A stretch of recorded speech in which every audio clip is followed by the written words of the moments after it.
being our president in the same sentence. I don't get that. I don't get that. Why don't we talk about Kamala's much longer because it was a bad conviction and Kamala never got accused of sexual assault. Are you serious? Have you looked at her policies? Have you looked at her case studies? Are you serious? She never got committed. I said she never got accused of sexual assault. Well, wait a minute. I mean, we talking about two different animals, bro. The politicians, bro. Yeah. All I'm saying to you, Donald Trump.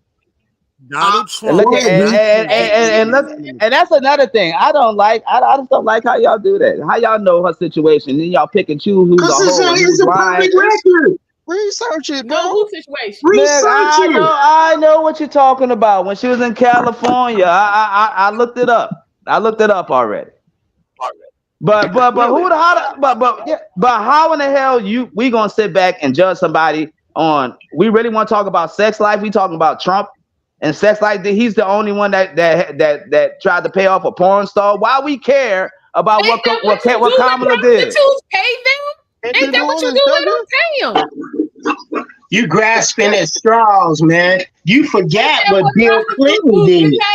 You forget. Bro. Hold on. Let me cook for a minute. Let me cook. Let me try. And then Ben Israel just came up. I want him to cook on this too. Bill Clinton had his dirt too. Okay.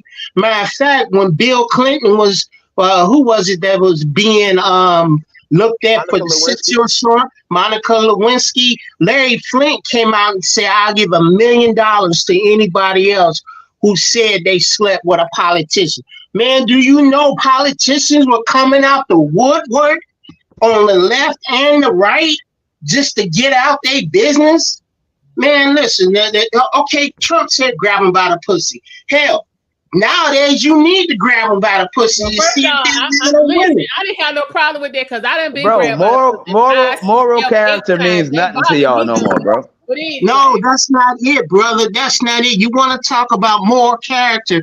We shouldn't have thousands, close to millions of immigrants here illegally getting billions of dollars of my tax money, your tax money, everybody else's tax money to live for free. And you got people who will work like me since age 14. I got a bag for him. I take that shit personally. And I said earlier in the chat, find a policy that you like. I don't care if it's Democrat or Republican, and vote for that. My thing is, I don't agree with everything Trump did. I don't agree with everything Clinton did. He signed into law the partial birth abortion. I don't agree with Reagan did because it was hard for black people under Reaganomics. I don't agree with Carter did because he should have stood up in the Korean War. Man, I could go back to Lyndon Johnson if you want me to. So I don't agree with none of them. You need to research the history. Research the history between the Democratic Party and the blacks of America. Research it. I did that. I know No, I already did it. I know it was the Republicans, but you also, since you researched this, you know that there was a point in time where those two parties switched. One, I forgot the name of the guy, but he was running for the Republicans. He was their candidate, and he switched to peddling to the racist side, and Democrats pretty much switched over to more the race. You know how it is. Like they was peddling to those type of people, but it switched. So then the Republican Party had took that over because I Googled that one day. I was like, listen. I got a question. Listen. Let him cook. Hold on. Look, I read that because I got enlightened by doing the report on Lincoln Young, and I found out about Abraham Lincoln. I found out he was a piece of shit too. So, and it just changed my perspective. So I looked a little further. And hold up, no, sorry. I'm sorry. Someone just came in. Well, what was the point, bro? I'm sorry. The point is what I was saying. Do your research. Do your research. What I was saying, do your research. Do your research on black yeah. communities in the Democratic Party. And the Democrats. Look, and I understand the history. I understand that black people hasn't been good for blacks under the Democratic rule historically, right? Like what have they did for us? And I'm in true agreement. But when I look at the House of Representatives, when I look at the senators in the Democratic Party, they are a diverse group with diverse ideas. They come from diverse places, and that's the type of people I want in office making decisions. What are they getting done? Listen. How can you listen? You can't get anything done when you don't control both the House and the Senate. Right now, Biden is the president, and he's gonna get all the flack. But he can't. The Democrats can't push their agenda. It's gonna be dead. The bills are gonna be dead on arrival. So what happened? Okay, so what happened during Barack Obama's first term where he had the House and the Senate? What happened? Well, I think Barack had a pretty successful presidency. Couldn't get no better.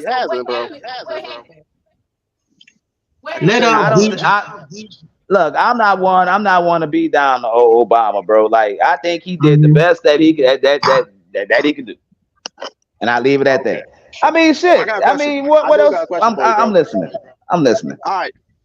Okay, but if let me tell you this much. All right. If you got a full house and you got all the cards, that means you can do whatever you want. So whatever got done was what he wanted. So again, what happened? What would have made you so happy if Obama would have did what? What would made you be like, oh, all right, it was a successful presidency? Yeah, he would have been successful if he'd get that rainbow action, let that ride, and be like, look, we not again. If you the president for all, you know what? Oh, I'm listening. Go ahead. I'm sorry. Just the rainbow community. All right. Well, you know what? I got a different thought. I heard checks for the small hats that he gave out. Let that go. If they're gonna get a check, everybody should get a check. And again, if he wanted to do something to ease. Forget all black people. Let's just deal with black men. Even he wanted to ease y'all plight. He had a stacked house. He could have done it. But he didn't. What he did do was honor Ellen, and gave her an award. So me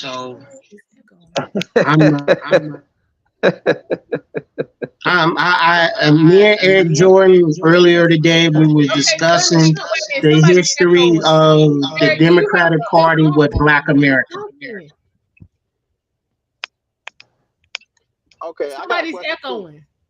It's not me. I heard echo too, but I heard the echo. I don't know who it was. It's you. It's me? Yes, it's you. Do you have this on somewhere else? No. You sure? You don't still have the YouTube window open on your phone? Nope. No, I don't. But I'll mute my mic and check though. Okay. All right. So while he's doing that, you've been quiet. Go ahead with what you had to say. Well, I mean, a couple of things. Go ahead. We keep talking about Donald Trump as convicted. He wasn't unanimously convicted by a jury of his peers in a court of law. That's the first time in America that hasn't happened. That case will not stand appeal. They rushed it through just so they could create the talking point during this election cycle, first of all. Also, I heard morality coming. How are we voting D, do you have something playing because you echoing? I'm echoing?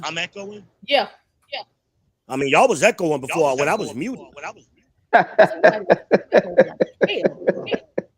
Is that me? Somebody else is echoing. It ain't me. Hey, look, let me mute my mic and y'all tell me. Okay. Go ahead. Say something, V. Testing. Nope, that's it. Go ahead. Okay.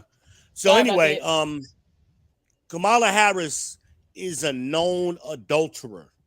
She's a known, and we want to talk morality, and we're gonna vote for a. We're not voting for her. She was appointed. Same way Biden was appointed. Nobody voted for these people. Nobody. So it's like, what are we talking about here? We were just talking about Obama. What could Obama have done? Kept his promises to the people and not sold out to the Chinese in corporate America. That's why we have the housing crisis that we have today. Thanks Obama for that. He signed it. He sold us out like 2 months before he got out of office. He was supposed to bail the American people out the way he bailed GM out. But right as he got out of office, he broke his promise and bailed the banks out and said, F y'all, I'm going to get my corporate money in retirement. And he did. So, I mean, what are we talking about? Yeah, he said the banks were too big to fail. That's what he said. Yeah, I remember that. But also, too, Biden had the Democratic Party. NAFTA is another reason why we have the problems we're having. NAFTA was never a good idea. Okay. Oh, be safe, Mark. Oh yeah. I mean, also, too, Biden had the Democrats had the House and the Senate for both first 2 years. Hold on, y'all over talking each other. Hang on. What you say, V? I said we were just talking about this the other day with the watermelons. We live in the Carolinas, but when we go to the supermarket, our watermelons come from Venezuela. Why? We grow them right here. Does that make sense? Thank you, NAFTA. Nope. Okay, what was you saying, Eric? Biden, when Biden first 2 years in office, the Democrats had the House and the Senate. They also had Joe Manchin. But they still had this. They had both houses. And Seneca Wallace, that both had businesses and dealings that I don't even know how they can even hold office and make those type of decisions. Joe Manchin if you got doing Barack Obama's first term. We were talking about Joe Biden. He said Joe Biden. I thought they were talking about when we had the House, the Senate, and the No, when he said Joe Biden, he said, he said Joe Biden. I mean, with Kamala, like she's trying to go for president now. She's the vice president. They could have passed their policies that they wanted to pass in the first 2 years. Why they didn't do that? Bro, we still got an echo center. I don't understand how y'all can look at that Republican Party, House and Senate, and want to vote for them. Like they're not majority, bro. They're not. No, they are like the worst type of individuals. You can tell that they got drug issues. I don't care about them being individuals. I care about you being good at your job. Policy. And you think they good at? You think those Republicans, the Marjorie Taylor Greens, the Matt Gaetz? You think those type of Republicans are? What has she done? What has she done that was nothing? No. Nothing. Okay, she hasn't done nothing since she's been there. But I'm telling you, like, those people are just garbage. That's probably me. I'm mute again, but I'm just saying they're garbage. I'm not a Democrat or a Republican. I'm an independent, and I'm a vote who represents my interests the best, and right now Trump represents my interests. Give me something to vote for, and I take that personal. I'm a policy voter myself. I'm independent. Yeah, you gotta give me something that's gonna help me. And so far, I'm just not hearing anything from Kamala that benefits me. I don't need to go get hooked up to the hose. I don't need gun control. My guns is under plenty of control. Yeah, I don't need any of that. We don't need to see Meg Thee Stallion. We don't need to see Amber Heard. Amber. Now look. We're talking about policy. Yeah, I'm in total agreement with that. That cheapens. I don't need. That's all I'm saying. So far, what she's mentioned, I don't need.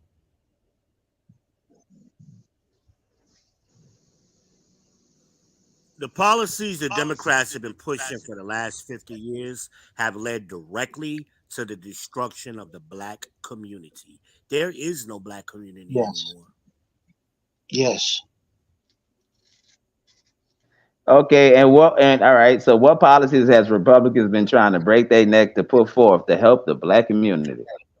I'm waiting. No. See, this is that tit for tat shit. We're not talking about Republicans. We're talking about Democrats. And that's that shaming language, particularly women like to do. When you start having this conversation, when you ask, why should I vote Kamala? Oh, I know you ain't going to vote for Trump. We're not talking about Trump. We're not talking about Republicans. We're talking about what the Democrats have actually done. That's what we're talking about. And it's led to the destruction of the black community. The black community ain't existed since the 80s.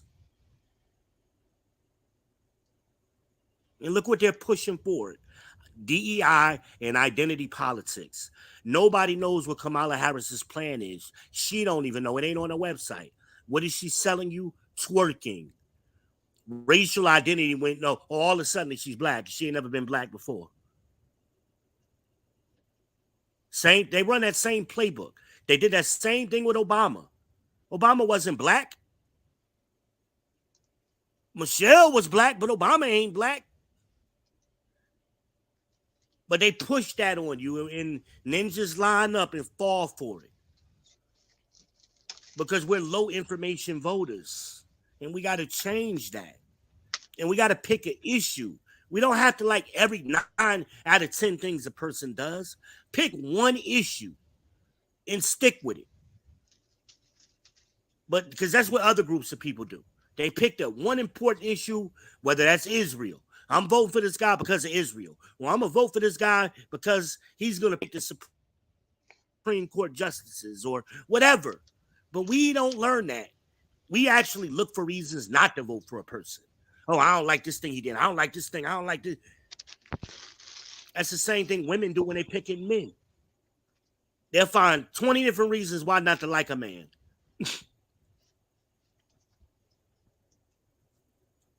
We got to stop doing that. Democrats haven't done shit. Not for black men ever. They've done nothing for black men or black children. Nothing. I agree. 100%.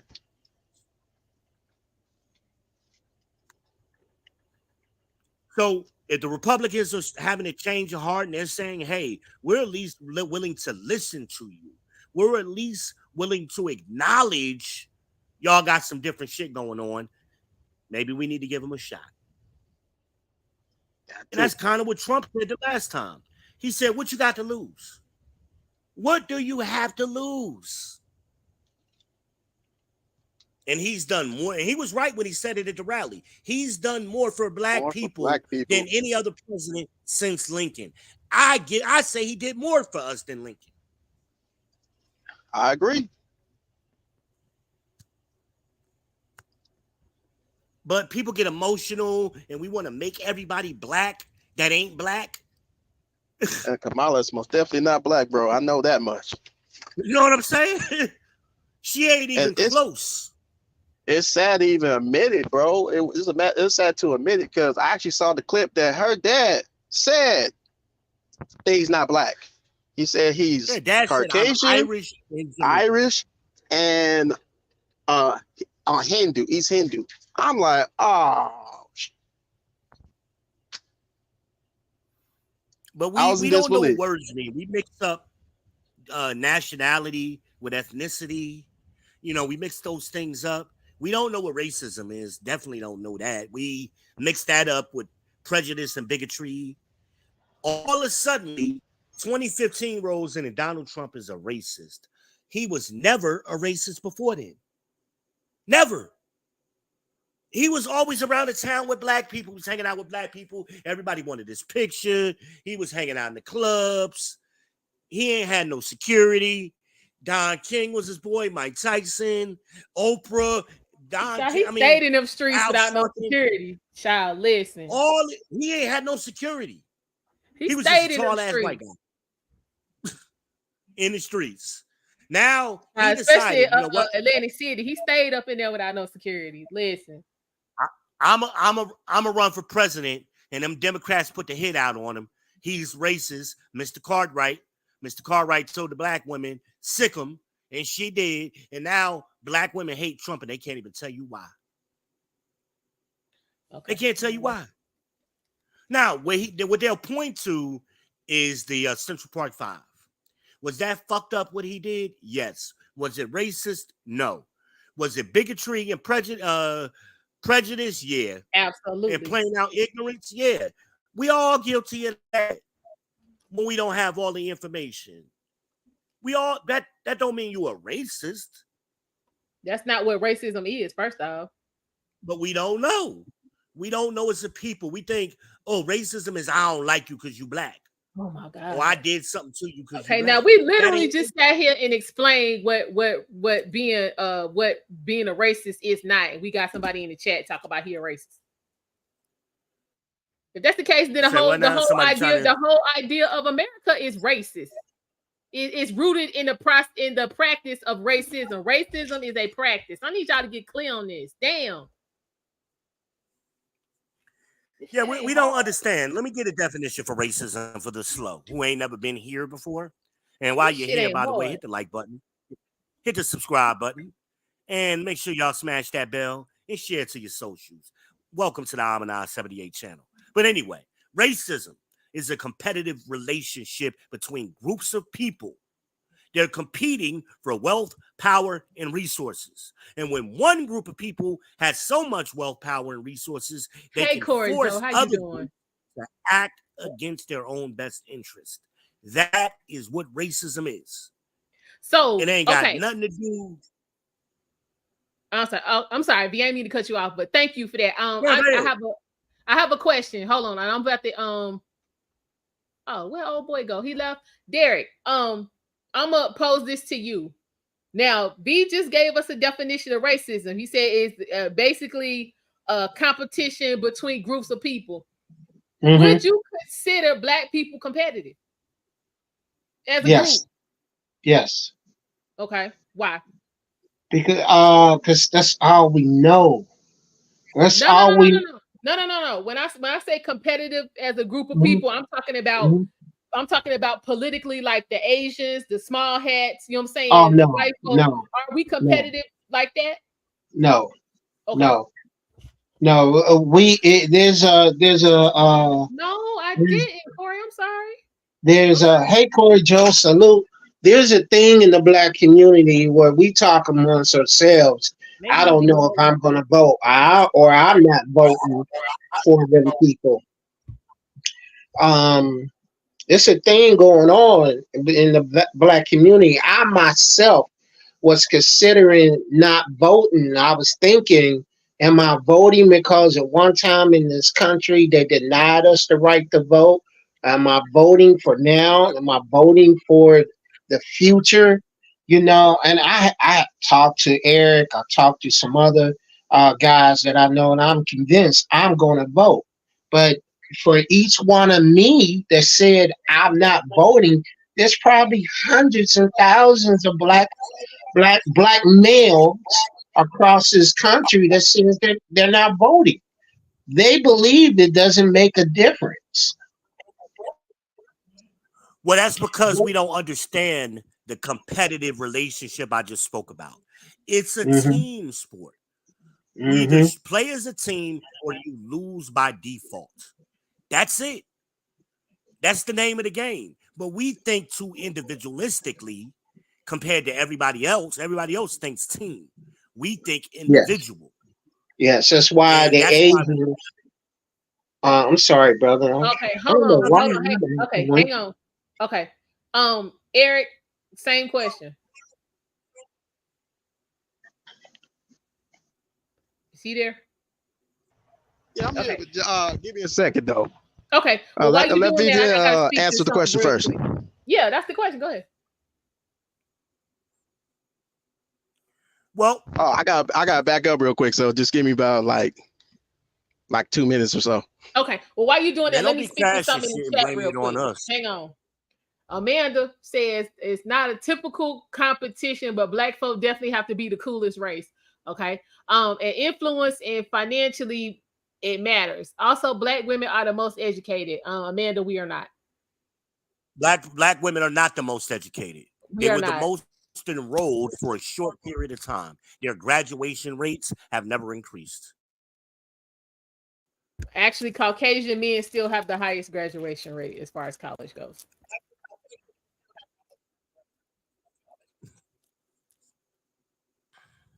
And black women for the facts only graduate from college or universities at a 25% rate. That means 75% of them never graduate. True. Okay. So yeah, no, black men are not that far behind. Black men are 19%. I think it's like 22%, something like that. 19, 22. It fluctuates every other year, you know. Okay. But no, I can see why she would say that, because I know that's what, you know what I'm saying, she's, you know, in these spaces, that's what she been hearing. But yeah, they repeat. That's the echo chamber, and I'm just gonna say something stupid. Entrepreneurship. Okay. Basically, if you repeat a lie enough, it becomes the truth. Okay, so now she's asking about black woman entrepreneurship. Yeah, it is quite high. But you don't necessarily have to be educated to be an entrepreneur. And as far as sustainable business, we at the bottom, because we opening up bullshit. So these numbers, right? And this skyrocketed during COVID, particularly with the PPP loans. So you had a lot of black women who fraudulently filed for the PPP loans, and what they did is they created a bunch of LLCs and EIN numbers. You could create an EIN number for free. You can create an LLC for free. It doesn't mean you have a functioning business. So where are all these businesses? Where are they? And most of the time when they say they got a business, what is it? They selling bundles. They, lashes. They doing hair. It ain't no business where they actually have employees. Okay, hold on, because I see something right 98% here. 98% of businesses fail within this don't even make no sense. Who is this? Tavi Primo? Tim talking about charging corporations they're due to employees who don't see the profits that they do. I'm going where the money at. First of all, that shit don't even make no sense, because the purpose of a corporation is to make money. It ain't, you know what I'm saying, for them to make their employees rich. That shit don't even make no sense. Well, here's my issue, right? And AI is breathing down our damn neck. Ain't gonna be no employees any damn way. The internet has made us dumber, right? Where it was supposed to make us smarter, it's made us dumber and lazy. Yeah, because we lazy. Right? So everybody talk about, I did my research. They mean they clicked a couple links on Google, and they probably didn't even read the full article. Right. They clicked on it. That's what they mean by research. Ain't nobody bought no books. Ain't nobody took no classes, okay? So Dr. Claude Anderson, who is the premier black economist, he's been running around for damn near 30, 40 years preaching to us. He got countless books on this topic, and most people have never read his books. Powernomics, Black Labor, White Wealth, The Ways of White Folks, Dirty Little Secrets the White People Play. All of these books he's written. That's where that racism definition I just gave y'all came from, by the way. Straight out of Powernomics and Black Labor, White Wealth. We got to understand the game. We're not building wealth because, as Dr. Claude Anderson says, you got to go to the 5 levels. It's like a building. 5 levels of economics. The ground level is family. You gotta have family, and then you use family to build the community, and then you could build the first floor. But what black people like to do is we like to skip floors. We want to skip over. We don't want to do the groundwork. We just want to skip over the same floor and get the same benefits that other groups have got. That's why it doesn't work for us. It don't matter how many business and entrepreneurships we got. We don't have no community to sustain those businesses. That's why 98% of them fail.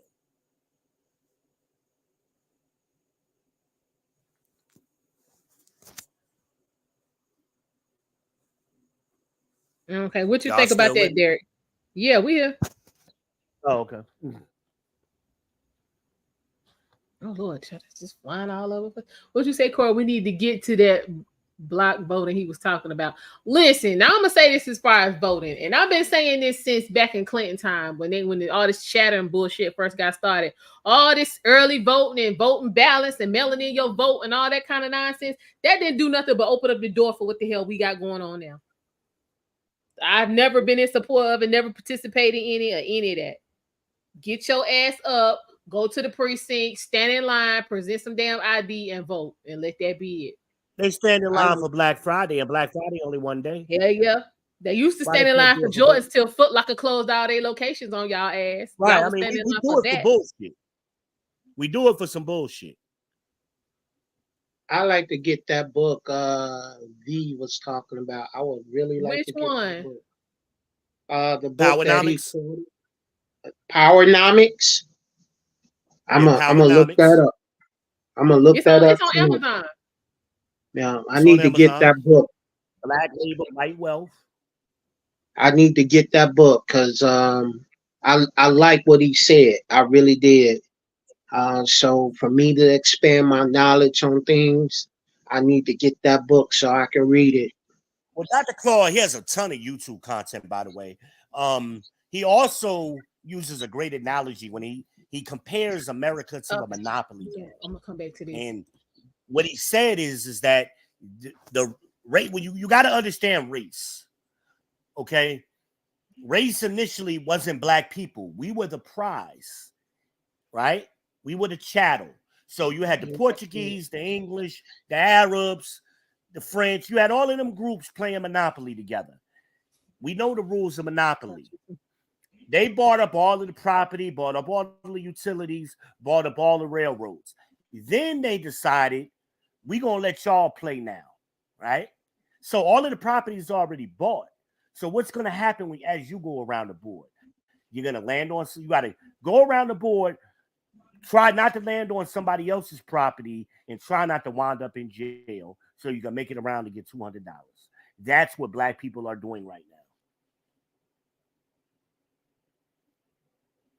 They didn't reset the game. They just kept playing it.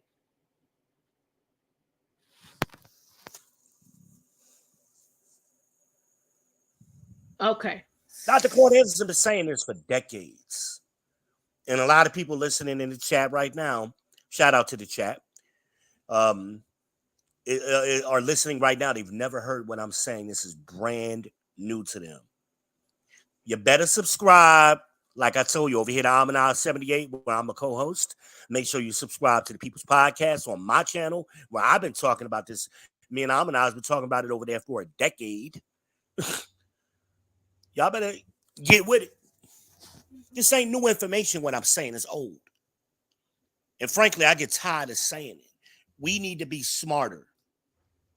We need to start retaining information as a group of people and stop letting people blow smoke up our ass.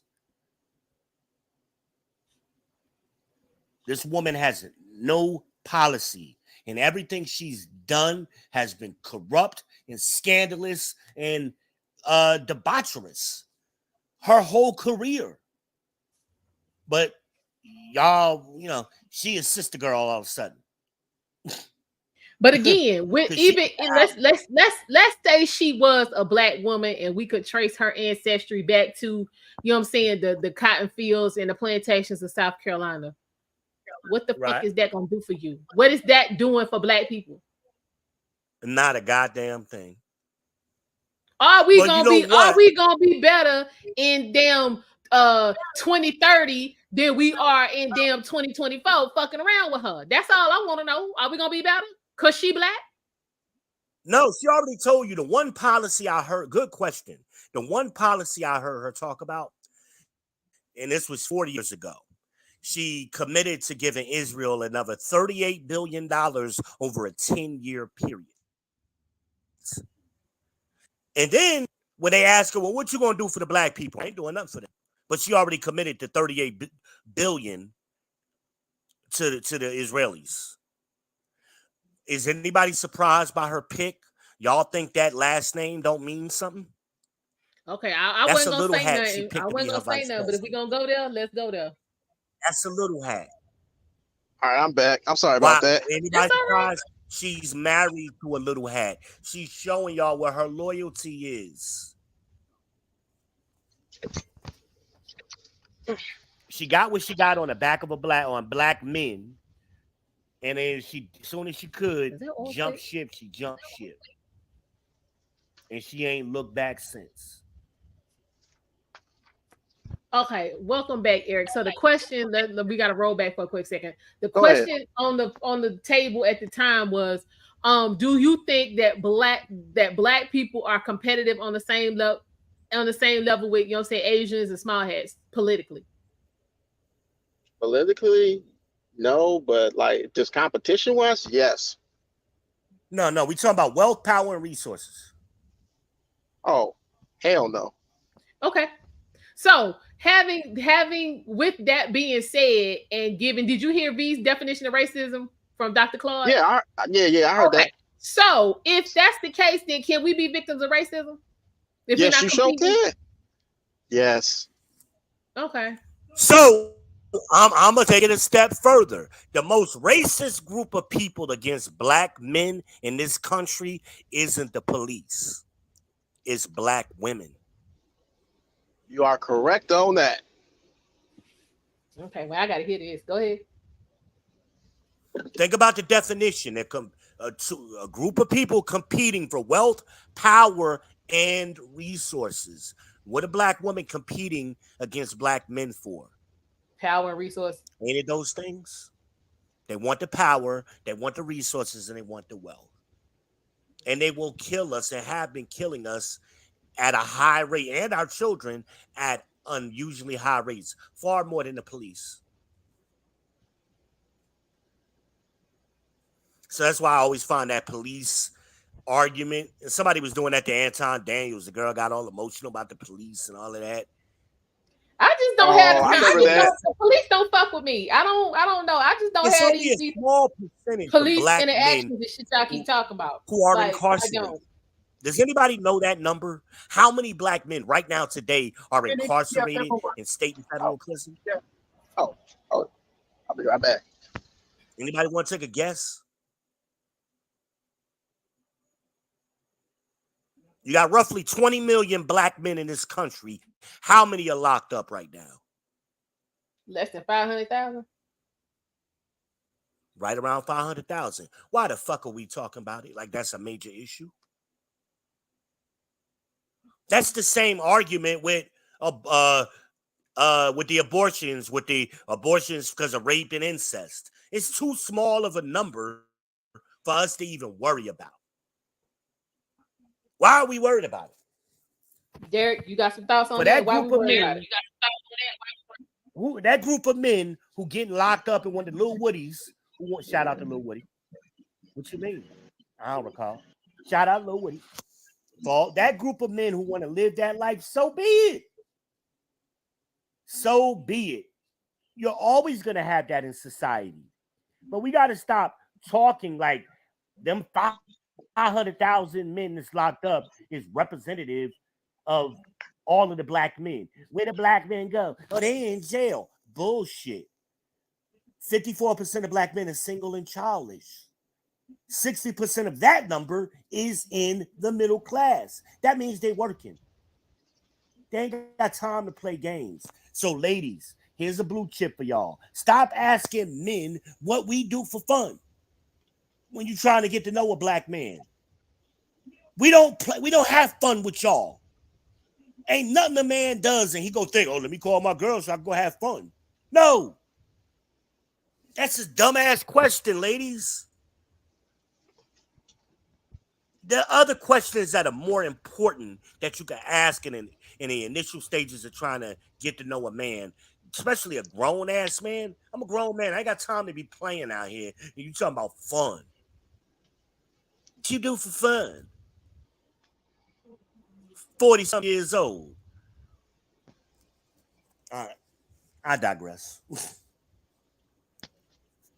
We got to get our minds right. And we focus on these trivial issues and these off-topic, down the rabbit hole kind of issues that distract us from what's important. We're sending 38, this woman, that was 4 years ago. So just for inflation, she's ready to send 50 million to Israel on top of what they already been sending.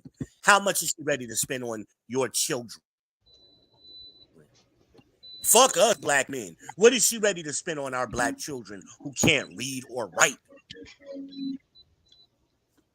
We're giving all our resources to Israeli children and Yugoslavian children and everybody else's children. And then when our children turn 18, we send them out into the world, and you expect our boys to compete against the money that we gave to other people to build them up. And then we wonder why all of these Indians is in our tech, in IT. Because we ain't spending no money on our boys to study IT. And we invented the shit. Huh? I was watching a video today on D.H. Horton. And I've been telling y'all this. Mark. Oh, exactly. The hardest working people ever. I said bullshit. They good at looking busy, but they ain't doing a good job. So D.H. Horton, for those of you who don't know, is the largest home builder in the United States. They are literally building houses with cardboard. Cardboard. If you don't believe me, do your research. All I gotta do is go on to YouTube. They will you right, show bro. you this. You're right, B-Bill. I used to work for him. Who do you think proves that the walls ain't straight, the windows ain't straight? They hiring Mexicans. That's Mexicans true. wasn't building. They wasn't carpenters in Mexico.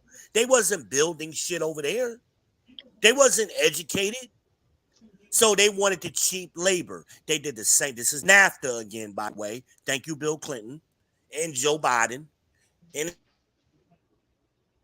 Hillary and the rest of them. They pushed the NAFTA through. So they let all of that cheap labor come over here. Those are black jobs, ladies and gentlemen. We want to know what black jobs are? Those were the black jobs. What were black men doing historically in construction, plumbing, electrician, HVAC, all of that.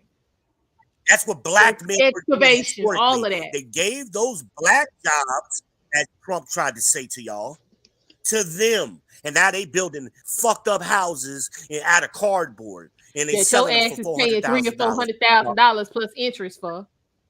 Yep. Y'all guess what's about to happen? For a little bit. Guess what's about to happen? You know, I love the economy and I love predicting shit. We're about to see a downward trend. Those houses are about to drop 60% in the next 2 to 3 years. I guarantee it. It happened already. It happened back in 2010. Remember when we had the robo foreclosures? Those houses went down to half price.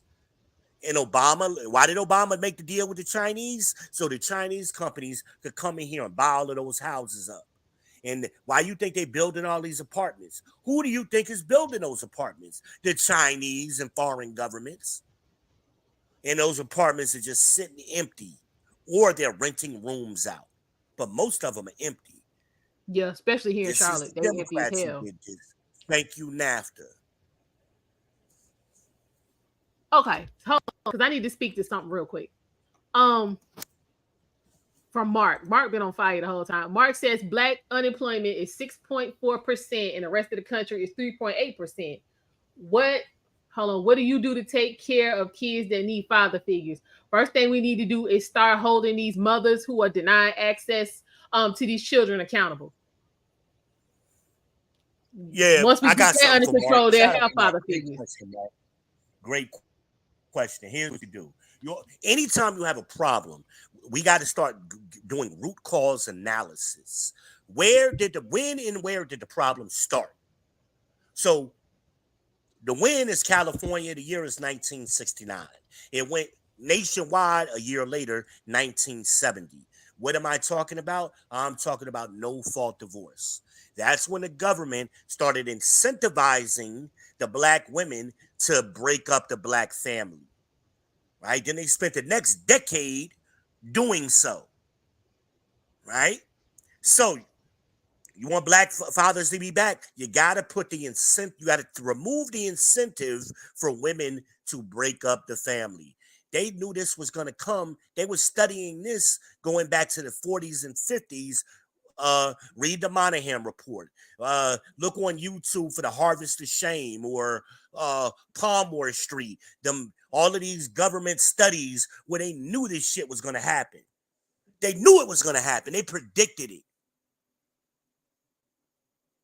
They knew it was going to happen. White people don't do nothing by accident. As the Bible tells you, they're long thinking. They think in advance. That's why they got all these thousands of think tanks all around the country, all around the world. Just sitting around, white people just sitting around thinking shit up. Black people only have one think tank, and that's Dr. Claude Anderson's think tank. It's called the Harvest Institute. And then he said he ain't even had not one celebrity, only one celebrity gave him $1 million the whole time he been running it. That was Ice Cube that gave him $1 million. Nobody else gave him any money. Oh Lord, here we go with this abusive relationship shit. Half that time, man, it ain't as many as you think. Soon as somebody don't like what the hell going on, their holiday was abused to be bullshit. I'm sorry. Go ahead. We only have the one black think tank. That's it. We got that one.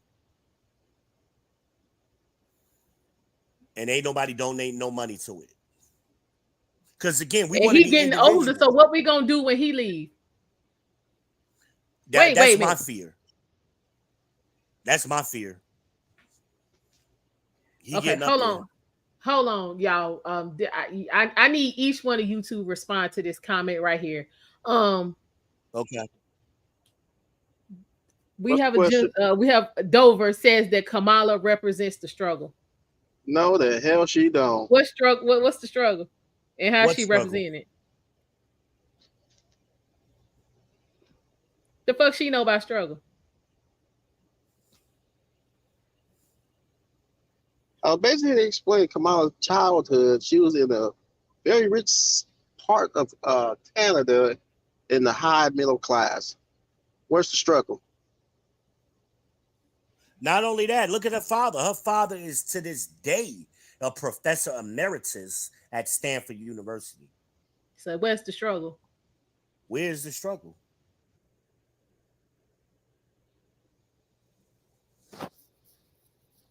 And you had to have some money for an Indian woman to marry outside of her race. You had to have some money. You had to have your shit together. Believe that. Thank you.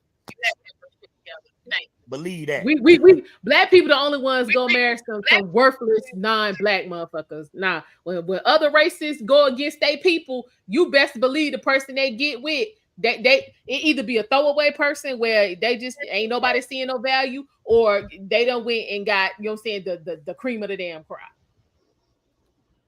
Ain't no top tier person, you know what I'm saying, gonna throw away opportunities to marry top tier person that look like them for average or below average person who don't. Ain't nobody fucking up their bloodline on some humbug. If you bout something, pedigree is important. If you look at a system like a societal system like India, where it's a caste system, the only people that could move in and out of one caste to another is the women. They have to marry into a higher caste. As a man, if you're born into a low class, it don't matter how much money you got, you're still low class. But we don't understand that, you know. Those of you who have ever studied political science or anything, you might get it. But American, we really understand classism and the caste system. And you know what? And that's why they call Trump a racist. They get classism confused with racism. Yeah, now he a classist all damn day long, but that racism shit, y'all need to use the right term. Big time. Again, a good example of racism. Did she buy right? Let me break it down for the simple people, the layman people, right? If I say to you, black person, it's sure y'all black, y'all ninjas sure love eating chicken, that's a prejudice or a bigoted statement I made. But if the statement or the is I'm going to use my wealth, power, and resources to make it so you can only afford the chicken, that's racism.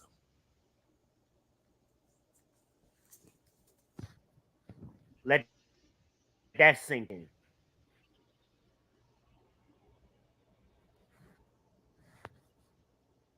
All right, Derek, you still there?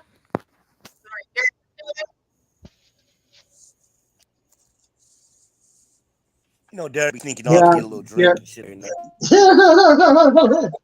Yeah, I'm still here. I just muted the microphone because they were mowing the lawn outside the window. Okay, so what do you think about what was just said? I agree.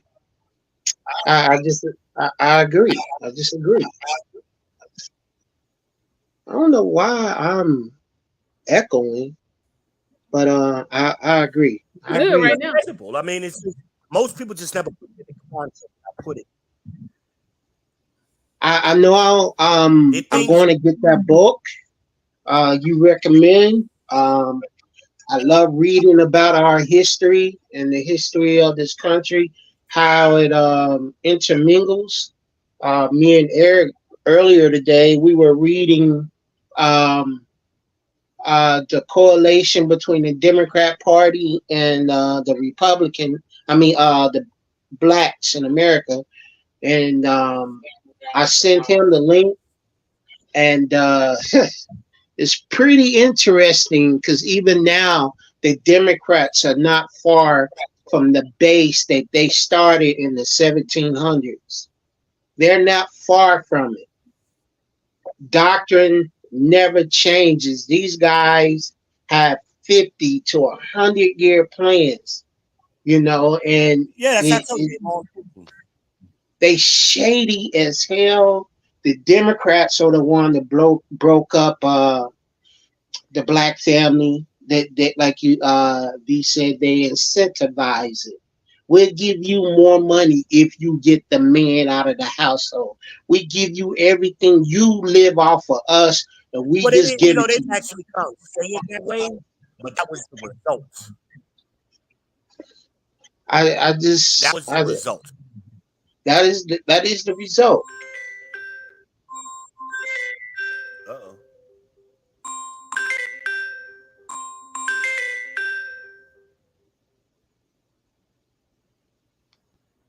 Go ahead, bro. Reading to Eric earlier how the slave plantation owners were Democrats. This is why I mean that the Democratic Party now is not far from its base. They never changed. They never changed. And we were reading all the way up until how So this book is called What? Plutocracy's End. I heard that somewhere. Right? So we've been blinded that everything is either this or it's that. It's either Republican or Democrat. Well, you have another group of people that's controlling both of them. You going in and out, V. You major going in now, DP.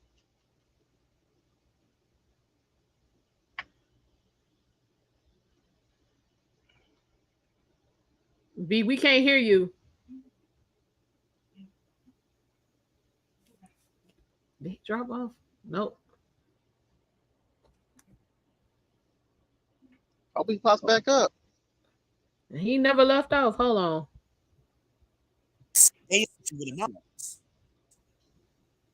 So you think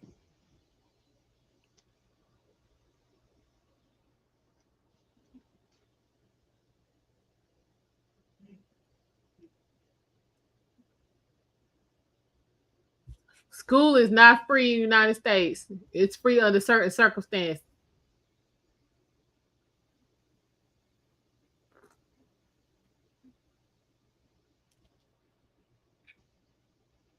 Hold on, y'all.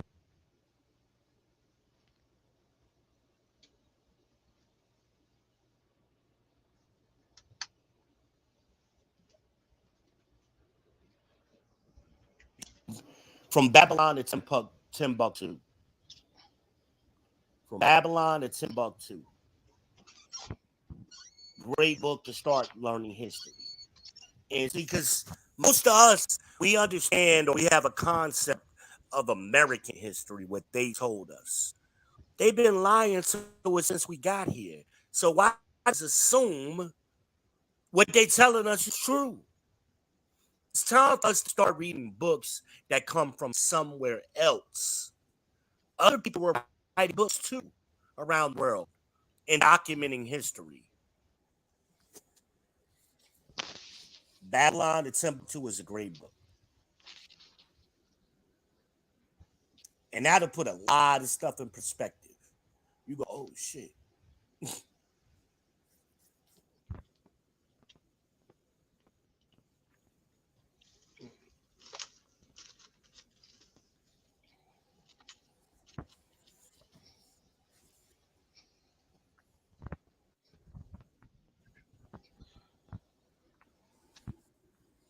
But this is why we got so many black people like Dr. Umar running around confused with Pan-Africanism and all that BS. And I mean, it don't even make sense, right? We're gonna go back to Africa, right? That's essentially what they believe, right? You couldn't take 100,000 black people back to Africa, to any country in Africa. They don't have the infrastructure to support that many of us coming in. And then we're going to be coming into their culture, infecting their culture with our American ideas, our Western thinking, our gynocratic beliefs. Them people don't want that over there.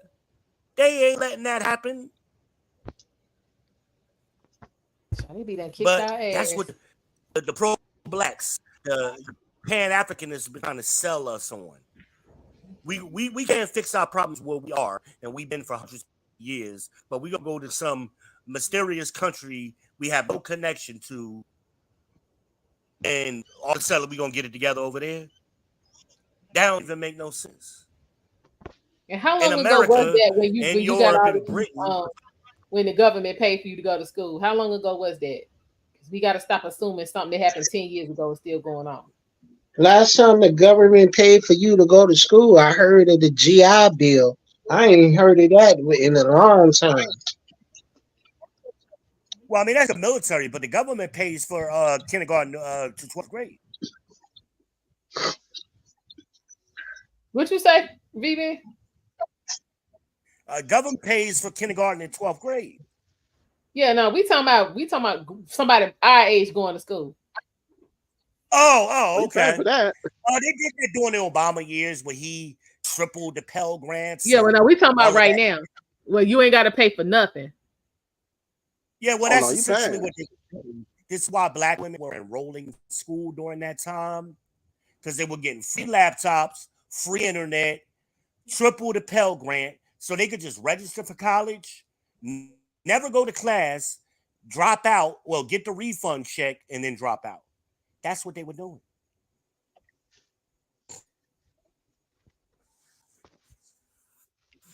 And which is why the graduation rate never went up. That's what they always been doing. Scamming the system. And they want to throw it in your face at the same time. Okay, so we got to stop working under the guys that you're saying if you got financial aid, you ain't coming out your pocket for nothing. That is not true. It depends on what financial aid you qualify for and what is available and how big that pie is. Say what? What you say, V? You talking about to somebody in the chat? Yeah. Well, just get some financial aid and you good. Not necessarily. Talking about you can get financial aid along with grants. No.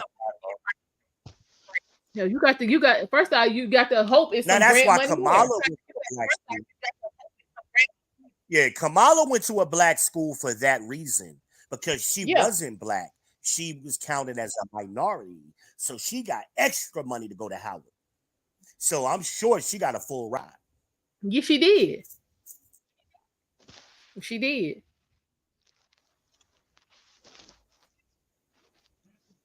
And that's what white people do too. White people do the same thing.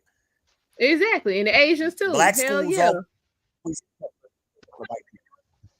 We always accepting folks. Shit. We need to cut that bullshit out. Yeah, they definitely want white people there so they can put you on the picture Be diverse. Yeah. Make it seem like, oh, we so diverse. Yeah. Okay, I who is this Ogu Fure? Because I mean, I can say you're not FBA, so you giving all of this advice, but you ain't American.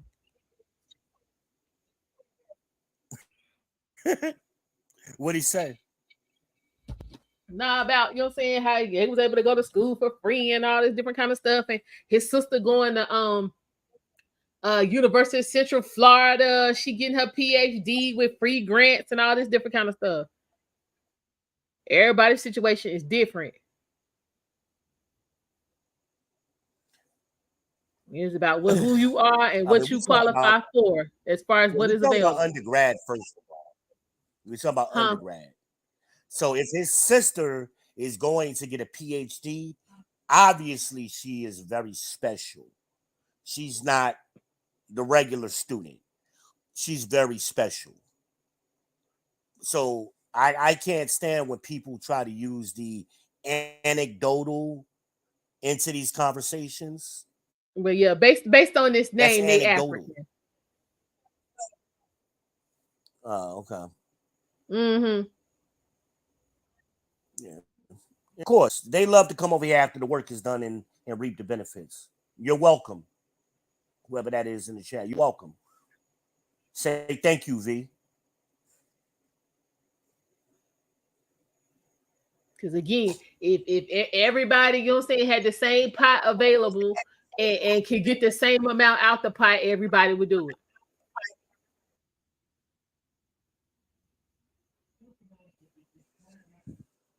See, now they're talking about if you're from Africa or somewhere we're not talking about taking out no loans. Now you was talking about free money. Loan money ain't free. So no, we ain't talking about taking out no loans.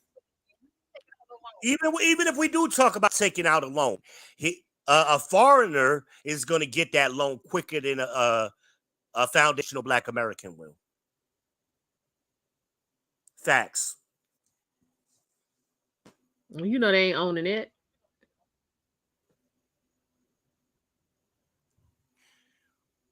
Where'd Derek and Eric go? I don't know. Y'all still here? I'm here. I'm here. Eric, Flag for the feds and other for the banks. Hell yeah. You got to if you want something. Can you hear me? Yeah, we hear you. Yeah, I'm here. I was just checking my money. Listen. I was. Hell, we all got to check our money. Shit. Yeah, I was checking my money. I was like, God damn it. I just ordered something else. What you do? I'm about to order me a pizza. I ain't ate all day.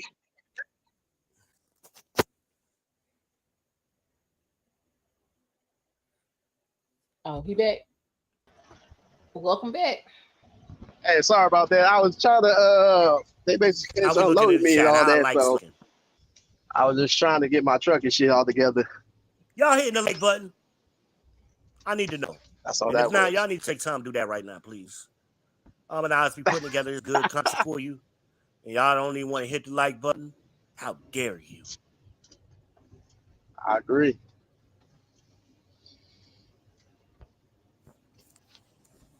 I wish it was like back in the day with Yahoo Messenger. Everybody remember Yahoo Messenger? Oh, for real. Yes. Yes. You can hit that buzz button and shake the screen. Yep. You need to bring that shit back. I love that shit. You want to make sure somebody's paying attention. You shake the shit out their screen. You ain't know?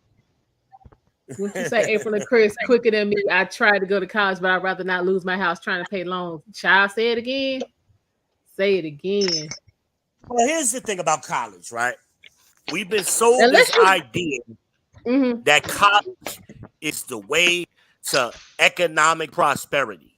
It really ain't shit. It ain't even close. Correct. Not even close. And we make the mistake in America overall, but specifically Black Americans, we make this mistake of sending dumb kids to school. This is why our graduation rates are so low. We send kids to school who should not have went to school.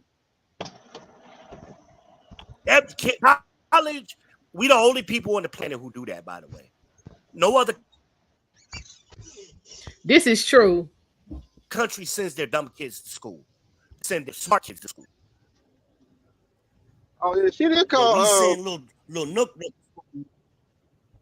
She did. Yeah, I remember hearing that from Kamala. She did admit that basically kids under a specific age are stupid. 18 to 25. Where'd she say that? Oh, she said that over a speech. I was, man. But most people don't look at that.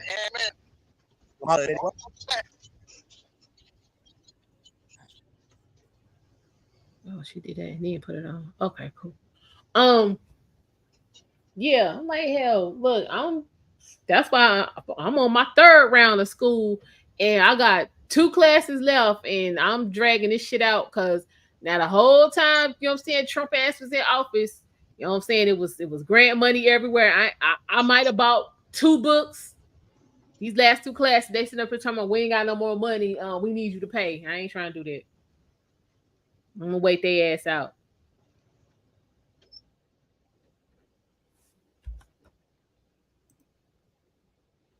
What happened, V? I don't know. I got booted, man. Eric started talking, and damn StreamYard said, "Get your ass out of here." Okay.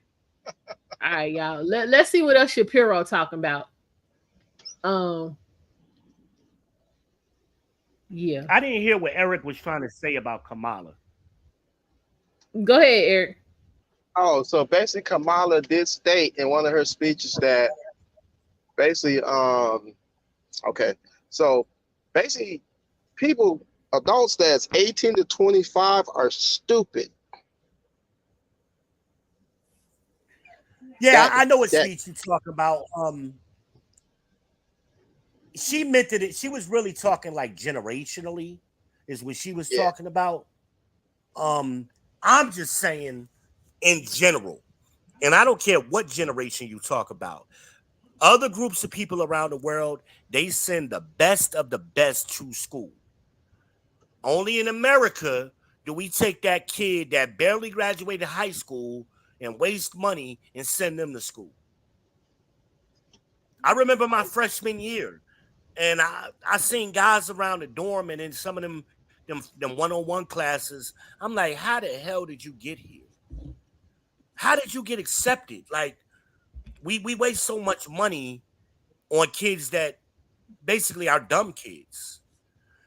Instead of sending them to do manual, see, back there used to be a time where they would do manual labor. Those would be the guys who would be construction workers or brick masons or plumbers. You know, they were more suited for those kind of things. So now we got into, like, in the 90s, the late 80s and 90s, we got into this push and send everybody to college, right? And that's not good for everybody, especially with a lot of these boys who grew up with no fathers. They don't have no discipline for no that. man at all. They don't have no man skills. A lot of those boys would have been better served by going into the military. It would have did just 3 years in the military would have gave them some man skills. But we sent them to college and they dropped out anyway. Like, why did we do that? But education has never led to any kind of economic gain for us. At the end of slavery in 1865, the percentage of wealth that Black people owned and controlled was 0.5% in 1865, right? Do you know what that number is today?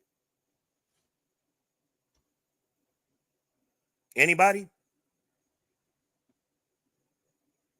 Anybody know what that number is today? Surely do not know. 0.5%. It ain't changed. Damn. You talking about Black wealth?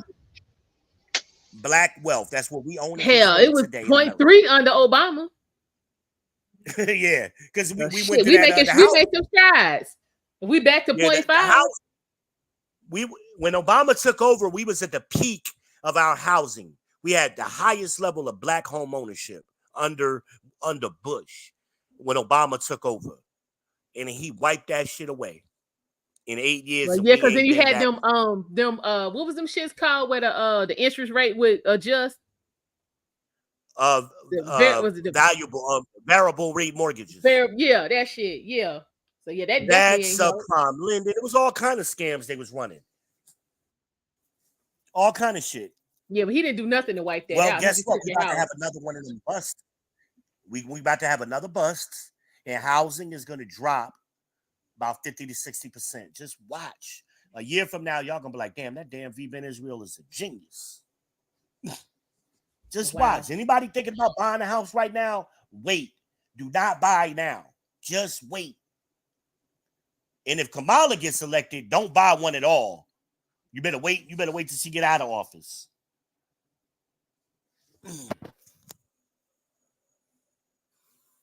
Kamala Harris is horrible. And do they think she can go overseas and talk to these leaders and they're going to respect her? Well, her cackling ass. Putin is going to look at her like a joke. Kim Jong-un is going to look at her like a joke.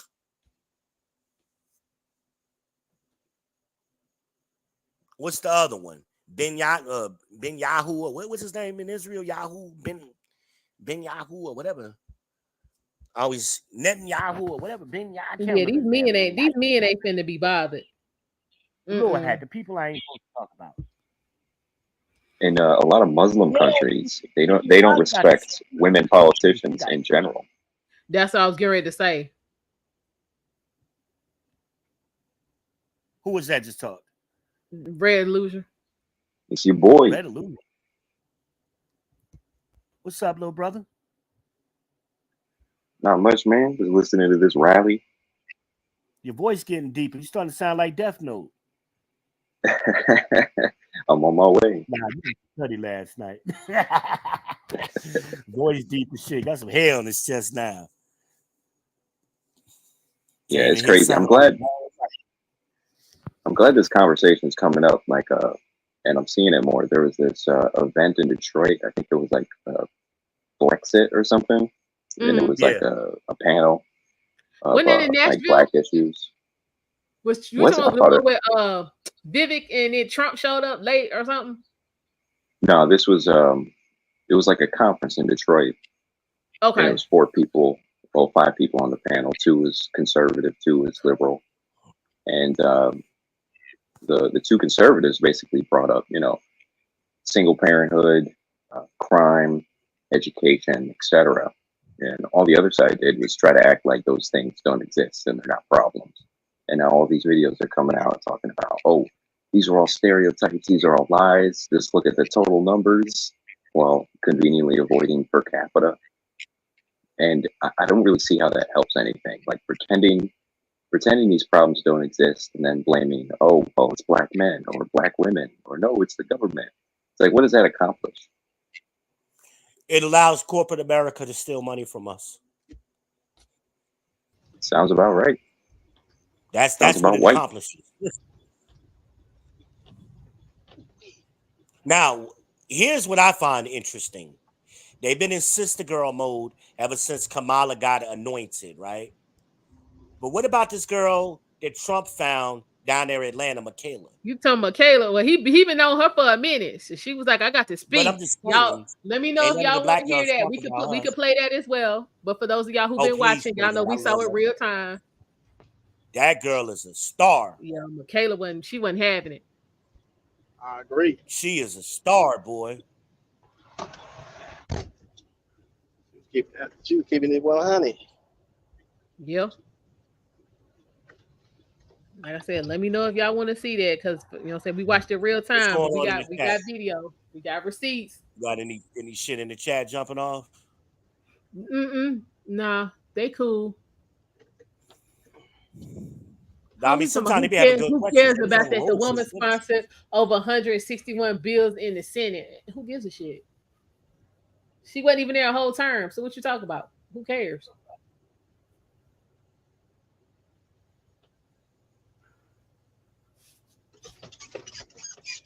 Y'all be into this damn tokenism and symbolism. Who gives a damn? Tokenism. Tokenism and symbolism. They That's love their all they isms. want. They love all the isms. And that's They love sad. all of them isms that don't make sense.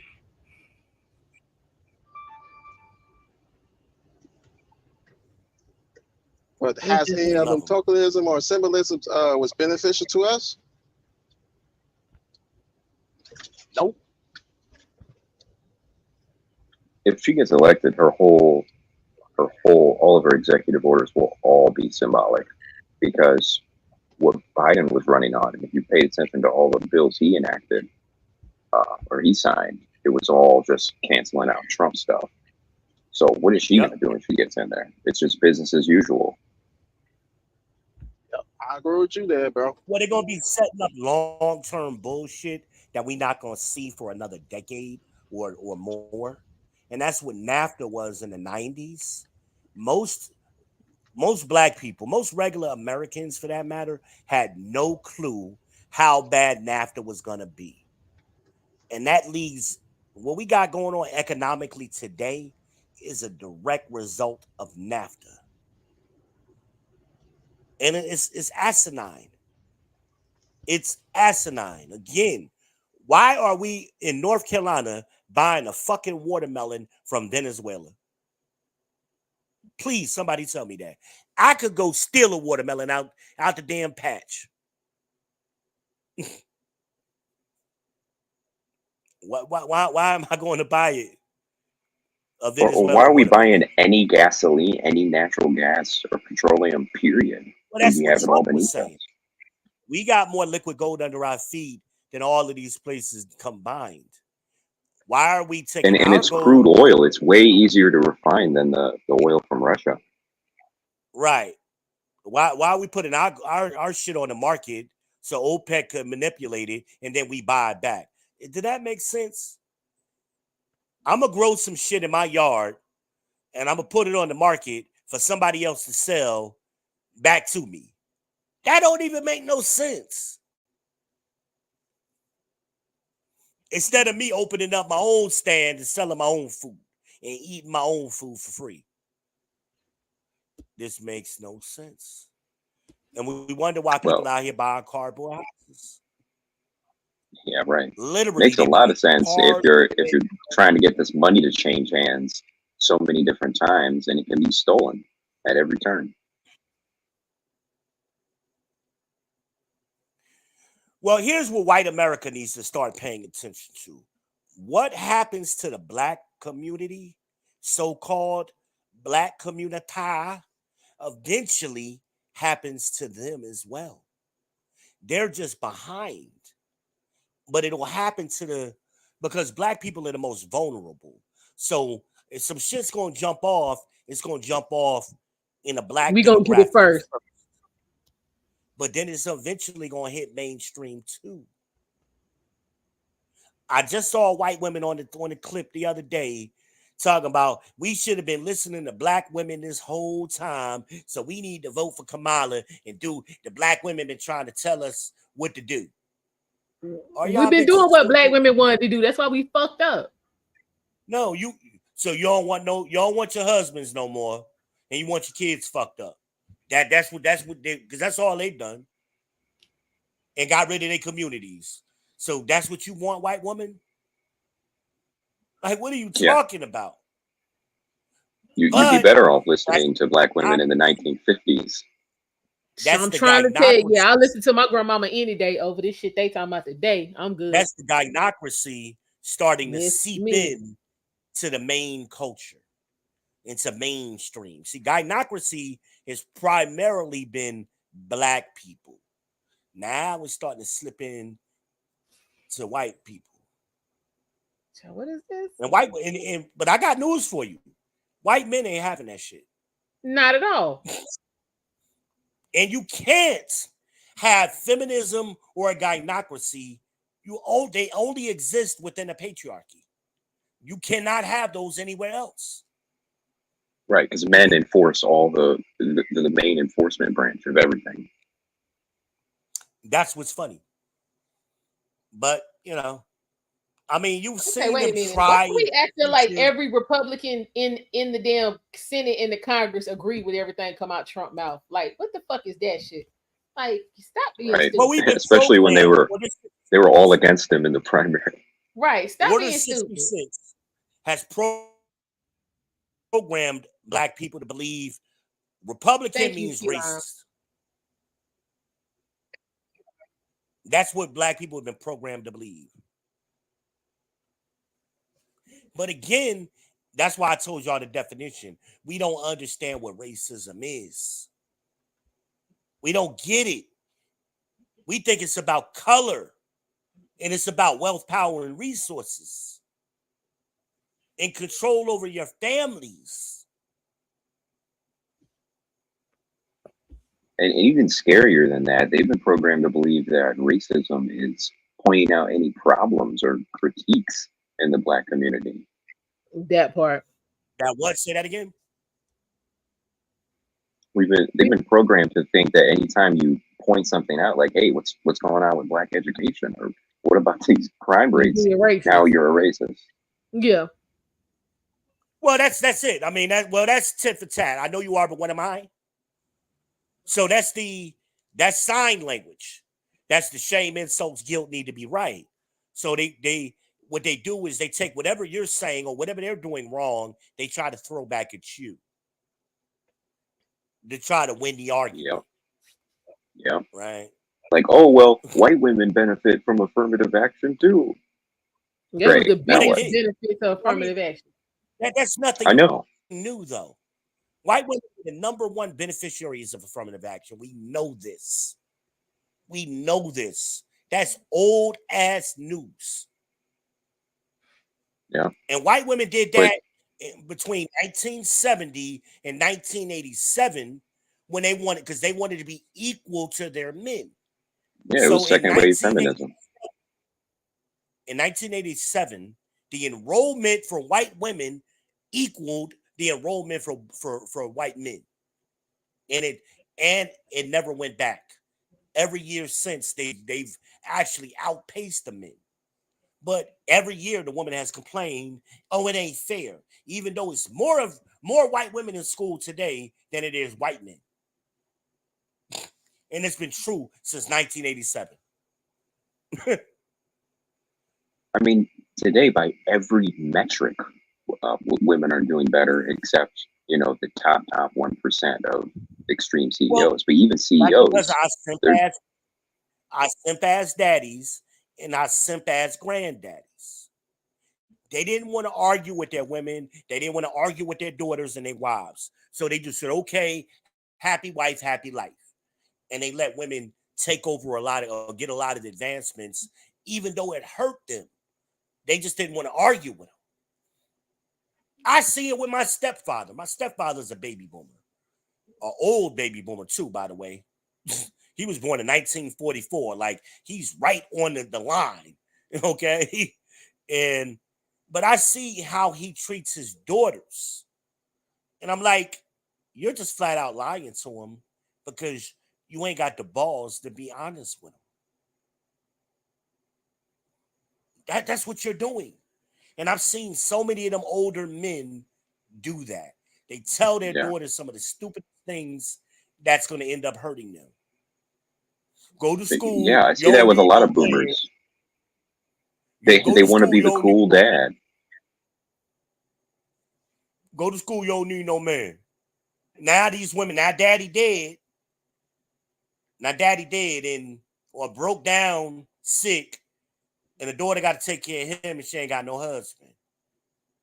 Or then he died and left her with a damn mousetrap of a house that she ain't never going to be able to take care of and get fixed. But we not honest. And then those old men, I love getting into conversations with them. You didn't do shit. You made yourself into a Superman, but you lied. You weren't the man you claimed to be. You made your kid think that, but in reality, you was just a regular ass dude. I've seen it too many times from those men. And the man who was quote unquote high value at that time, they hated that guy. They couldn't stand Yeah, that him. was the bad guy. Or they just hated him, you know. I had my mom has 4 sisters. There's 4 of them, right? And they all married regular dudes except for one of my aunts. My aunt married an engineer. He's a PhD, or was a PhD, for AT&T. He ran the research and development department in Bell Laboratories. That was their research headquarters. So he was making in the 80s like $200,000 a year in the 80s. So that would be like him making $500,000 a year today, right? Or more. But now my other uncles, they always try to secretly compete with him. And, you know, it was always like little behind your back kind of comments about him. But my Uncle Milt was high value. He didn't give a fuck. He didn't care what none of them thought. Not one bit. He ain't even associate with them. But they would just sit around and snicker at him, act like they was the man. He was the man. But you had so much of that culture, and you got to understand that culture. Those are the men who grew up with like blaxploitation movies. They all thought they was Shaft, or they all thought they was the Mac, or Superfly. And the truth is, the only piece of pussy they ever got was your mama. They ain't never had no other pussy in their life. That's the truth. I remember I tried to have this conversation with my cousin about his father. And I'm like, dude, your father wasn't no player. Your father was pussy whipped since middle school. And he ain't never been with nobody else but your mama. Like, but now his son is my cousin is trying to pattern himself to be a player after this image, this fake image that his father created. Your father been married since high school. He been with your mama from middle school. All of her sisters is married. So I look at my cousin, why aren't you married? Because he want to be a player for life like his dad. Nigga, please. But them men, they screwed up their kids. They screwed up their sons, and they screwed up their doggone their daughters. If they was even in the house. Yeah. If they was even and now in the it's house. what's wrong with this? What's wrong with these kids nowadays? I'm telling you what's wrong. These are their daddies.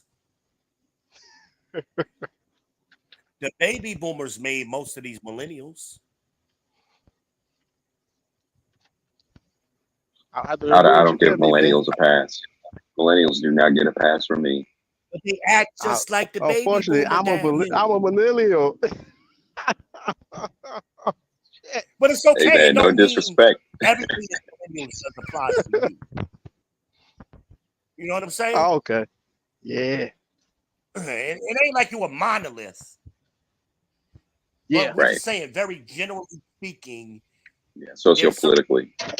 Characteristics from generation. Yeah. But then baby boomers, those men, and they were a large generation, the largest generation. That's why they called them boomers. It was a boom in the generation. And I mean, they're horrible. They never did nothing as a group. What did those men do?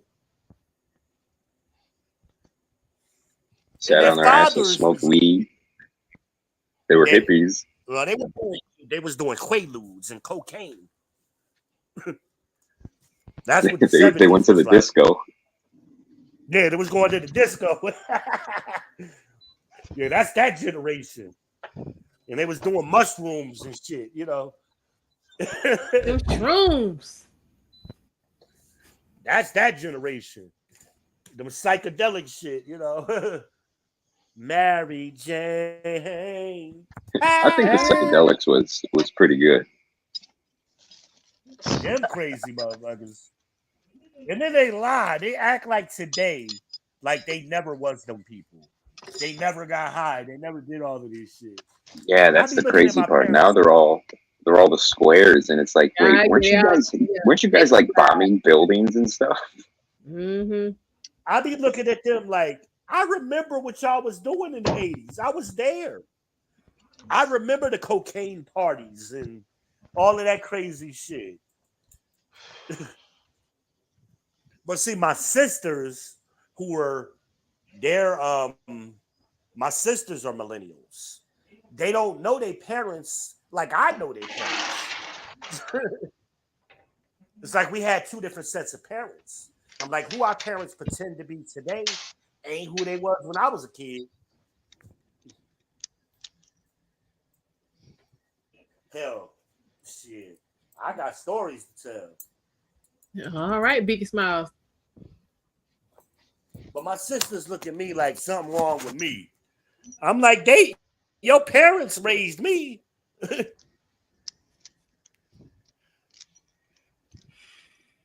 Like, you want to know what's wrong with me? I'll tell you about your parents. They made me crazy.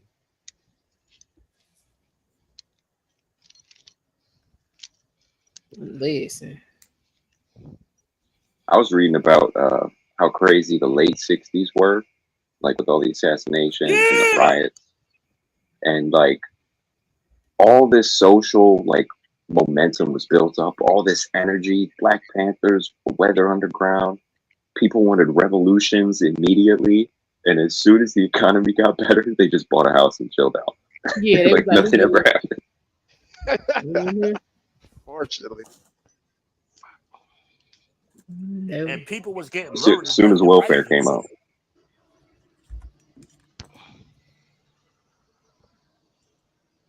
Definitely he's dropping facts. Yeah, that's the thing with these bills. Even with a full staff team, Thomas Massey talked about this. Even with a full staff team reading sections at a time, you cannot read these bills before it's time to vote for them. They're too long. Mm-hmm. That's true. And like 100 years ago, government was, somewhat the same size. Well, more like 50, 60 years ago. But the bills were like 2 pages long. Yeah, 6 paragraphs. And it was done.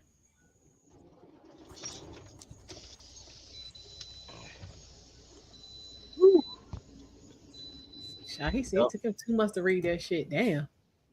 It's all earmarks.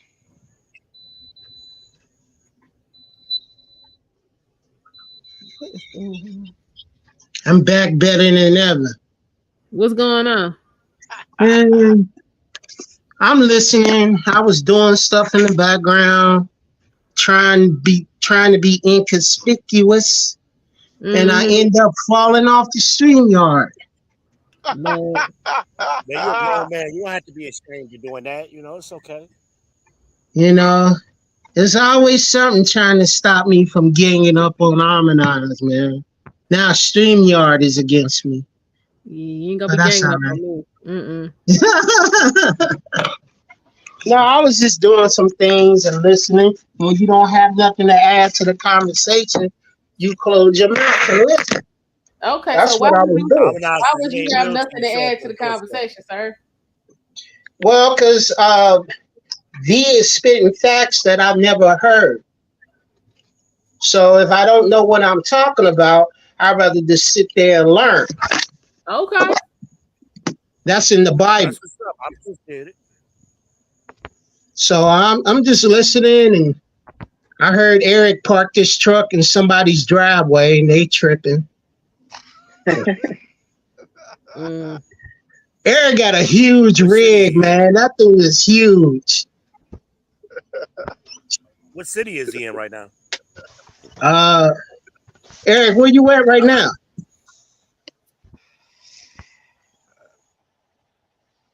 Don't say you don't know, man. Virginia. Oh, Virginia. Oh, be careful. Are you in a sundown town? No, man, I'm at the warehouse, bro. Oh. I think about to pick up my next load and man, if you hear banjos, go into your truck, man. Go into your truck. It ain't bad like that.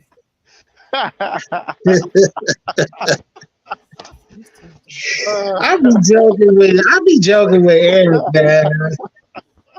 I said Virginia ain't also, too I'll bad. be It's worried West about it if Virginia I'm you gotta worry in West about. Virginia. Yeah, that's what the Yeah, West problem Virginia, is. you gotta worry about. yeah, Eric told me if I go to North Carolina, don't drive through West Virginia. And with him and ALMONDEYEZ on the line, I've read out to him what Google Maps say for me to go. It takes me right through West Virginia. Yeah, you I gotta come ain't down feeling that. 77. Yep, I As ain't long as you feeling don't that. stop in West Virginia, you'll be okay.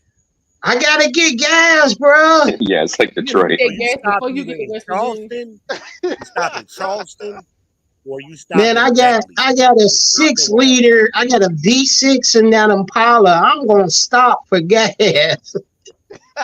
Look, just don't do it in certain places. Beckley and Charleston is safe. Uh-huh. But Eric gonna have to roll and Anywhere come and else, get me, man. He gonna have to roll. Why is he laughing? Cause then when Eric came up this way to Florence, I met up with him. Why Eric parked his rig by a Bentley? Hey, I didn't hear the parking spot. I looked over, man. He didn't parked his rig by a normal car. I said, ain't that? And I told where Eric to park. He said, nah, man, it's good right there. Exactly. Well, a pain in the ass when you had that trailer. Boy, you wouldn't be able to park it in the parking lot with your trailer. Man, they would have. Everybody would have came outside. Yep. Boy, nah, you don't want to mess with the popos out there, man. They be tripping.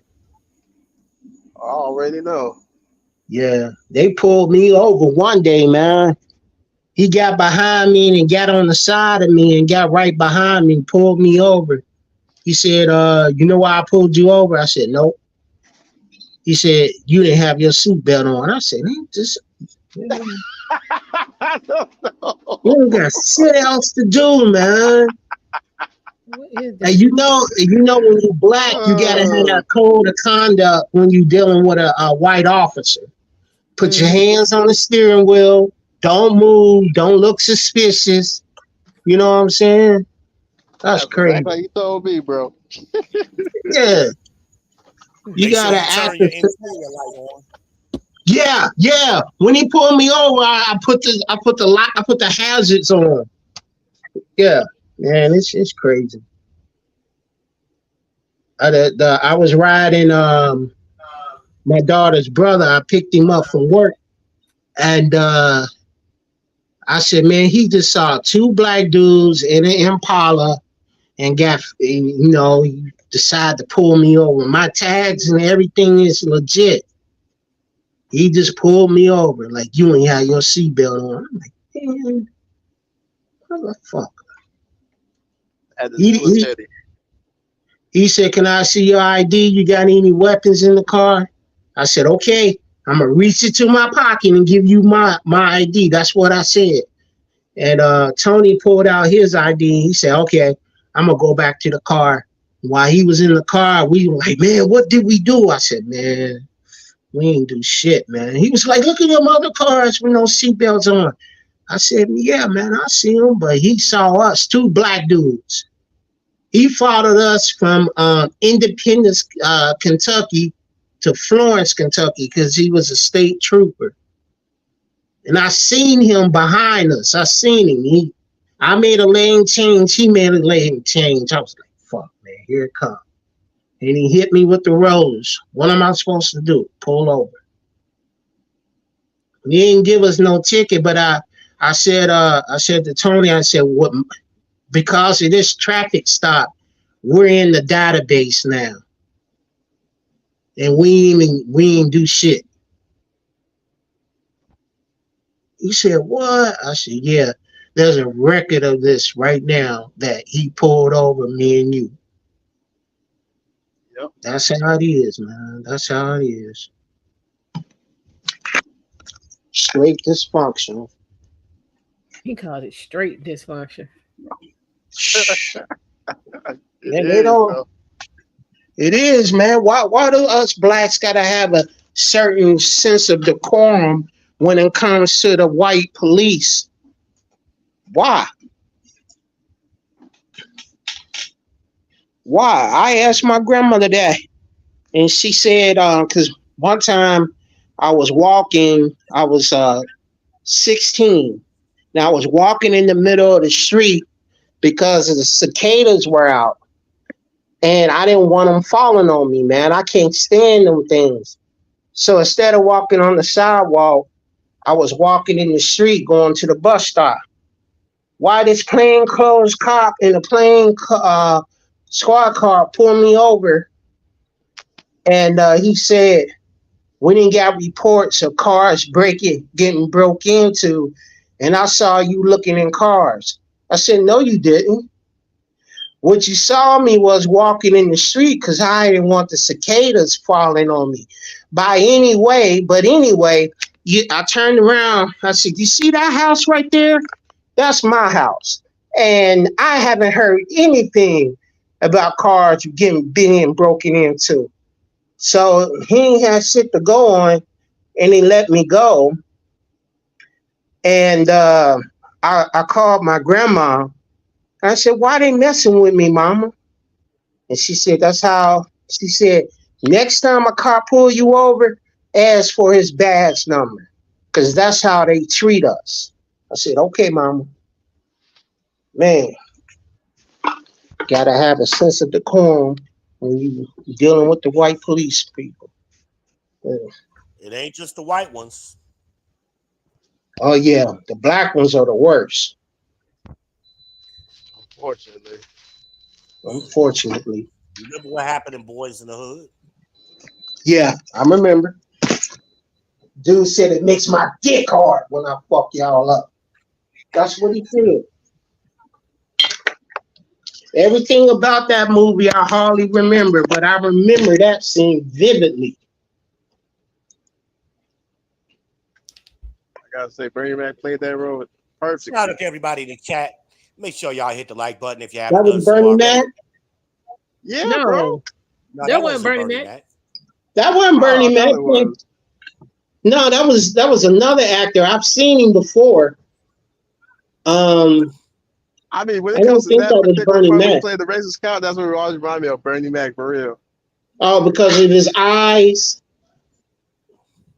Yeah, Well, and he was dark.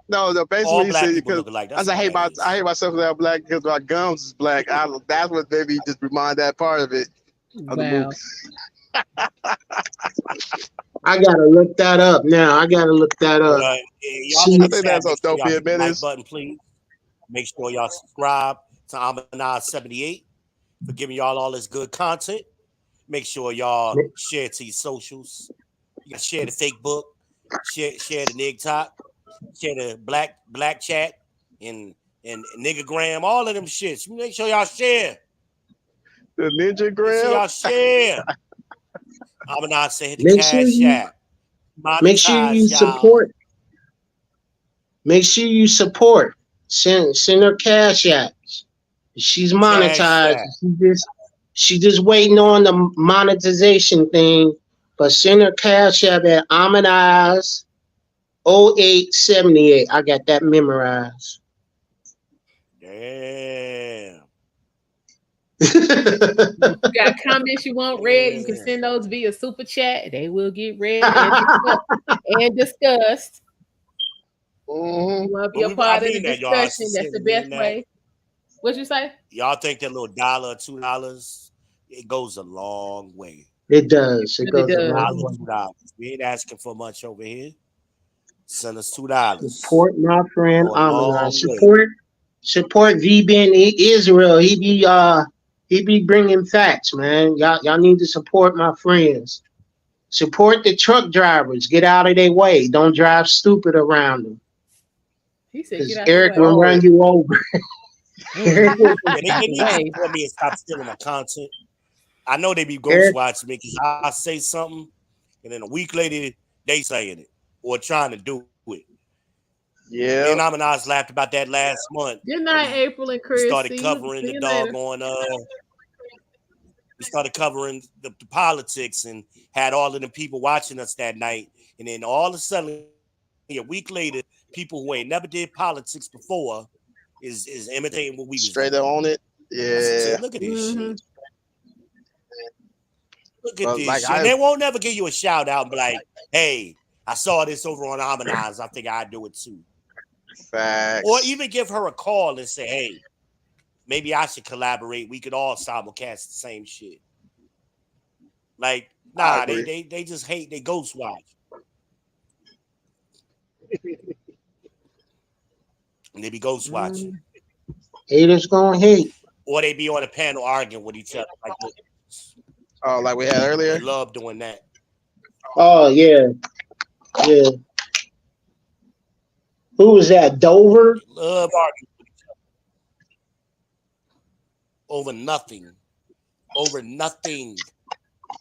I could kind of tell you didn't know what the hell he was talking about. No, they just, a lot of these guys, they never had nobody to talk to. And now the internet is giving them a space to talk. And that's all it's about. They just want to talk to be talking.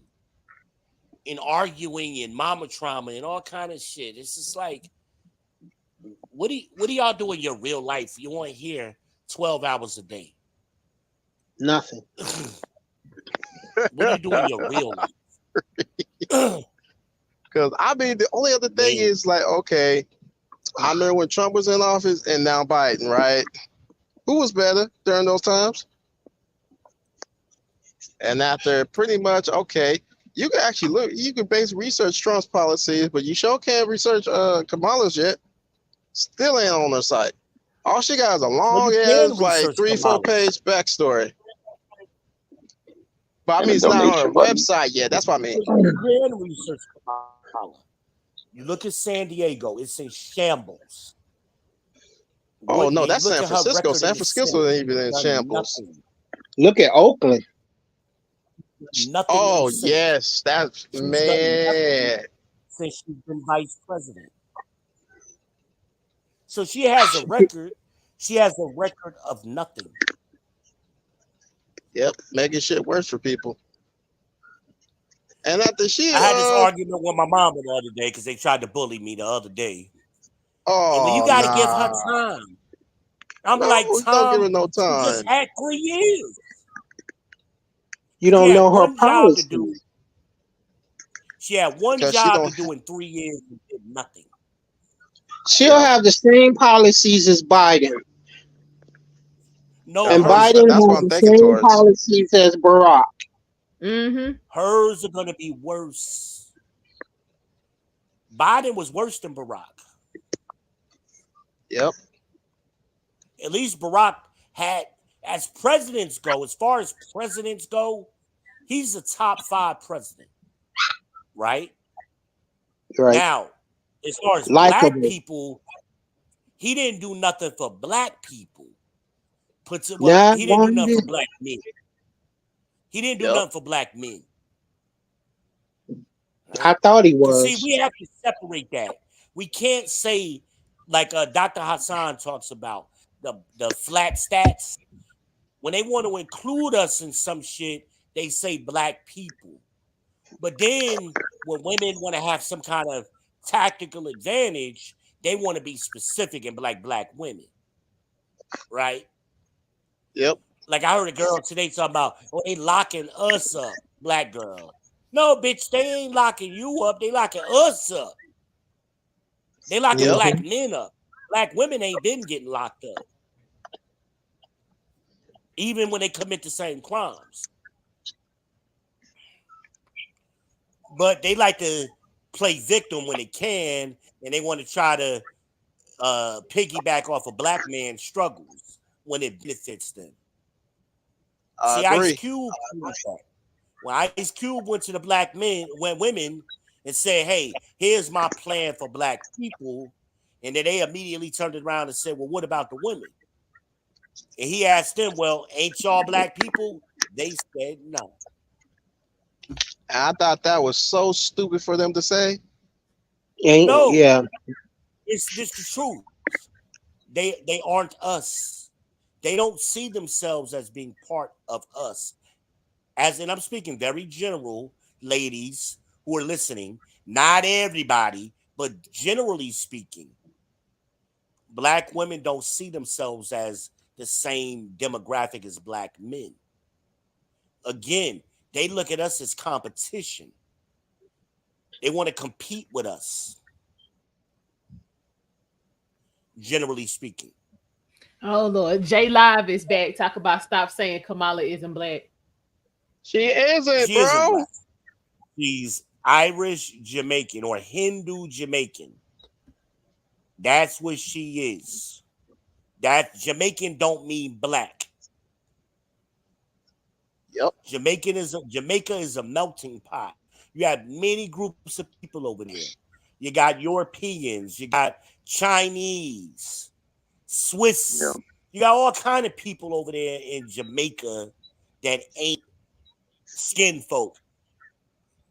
Now you It got was a some of British colony. us Negroes, and see that's the problem with us. We think everybody's a Negro, right? Now some of us during slavery got dropped off on them islands. A Okay, small he's talking percentage of about her. us. Talking about her father's Jamaican. Her Elon father was Musk is not African. Not a Jamaican, race. bro. Her So Well, father's not even Elon black. Musk He is admitted African. he wasn't black. yeah, like Red is saying, Elon Musk is African. Charlize Theron. Theron is African. African. Mm-hmm. Theron. Yeah. It's a lot of white Africans. We ain't African. So what the hell they talking His about? skin is not black. He got his color from the Hinduism. Exactly. And the Right. Jamaican sun. And guess what? The majority of the world is melanated. The majority of the world is melanated. It don't mean everybody is black or everybody is quote unquote African. But that's your limited thinking and you not understanding your own He said origin last story. time I checked, Jamaicans was black. No, all Jamaicans ain't black. Well, the last time you checked, you was wrong. My sister is married to a Chinese Jamaican dude. Their last name is Chim Flu. Yeah, that's a Jamaican funny don't name. mean black. It's just a Jamaican is a nationality. nationality. Read the Yeah, I definition. looked Learn what the looked word into her means. father's side on her heritage, and I forgot his name, like Donald Harris Brown or something. And his mom, so Yeah, her Kamala's father's grandma, name is Donald J. Harris. yeah, and he's the result And of her an father Indian is and Irish marriage. Alexander Harris is the grandfather. Yeah, and that's the guy who traces his lineage back to the Irish slave owner from Jamaica. And I got a picture of the grandfather and the grandmother holding her father. Them they ain't black, trust me. Her actual dad says she ain't. He admitted that he's not black. Right. See, we the only group of people that let other people tell us what we are. You can't go to no other country and say this is what you are. And people ain't having that nowhere else. The only group of people that falls for that is black Americans. Yes, I just had this debate not too long ago, like with the whole one drop rule. In Okay, so other now we come here countries, talk about Jamaica is a black nation. We literally just got to yeah, whatever.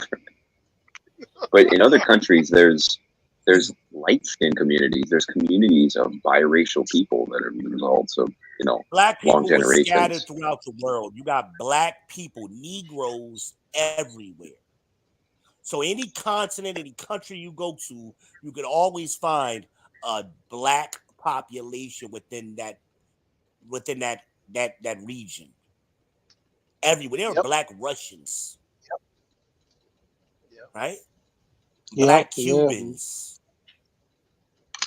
Black But Asians. Jamaica Yep. is not a black nation. That's just what they want us to see on the media. No, that's the lies that people tell. And that's the ignorance. So apparently, according to Dover, y'all lying. If that's the case, where the Look it Jamaican up, dollar at? Dover. Where is the Jamaican dollar?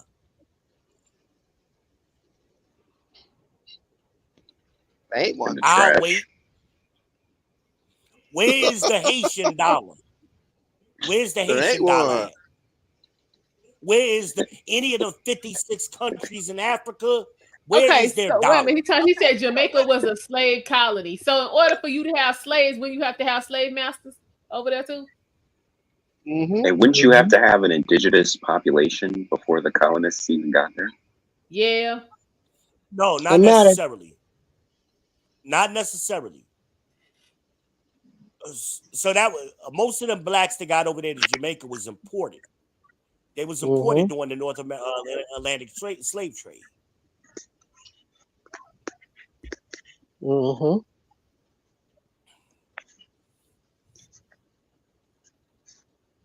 It ain't never been a black nation. This is why they killed Gaddafi. Yep, Thank you, Obama. Thanks to Obama. They killed Obama. Obama killed Gaddafi for that shit. Trying to make a black nation. And a African currency. They took his ass right on out. Going to change the currency to gold, wasn't it? He wanted an African currency. Yeah. Backed by gold. Yeah. Yes. And IMF in Israel had a problem with that. More importantly, because see, the Africans use the French currency. They use the French bank. So Africans only have access to 30% of their money. The other 70% is controlled 100% by the French. So the French didn't want to give up that 70%. So they put a call out to Big Brother. Yo, these niggas getting out of control. We need y'all help. Obama said, I'll take care of it right away. That's what they're doing in Haiti right now. And instead of us going in there with the UN and taking care of it, we're sending Kenyans. You talking about no more Gaddafi? Yeah, the Libyan guy. Yep. I think Reagan took him. Not Reagan. I think it wasn't Barack that took him out. I think it was Derek. It was Barack Obama. They have it was during his time. Found no more Gaddafi. They never. Yes, bro. No more Gaddafi. That was Barack. No more Gaddafi. I think I disagree, brothers. It was earlier. It wasn't Barack. Okay. Let me get this. No more Gaddafi. He was negotiating during Barack's term. No more Gaddafi was taken out way before Barack and Trump. He was taken out October 20th, 2011. That was during Obama, bro. Might be a different first name, different spelling. Yeah. You might be thinking about Idi Amin. And they never found Idi Amin. Oh, yeah. The King of Scotland. That guy was based. King of Scotland, right. Riding through the jungle on that Corvette. Hold on, wait a minute. Never found his man. Okay, wait a minute. Who was you talking about, Derek?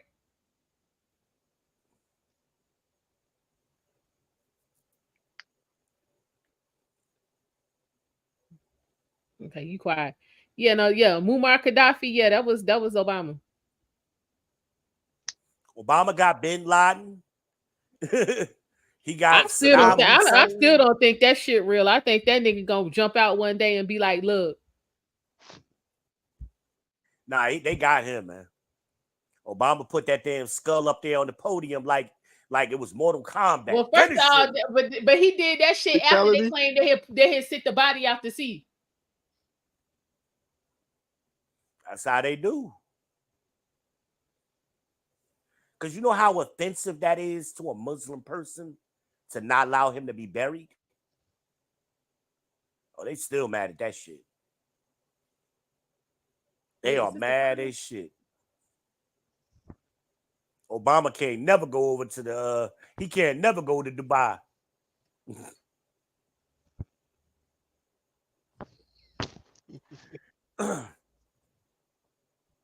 But and my thing to the passport. Here we go with the full immunity bullshit this again. Is why that ain't what that man said. Pan-Africanism and the passport bros are really foolish because they think they're going to escape America's influence by going to another country, right? This is the not understanding world politics. Mm-hmm. America runs the world.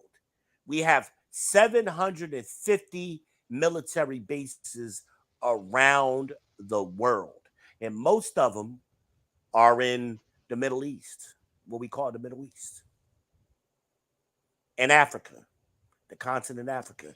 Anybody wants to fact check what I'm saying, go to Google right now and search how many military bases worldwide, and it will bring up a map. They'll tell you 750.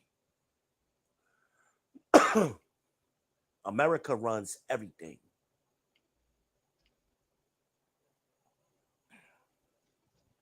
So when you going overseas to do what? Because you sick of the white man, what? Most Americans ain't never been on a military base here in America. You don't know what it's like. Being on a military base is like being in an American city. It's like a little city. America runs on decade. Def, no, you crazy. Nah, what be tripping me out be these passport bro Negroes. Yeah, like hell, most of them be in the military. Hell, if you went in the military, you wouldn't even never left U.S. soil. So miss me. Well, that's not a passport, bro. We don't count. No. I'm saying I'm talking about the ones who you know who I'm talking about. Yeah, the ones who talk shit online. Yeah. But when you're in the military, you don't have a passport. Your military ID is your passport. So I find it funny that they talk that shit. Like, dude, you want a base. You want a military base. That's like being in America. You ain't never been in the country. Remember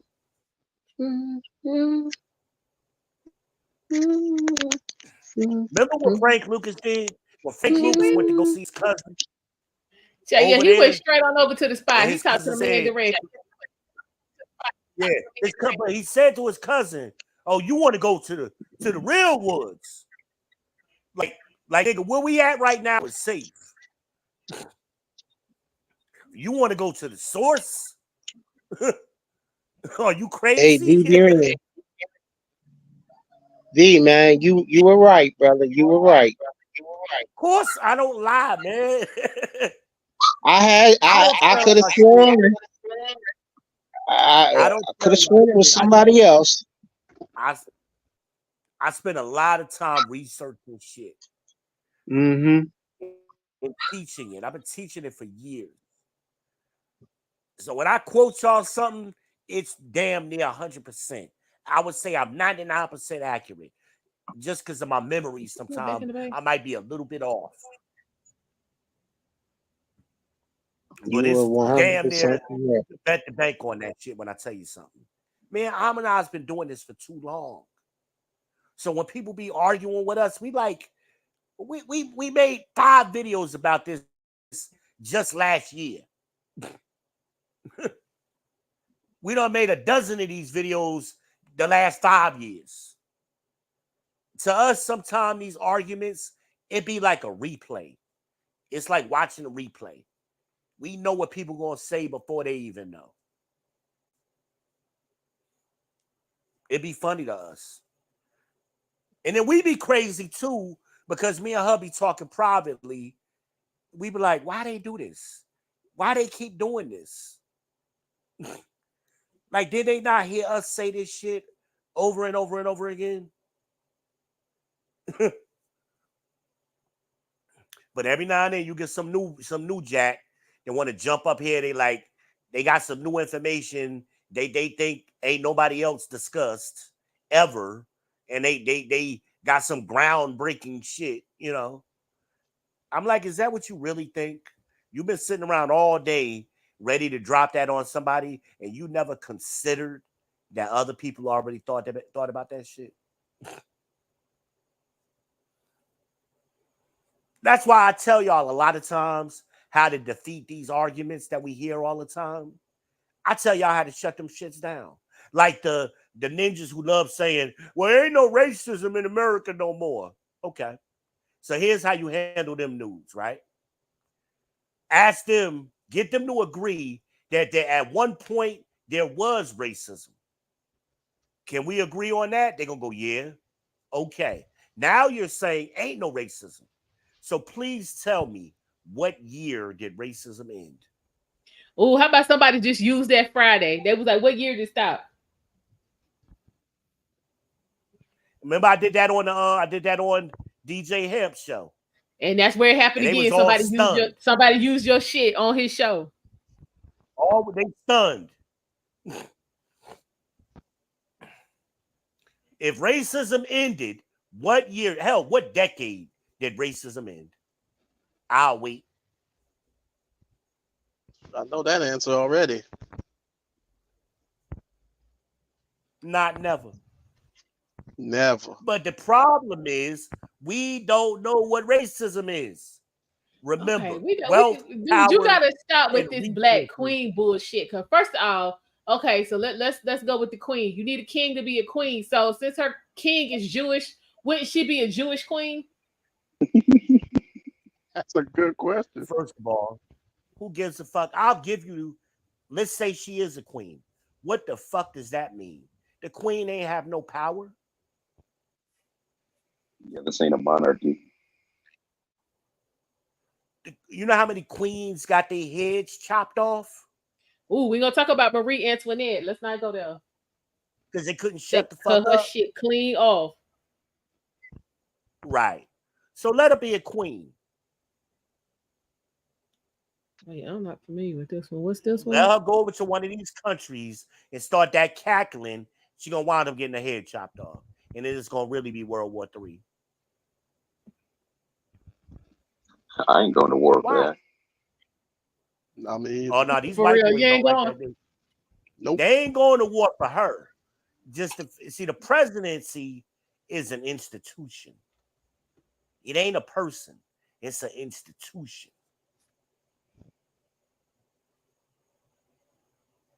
And that's what we've forgotten lately. We try to make it about the individual. And like this girl, I was at dialysis the other day and we was talking about politics and I said President Trump. She wanted to correct me with former president. I said, when do we start doing that? You don't say 2020. Former president. Yeah, because that is not proper. Former President Barack Obama. That is not proper. Hell, I ain't never even heard anybody say former President Bush. They still say President Carter. President. Right. It's decorum. But now we get to Trump, and it's former President Trump. Yep. And he's a convicted felon. But they can't tell you what he was convicted of. Some girl tried to argue me up and down. Oh, he was convicted of being a child molester. No, he wasn't. No, he wasn't. I said, where the hell did you get that from? Allegedly, he did something wrong with when he basically valued his what pretty much his assets were where he was doing for a project. Yeah, but they never proved that he did it. And the thing that was done I had an argument about this. The bank said they got their money back. That the judge gave to the jury, they didn't have to have a unanimous verdict. Yep. That's the first that ain't time legal ever. That's hella illegal. That's not legal. And they ruled that Mar-a-Lago was worth $18 million. Yeah. I understand Trump never paid the money back. So they'll go count by count. He had 34 counts. They'll ask the jury, do you have a unanimous verdict on count number 1? Do you have a unanimous verdict on count number 2? They go down the line. They did not do that. So 2 jurors over here, yeah, we agree on these 2 counts. Then you had 3 jurors over there agree on a totally different set of accounts. That's not how our system works.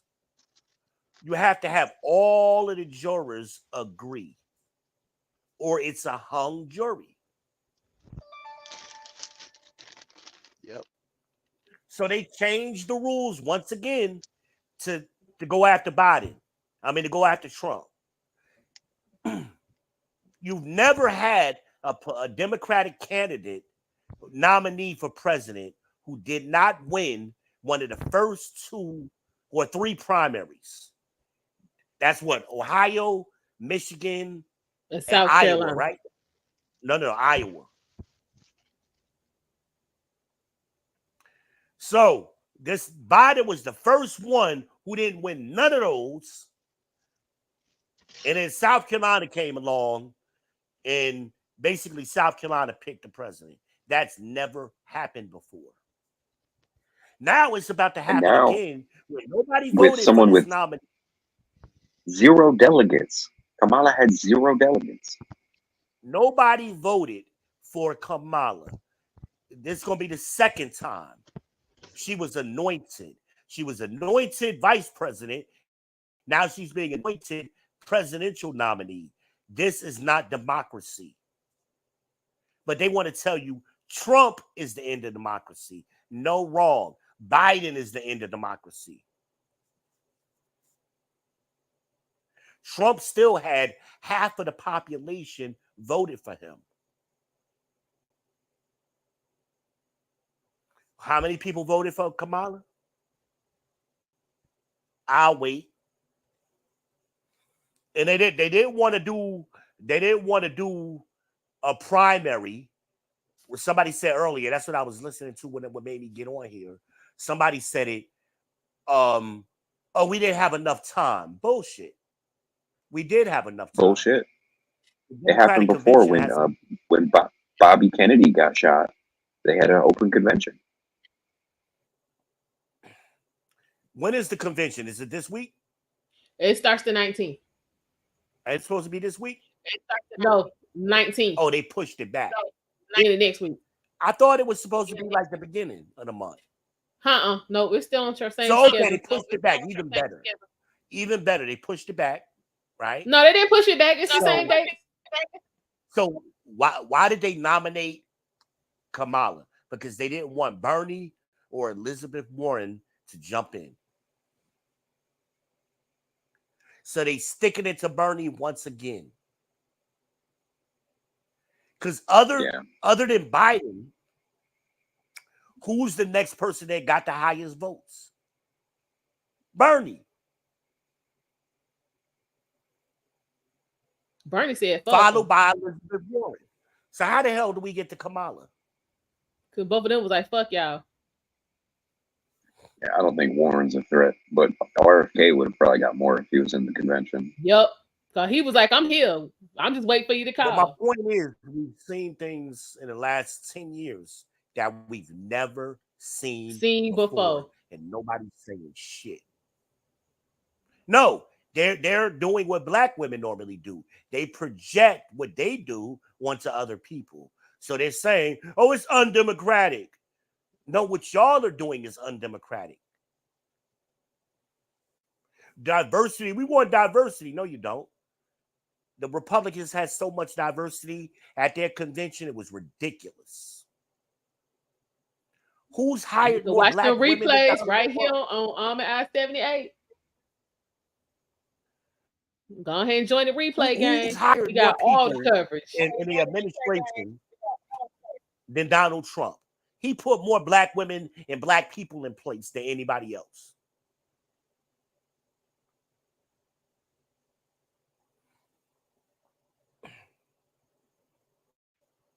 But the very thing that they saying Trump didn't do, he actually did.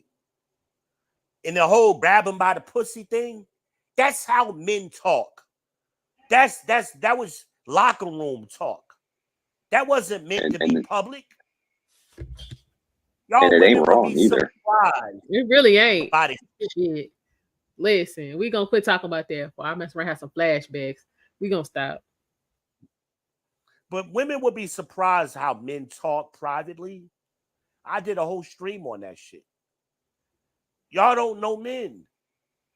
And it goes the other way around. Is the masculinity. They don't want that. That's my point.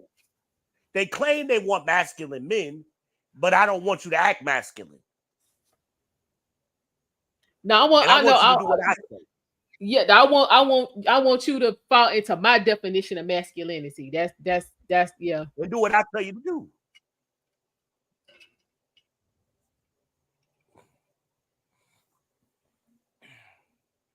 Sometimes, a lot of times with men, especially when they getting into their shit, you just gotta let it happen. There's a reason for that. And you see this early with boys. I used to say this all the time with boys. Let them boys fight. They'll be fighting today and best friends tomorrow. That's how men work their shit out. Stay out of that shit, because as a woman, you ain't gonna understand it. You ain't gonna understand it anyway. You've been took the wrong side. Let that shit go. Let the men work that shit out amongst themselves. Stay out of it, because it don't make sense. I'm a man and I don't understand it sometimes. I got guys I was fighting all my life growing up, and now we adults and they some of my best friends. Yeah, because that's how we build rapport and camaraderie and respect. That's how we do. But when you get involved in it, it becomes like, wait a minute. These niggas can't stand each other. They were just cussing each other out. They was just fist fighting. Look at Joe Frazier and Muhammad Ali was good friends. A lot of people don't know that. But when you remove that from young boys' development, it then becomes, okay, I'm gonna just tell the teacher on you. And they never grow up. You get what you get now in the world. You get a bunch of bitch ass niggas. That's what you got today. Because those boys weren't allowed to work their shit out. You let that shit happen. Just let it happen. That's how the hierarchy's formed. Hierarchy is formed. It ain't gonna be who you always think is the alpha. Sometimes the dude that you have no clue is really the alpha in the group. But that ain't for women try to decide that and bet on the wrong one. And that's why I tell women all the time, you have a little nigga. I seen a little dude knock a big ass dude the fuck out. Debo got knocked the fuck out by a little ass dude. I done seen it. Look at the little girl in Paris that was the he-she that beat up the other girl. They thought because he wasn't all the way masculine, he ain't hit hard. That woman said that was the hardest I ever been hit in my life. Have we ever seen one of those fights where the he-she lost? Mm-mm. I haven't. Only seen one. And isn't it strange? That they have these. Yeah, oh yeah, I remember that one. And they have these records like, oh, she's the first woman to set this record in this sporting category. And it's like, wait, the men have been beating that record ever since. Why is it a record only for women now if men can compete with them, if we're all equal? I remember I was running track in high school. Her name was Ann Blakeney, fastest girl in Chesterfield County. She used to train with us. So when we went to the meets, she was running male times in 100 meter. And we was like everybody was blown away by it. And she was a girl. She was very pretty too. Ann was fast as shit. I had never seen a girl that fast before. She wasn't as fast as the boys, but she was keeping up with us. You know what I'm saying? You know, we wasn't beating her by very much. So when she got with the girls, it was nothing. It was nothing. But that's a unique thing, you know. That's a unique thing. I mean, eventually a woman is going to hit a physical limitation, you know, hand strength, body strength, and, you know, pull-ups and things of that nature. You know, You just can't do it. Your body is not built that way. That's like trying to make a Celica as fast as a Mustang. No, the Celica just look fast. The Mustang is fast. Shout out to the people who driving the Toyota Celicas. You know, y'all cute. Y'all cute. That's the right analogy for it. You ain't fast. You run up on that GT Mustang, you're going to find out how fast you really are. Or worse yet, you run up on that Tesla. That Tesla is a beast. That motherfucker is fast. Some cars just look fast. They ain't fast. When you're getting around below 15 seconds in a quarter mile, now you're talking fast, you know. You know, people don't realize how fast cars are. Hell, that Hellcat, that Trackhawk Jeep, that shit does a quarter mile in 8 seconds. That shit is crazy. A Jeep. The fuck? You know how heavy a Jeep is? I said, what kind of brakes they got on that shit? They probably took the damn brakes off of Eric's truck and put it on a Jeep just to stop that motherfucker. Eric better check his truck, make sure he ain't missing no brakes. For real. Like that. Somebody with a little ass Jeep got some big ass brakes on that shit. So this is ridiculous. Y'all just got through talking about the he, she, and the damn he, she got a whole medal. That shit just came across my screen. I got the Olympics on. I love it. I love that shit. I think LeBron James should retire and join the WNBA. I love it. Because all of them shit talkers, we equal. We can do everything a man do. Okay. Let LeBron get in the WNBA and see what happens. Hell, it ain't got to be LeBron. We could get somebody like Dwight Howard. Let Dwight Howard get in the WNBA. He kind of on that. He don't know his gender anyway, so let Dwight Howard play the WNBA.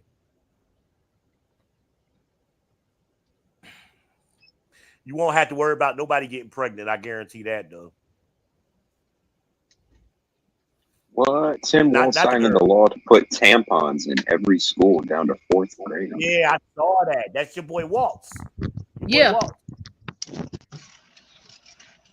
that's what Keelan was on here talking about. Like, this is out of order. What doing with the tampons?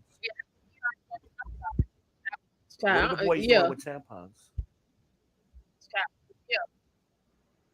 Well, you remember during the pandemic, you know what I'm saying, it was a damn shortage because them motherfuckers was buying up, you know what I'm saying, buying up all the shit. I'm like, look, because you know what, you know what I'm saying, when they get after they get through getting plugged or whatever, you know, sometimes they be bleeding, so they put them up there, you know what I'm saying, the catch the blood here. We could have about to find no damn Summer's Eve. Old enough for this conversation, ma'am. Say what? Please stick to my age group. I'm not ready for that conversation.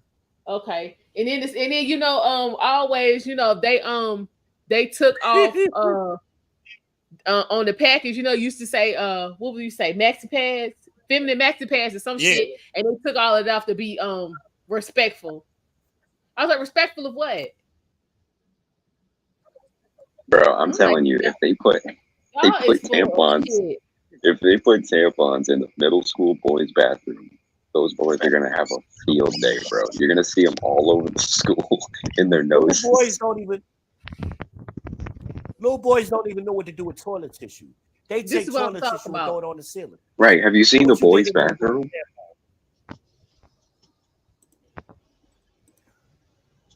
They're gonna do all of the wrong shit with them tampons. That's just a waste of money.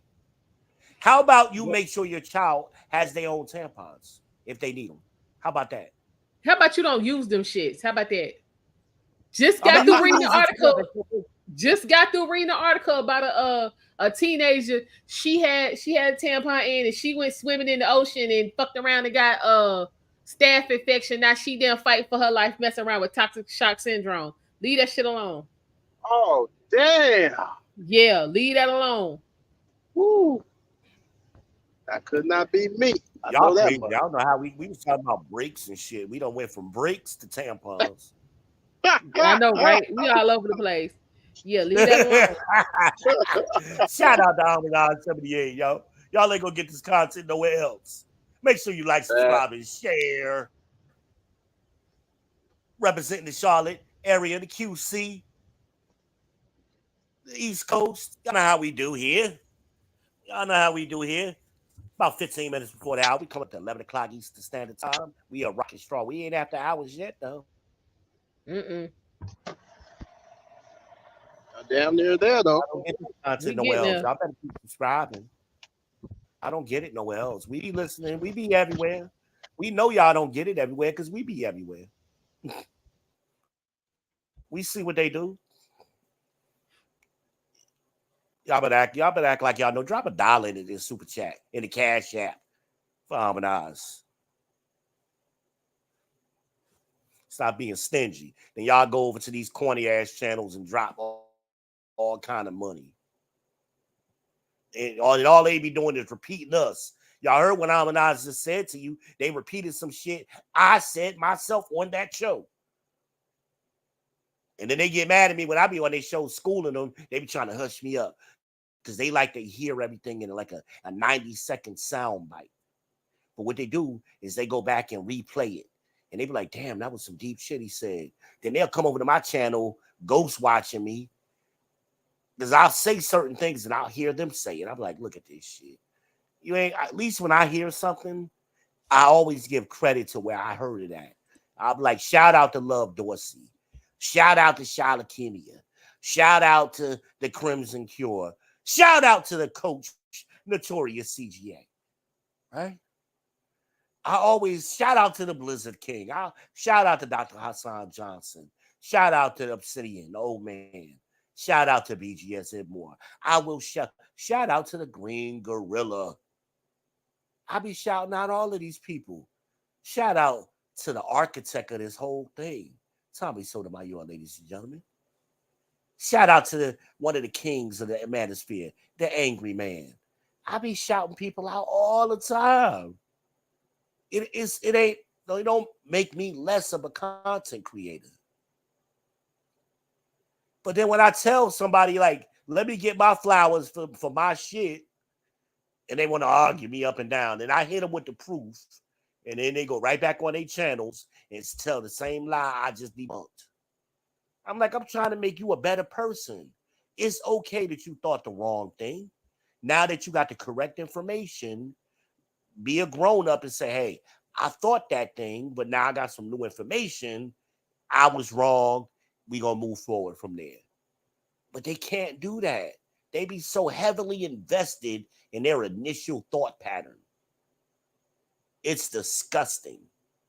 Especially these women who try to blame Kevin Samuels for every fucking thing. They blame Kevin Samuels for shit that Kevin Samuels fought against. I'm like, what are y'all talking about? Kevin Samuels called these dudes deadbeats, the same dudes that you saying he created. That don't even make no sense. He was talking shit to them dudes first, calling them deadbeats and he can't stand cheat men and all of that stuff. Kevin Samuels did that, ladies. The very men y'all hate, Kevin was talking shit about him. I blame Kevin Samuels who made all these bitch ass niggas. No, blame your bitch ass daddy. Whether you know him or not. I seen these dudes. They was my uncles. They was my stepdaddy. They was my daddy. They was your mama. Your mama was a hoe. Shout out to the real bravado, aka Through the Fire Podcast, TJ himself. Your grandma ain't had no drawers on. Remember? Me and him both saying them shits right around the same time. When we talk about that earlier today, what was going on in the 60s and 70s, that was your grandmama. That was your mama. That was your bitch ass daddy. But now today, daddy old and shit. We want to martyr these people. They know they fucked up. It pisses me off. Just admit that, yeah, you fucked up or you didn't know something. Now the information is out in the modern world. They can't do that. They can't do that. And that's why I hate going to family functions when you have a group of them. I was at one, what was that, a couple of years ago, and my son was there. My uncle's sister's sons were there. They were a little bit older than my son, but they was having a good conversation. They was talking about anime. They was talking about video games. It was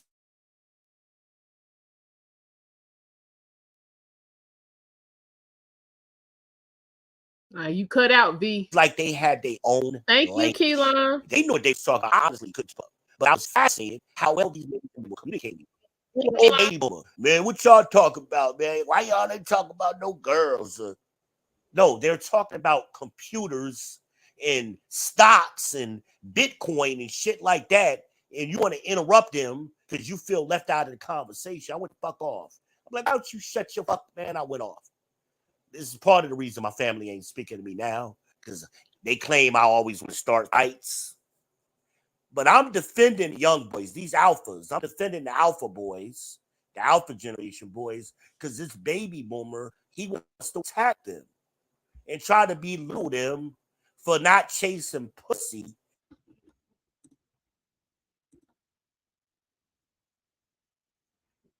And that was just an intellectual stuff. That was what the conversation was about.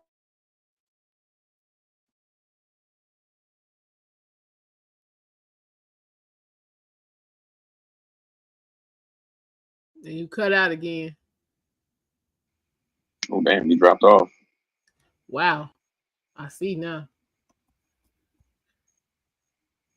He don't even know. He's still talking. Hold on, y'all. On tape, Roger Stone saying before the election happened that if Trump is down in the electoral count, then he's gone. What the fuck does that have to do with anything? Right, so Roger Stone said that if something happened, you're still not giving me anything that Trump did. Yeah, what does Roger Stone like saying anything to do with it? Yeah, it's the whole exchange going on between them two. I just remember that CNN reporter who somehow was at Roger Stone's house 15 minutes before he got arrested. They had the choppers and everything. CNN got the heads up from the FBI, and we know this. All the media is working with the intelligence agencies, all the social media. It's partially why 2020 happened the way it did. You remember the 51 intelligence agents who said that the Hunter Biden laptop was fake? Well, that was a lie. And was anyone held accountable? So when you see a candidate that's obviously made enemies with the intelligence agencies, it's not hard to see why the media is against them, why the judicial system is against them. My bad, y'all. I'm sorry. You good? StreamYard they got some shit against me. But I was so disgusted though at that dinner. That man tried to embarrass the young men for having an intellectual conversation. I couldn't fucking believe it. But they salty. That those baby boomer men are salty as hell because they haven't done shit as a generation. And they try to take it out on younger generations because they never got the respect of their father's generation. Those solid generation men never respected the baby boomers. Never. I saw it. And they now they old ass men, and they resentful. And they won't admit that they dropped the ball. Every time they tell a story, they was the world's greatest at whatever. If that was the case, how did shit get fucked up? That don't even make no sense. How did the black community fall apart in the 80s if the baby boomers had their shit together? The baby boomer men. I'll wait. They can't admit. Now they raising their sons, or their sons have been raised to, or they allowed their sons to be raised the same way. I told this story on my stream the other day. I was in a restaurant. I'm not gonna say the restaurant last week or a couple weeks ago. And I drink tea. I'm a tea drinker. Anybody knows me knows that. The tea was so light. It looked like apple juice. It didn't look like tea. You know, tea is dark like cognac. And so I said, let me taste it. When I tasted it, it was watered down. So I asked the waitress for another one. And she gets her manager, and he tells me, oh, I calibrated the machine, and this is going to come out the same way. I said, sir, I've been coming here for a long time. I've never complained about the tea. This is watery. It's watery. Like, you know how they make stuff in advance, and it's just sitting there and the ice melts? Yeah. That's what it tasted like. It tastes like the ice melted. Can you just make another batch? Food service and retail right now has never been worse. It's insane. Custom service is dead. That's my point. Because nobody wants to be accountable. It used to be, and you still get it in some restaurants. If I had made the same complaint at, say, Golden Corral waitress would have said, don't worry, I'll make you a whole new batch. And then they would have brought it back and asked me, hey, how's that? Is that good? Golden Corral does that. Or just about any plate, like a good solid, and it ain't got to be like a fancy restaurant. I mean, it could just be a decent, mom and pop type of restaurant, Usually that's what they'll do. But that generation of men, they just can't admit they fucking wrong, or they don't know something. They know everything. Well, okay, when it was time for y'all to know something, why didn't you know then? And they never consider maybe the newer generation knows something you don't know. Maybe they're smarter than you. They don't consider these millennials. This is the problem, like when you get into basketball discussions or any kind of sports discussion. Oh, the 90s was so rough and tough in the 90s, and Jordan had to go through so much competition, and you hear all of this bullshit. I played ball in the 90s. These boys today are better athletes by far. That Olympic team over there in Paris is the best team we've ever seen put together. They would have whooped the 92 Olympic, the Dream Team's ass. The reason the Dream Team had the success they had is because the world had never seen that level of competition before. So if that Dream Team was playing today, they wouldn't be blowing out teams like they was in the 90s. But also, if you take today's Olympic team and put it in the 90s, they would be winning by 50 points too. I mean, but we can't be honest. That old generation of men, old Generation X and baby boomers, they act like the 90s was the greatest thing ever. Jordan did not guard anybody. He didn't guard nobody. Jeff Hornacek, he guarded Byron Russell. And that's the shot you see on TV. The greatest shot ever was over a guy that was almost a foot shorter than him. I mean, come on. And it was a free throw. Come on. Steph Curry is shooting from the icon, the logo, in your face. But we want to make Jordan so great. And I was a Jordan fan growing up. But that's just indicative of what I'm saying. They can't admit Right. that these young boys are better. Right. They can't admit that the game in general advances and therefore the competition. Well, even if the game hasn't advanced that much, the athlete is better. They got better conditioning. Child, the world has caught up is what's going on. The world done caught up. And the world has caught up. Yeah. Because back then when the first Dream Team, you know what I'm saying, went in their totality, they only played against 6 other NBA players. This team that's over there now, they got to get through 91 to get to the goal. Did you see the Sudan team? Them boys don't even, they said they don't even have an inside gym in the entire country. These boys is practicing on fucking concrete and dirt. Yeah, they ain't playing no games. They ain't playing no games. Get them dudes 2 years. Watch, they gonna get a medal. Give them 2 years, they're gonna get a medal. That's an athlete. Hell, I seen somewhere in one of them African countries, the high jumpers, they don't use no pole. They just jump over the shit. Yep. And they don't have no cushion to land. They jump and land on their feet.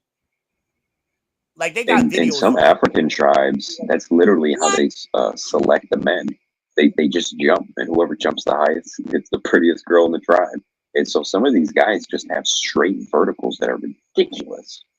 But these dudes is jumping over like a 10-foot fence and ain't touching nothing and landing and run off like ain't nothing happened. I'm like, are you shitting me? Oh my God, girl, why you no? I'm so tired of y'all with this Project 2025 shit. What happened? We got a latecomer talking about you don't have to vote for Kamala, but remember you're accepting your rights that the left are being taken away. What rights? That I don't know. Then she's talking about Project 20, the whole playbook. No, it's Project 2025. What rights specifically is she referring to that are going to be taken away? I have no idea. I think Project 2025 bans birth control. If I'm not mistaken. Birth control is not a right. I want the some of this shit y'all calling rights is not rights. This is privileges, and privileges can be taken away. That's what I'm getting at. That's what I'm getting. Let them see. See, that's how they trick you into the argument, Red. They get because you know more about it than they do, so they get you talking about it, and they start trying to throw talking points at you to argue with you. No, I'm going to concede the argument. Okay, let's concede the argument. But what rights are you talking about? The person in the comments, can we get an answer? Well, no, because here go y'all same boy talking about because Death Note said that neither Democrat or Republican is back in 2025. He talking about that's a lie. Members of Trump's administration helped author 2025. Trump doesn't have an administration right now. Yeah. I don't know what that means. Then he turned around and said birth control is a right. You got the right to not fuck, or you got the right to fuck and not get pregnant. Okay, ain't nobody taking away birth control. That part right there, sir. That part right there. Why y'all gotta be so damn lazy and don't want to take no damn account? Don't want to take no responsibility. How can something be a right? Was it a right before it was invented? No. But you could not get pregnant before birth control though. Red, I'm gonna get you the Jedi status. Just like you can now. Stop using logic. Yeah, cut that out. Yeah, that's my problem. Stop using logic. What is okay? Let's assume that they're correct and it is right. But what has been taken away? So the argument right now is birth control has been taken away. What birth control? He said, "Who these people?" Exactly. Last time I checked, they added birth control, which was the Plan B. So no birth control has been taken away. And they in fact have added it. And birth control has gotten better and more effective. So what are we talking about? Because maybe Red, we got to give the argument. Maybe they know something we don't know, so we got to let them educate us. Maybe we missed something. You see what I'm saying? Mm-hmm. And now that they have the floor, they got Amanda's attention. She done got our attention. We asking a question, genuinely trying to get understanding, and they ain't saying nothing.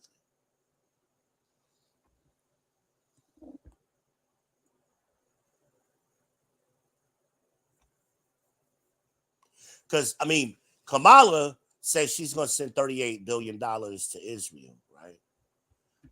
Can't some of that money be used to fund birth control and Planned Parenthood and all of that kind of stuff? Why do you need to some fund of that money it? go to that? Show some fucking responsibility. No, I'm just saying. Some control. I'm using their life. Why the fuck don't nobody want to have no control no more? That's the part I need somebody to break down for me. Why y'all can't have no control? Yeah, your brain should be the birth control. They want control, but what they want control is over somebody else. They don't want to have self-control. Okay, self-control means you have to have self-accountability. Yeah, they don't want that. I understand they that. want to be able to point the finger and blame somebody else when it goes wrong or shit gets hard. Right. Okay. So again, and then we keep hearing about, you know what I'm saying? I'm just, picking a piece out of what Amanda was just saying. This whole great incest in the mom's life. We'll go piece by piece.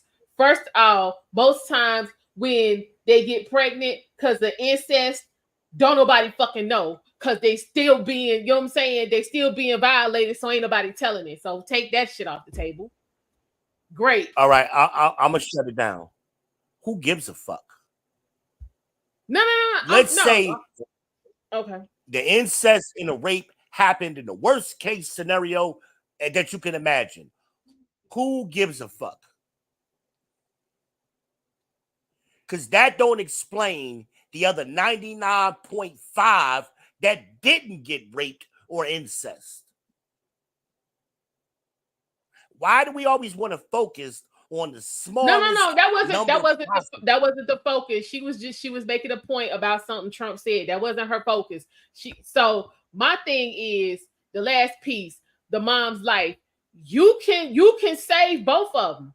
Because again, when they keep talking about the mom's life being in danger, they usually be in fucking labor. So you ain't gotta kill the baby to save the mama. The baby just be early, but the baby be alive. My reaction is the same. Who gives a fuck? So I don't understand this. You got to get rid of the baby to save the mama when her life becomes being in danger, she already in fucking labor. What I'm saying is don't even engage in this conversation because it's she did responding to some of that other shit that Death Note and them was all in. She ended up in that by responding to one of their goofy ass comments. I'm not just saying it to you. I'm saying to whoever's listening. Why do we always want to argue the smallest number that's insignificant? It won't change anything one way or the other. But we ignore the other 99%. Yeah, definitely. I said I was picking pieces out. Yeah, I wasn't reading them word for word. No, I was talking refining the Death Note. But yeah, so the whole, you know what I'm saying? Just get rid of this shit altogether because, like you said, them little pieces that they want to pick out don't amount to shit. No, let them have it. Just concede it. Give that shit to them, but make them pay for it themselves. Yeah. Okay. And then that's the end of the argument. Hey, I'll give you incest, rape, and the mother's saving the mother's life. I'll give you all of that. No problem. You got to pay for it, though. It got to come out of your insurance and your tax dollars. Y'all love that glitter. That shit is banging.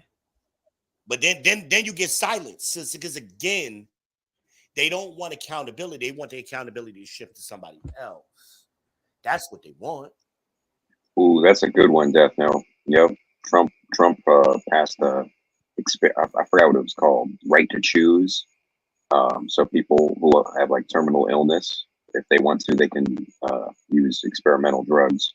And before that, we weren't allowed to. And he just said it recently the other day that when he was on the with the black women on the black journalists, he said to them, I support abortions in the case of rape and incest. Right. Since y'all so hell bent on that shit, have at it. He said it right there. And what did they do? They hurt because they thought they had him in a gotcha moment and they didn't expect him to say that. So once he said it, they tried to hurry up and go on to something else. Well, first of all, he the damn gift the gab. He got the gift the gab. I don't know why y'all be trying it with him. I don't know why they be trying it with him.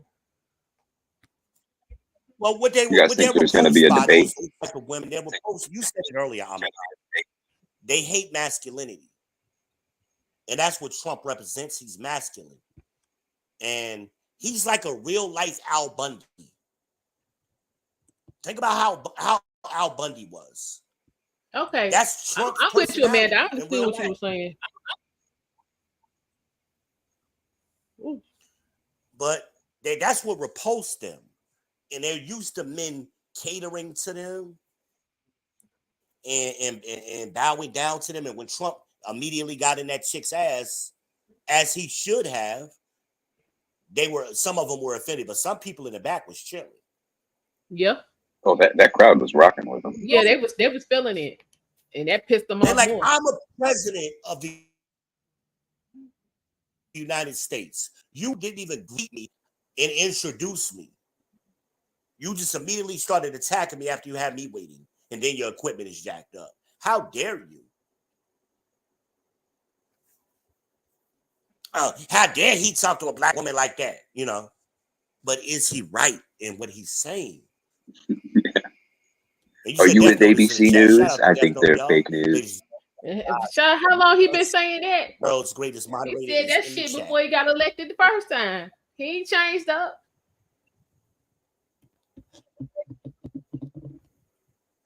Oh my God! How about you put yourself in a position not to need that shit? Why don't nobody ever want to talk about that shit? I don't know. Don't you have a personal decision? Don't you have a personal decision not to have sex? It is. It is. Just don't fuck while you're ovulating. How about that? Who? Or just take your punk ass to where you can get that legs while you're ovulating. But see, most men are ignorant. They don't know how the human body works. And they damn sure don't know how the female body works. A woman can only get pregnant 5 to 7 days out of a month. So all she got to do is not have sex during that time period. That's 100% effective. I'm back. And they all got these smart watches, these Apple watches. The Apple Watch tracks their cycles automatically. He had an Oura ring too, because I have one of them. Smart scales that cost $20. Because they can step on a scale and the scale will predict with a high degree of accuracy when their period is going to come on. So they have all of the tools in today's world that previous generations of women had never had, could never imagine. So if a woman gets pregnant, we too used to folks cleaning up our shit, and then now you know what I'm saying, finna be in a position where you have to clean up your own shit or fucking tell it. And now y'all want to have a damn mini season. There's too many tools out here to play that game anymore. That's like you running out of gas in your car, right? That's your responsibility.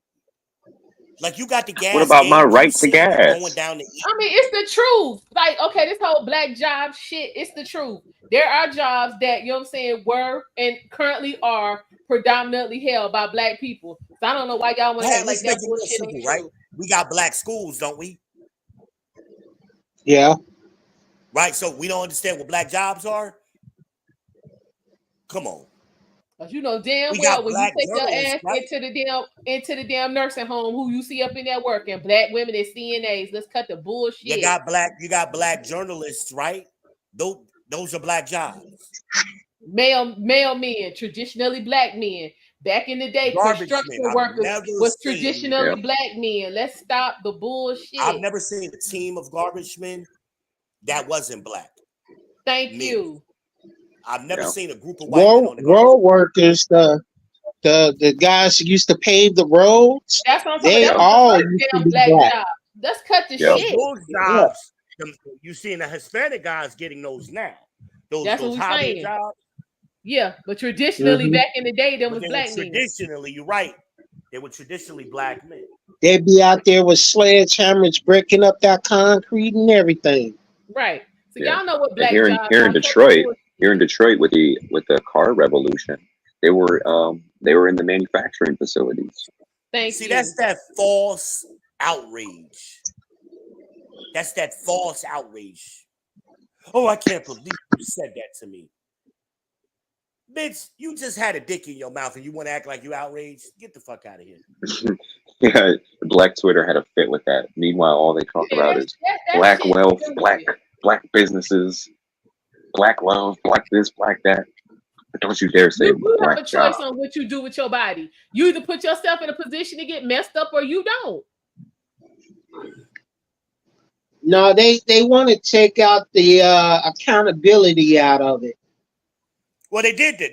That's what they did. They took shame away. And then now that somebody finished, you know what I'm saying, throw that shit back on them, now they want to have a damn seizure. But the problem with that is it's not sustainable. It's not sustainable because you can't.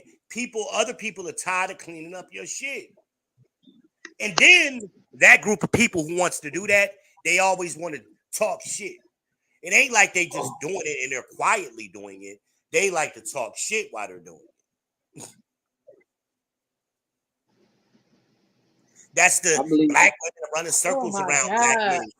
And black women earn more. You want to believe what you want to believe because again, in all fucking honesty, black women basically the majority of the jobs that black women have is in some form of fucking retail.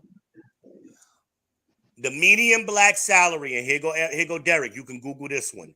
Just Google. I got you, brother. Median black salary for black women. $36,000. Cause y'all know damn well back in the day when we was teenagers and shit, and was saying getting our little first jobs, Burger King and McDonald's and Chicken Shack and all of that kind of shit. The managers was black women. You take your ass up in there today. You got Louisa and Guadalupe running shit. Brenda and Teresa ain't nowhere to be found. So let's cut the bullshit. Let's cut it. Quit playing. Yeah, the manager of the store was always somebody mama from the neighborhood. This is what I'm talking about. You try that today and see what happens when you go up in there. Shit, all the fish bars and most of the fish bars in Cincinnati are ran by I don't know how to classify them, but people from the Middle East. Asians.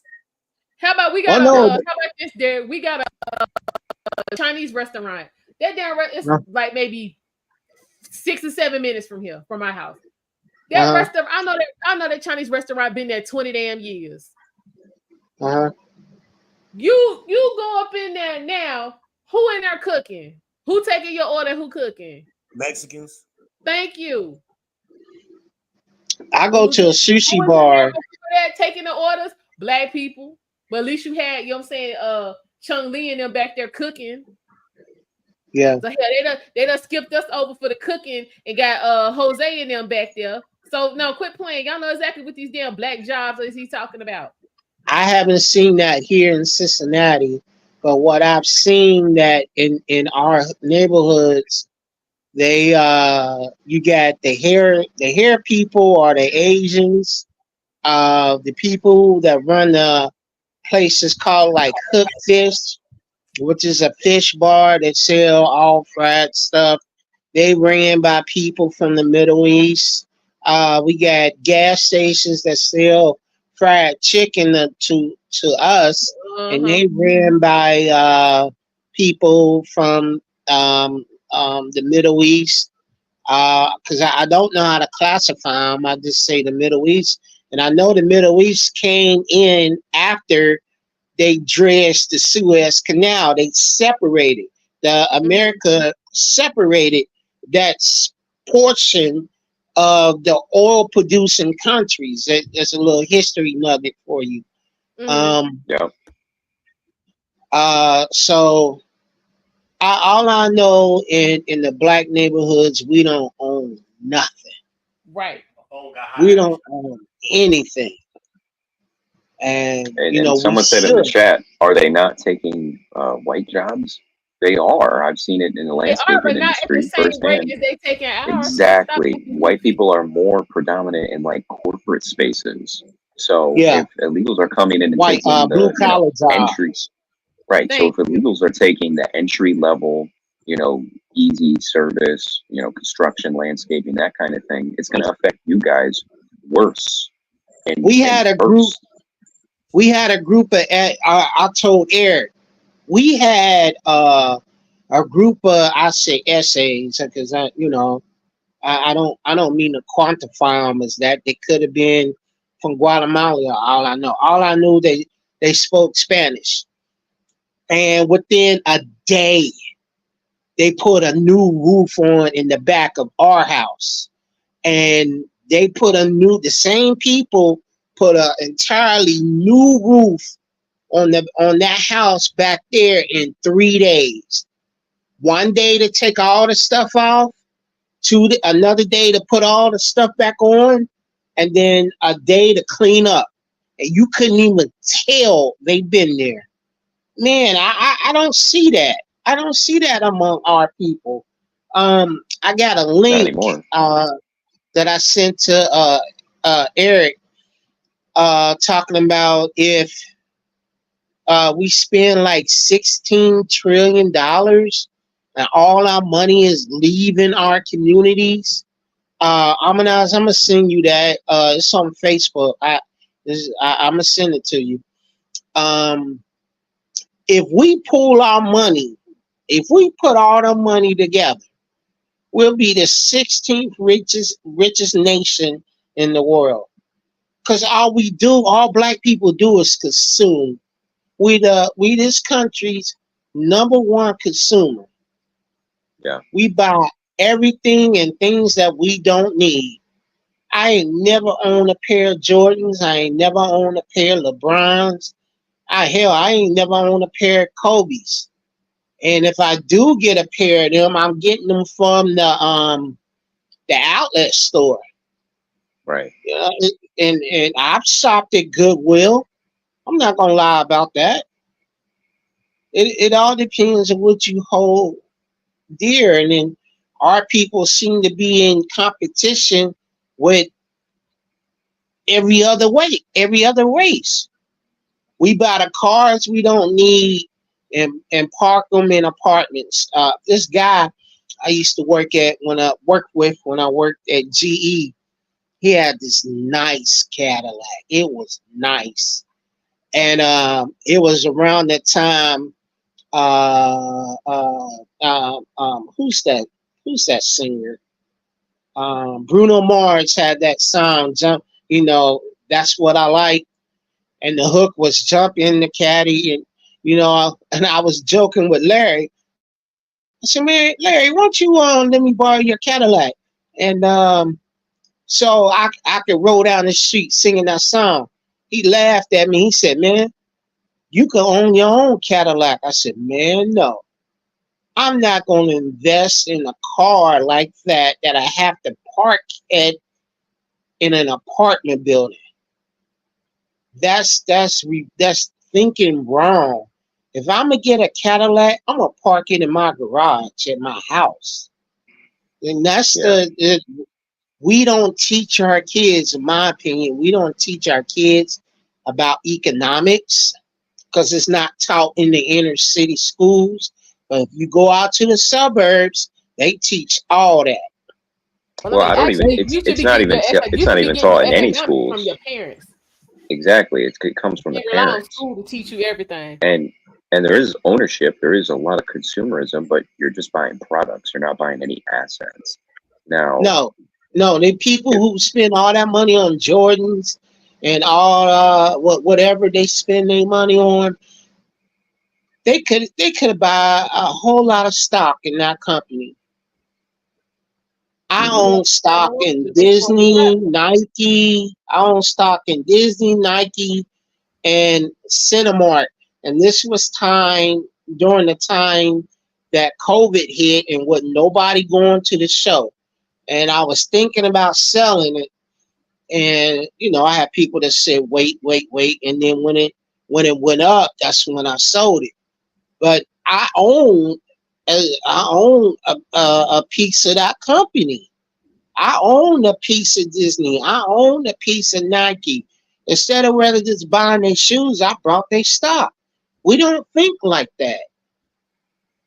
We don't. And as a people, we don't think about buying ownership in a company. Or building what you already have. Imagine this. Imagine if all crime in Chicago stopped immediately. No more crime tomorrow. The property value of every single house in the city would skyrocket. Businesses would want to come in. It would be a gold rush. You'd be standing on gold.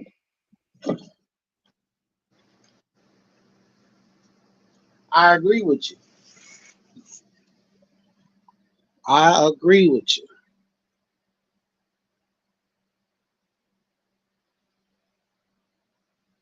But unfortunately, it's too much money tied into law enforcement. There's too much money tied into it. Hello, we're talking about. Thank you. Well, he We're said talking it's about. not being about focusing on our nation, our friends and family, and it was all about virtue signaling from bad actors for bad purposes and smoke screen and hire all kinds of shit. Yeah, you're right. Well, thank you for the super chat. I appreciate it. Circus. Thank you for the super. Thank you for supporting my good friend ALMONDEYEZ. She brings good content. Thank you for your support. You're doing good tonight. Yeah, she done gone. The most I've been on a live was 6 hours. That's nothing in ALMONDEYEZ. That's nothing. She'll go 12 hours if she could. No, we ain't gonna go that long because I got the I gotta go to the hospital in the morning. So right. But we need to what be. You say, we need to. He said, I'm just waiting for the leftists to say nuclear families are racist. Yeah. I mean, folks do be taking it to the extreme, but I mean, what's crazy is that wasn't even like nuclear families used to be like the new progressive thing that they were pushing. Before that, it was like ultra nuclear. It was the whole linear, the grandparents, the uncles, the cousins. I mean, that's how these billionaires live.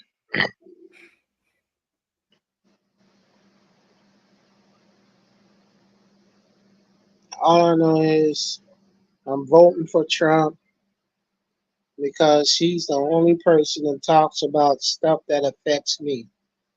Who? Trump. Oh. Old girl get up there and take pot shots, but don't nobody know her policies. And she's going to have the same policies as Biden, as Obama, because that's where Biden ran on the Obama ticket. And, at the time, he debated better than Trump. He won me over. Now he's just the old man that can't make it to the door. It's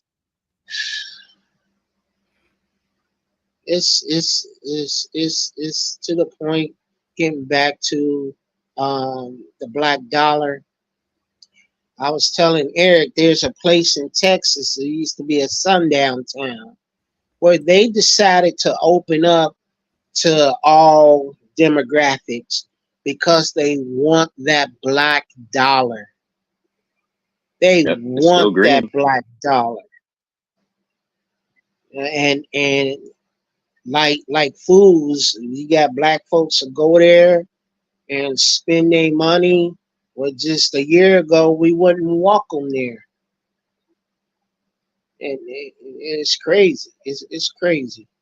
It's crazy. We still got sundown towns in modern times in America. That's crazy. Well, there's also sun up towns where you don't want to be caught being white. Really? I shake my head at it all. I told my white friend, I said, man, you don't know what it is to be black in America. You don't know what it is. I don't have the same opportunities you have. And that's what people don't realize. He grew up in the suburbs and had a silver spoon. Well, in my house, we had to fight the roaches and the rats. Then I had to, walk a half a mile to the bus stop. And then our schools, the inner city schools, are based upon taxes.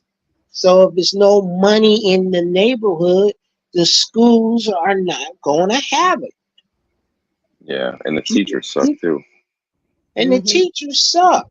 You go out to the suburbs. Go ahead. I see that super chat. Go ahead.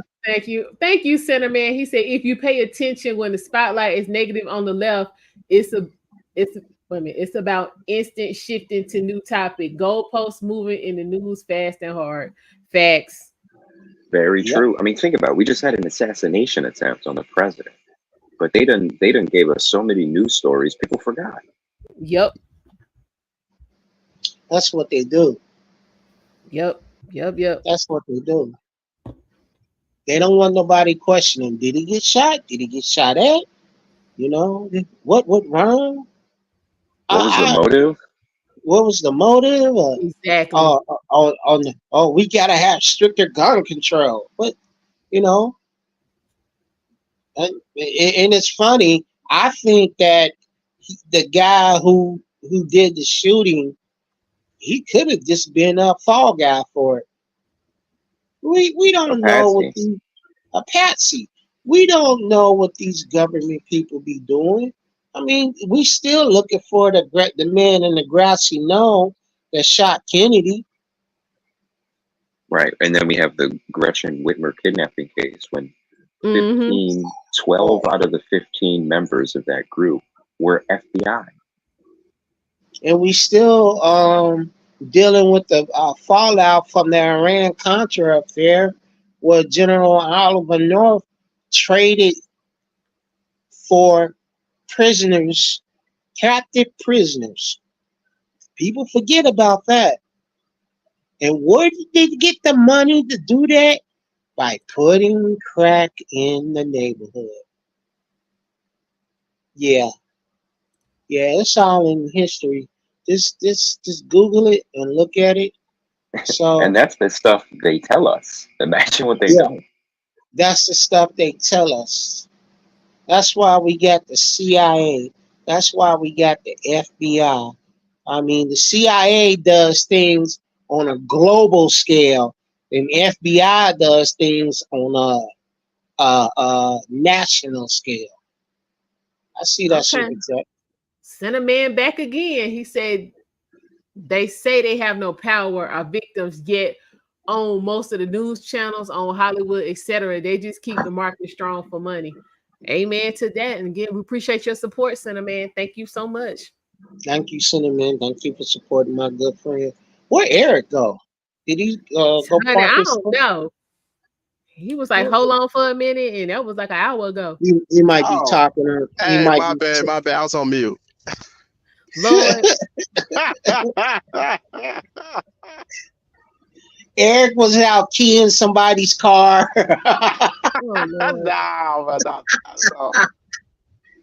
He parked this rig in front of a Bentley or something. He wrapped it around, and I've seen Eric whip that rig like it's a Cadillac. He wrapped that whole thing around that car like I told you to move. If you ever see Eric drive his rig, he drive it like it's a caddy. I ain't lying. I ain't lying. I'm surprised he don't got spinners on it. I don't think they even make spinners for it. Oh, Spinners on it. That probably be the most funniest thing ever. Man, I can see you putting on them, man. I can see rigs that are decked out. I haven't seen them. Only thing I seen was just chrome, chrome wheels, but that's it. I seen them painted up with the flames going back on them and everything. Yeah, I mean, you can customize them a bit, but not no spinning wheels though, I wish. Yeah. I'm giving somebody in California an idea. What if we could do it? That would be fun. Them brothers out in Cali, man, they deck anything out, man. They'll deck anything out. I've seen them. Hi, Pumpkin. When did y'all get back? Right now? Okay.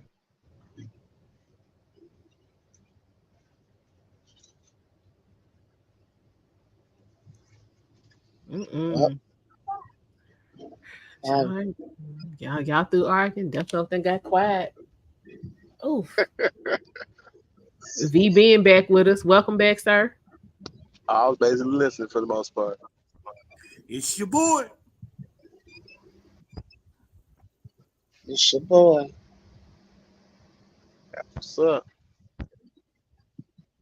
Did we ever finish watching what dude was going to say?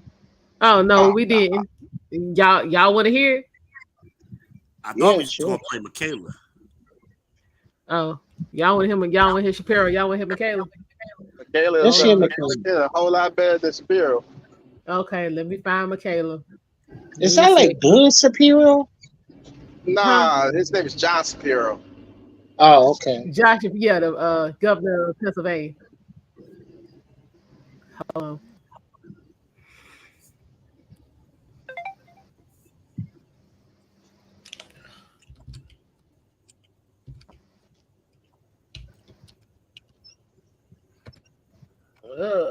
Let's see. All right, no problem, Keelan. Hold on, let me see what we got. Montgomery, that was her last name.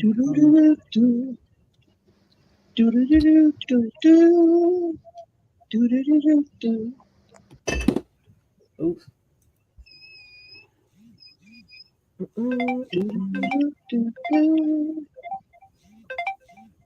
Is this it? Yep, here you go.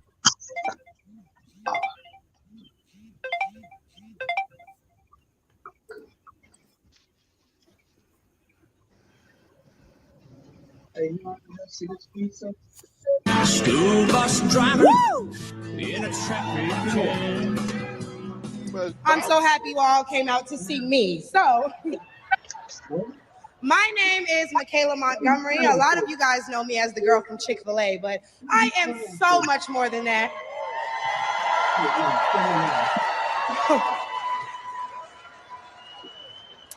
Not only do I serve as the CEO of Conserve the Culture, I am also the state director for Blexit down here in Georgia. I'm a Fulton County coordinator for America First Works, and I'm also launching a podcast on the Patriots Prayer Network. So put some respect on my name.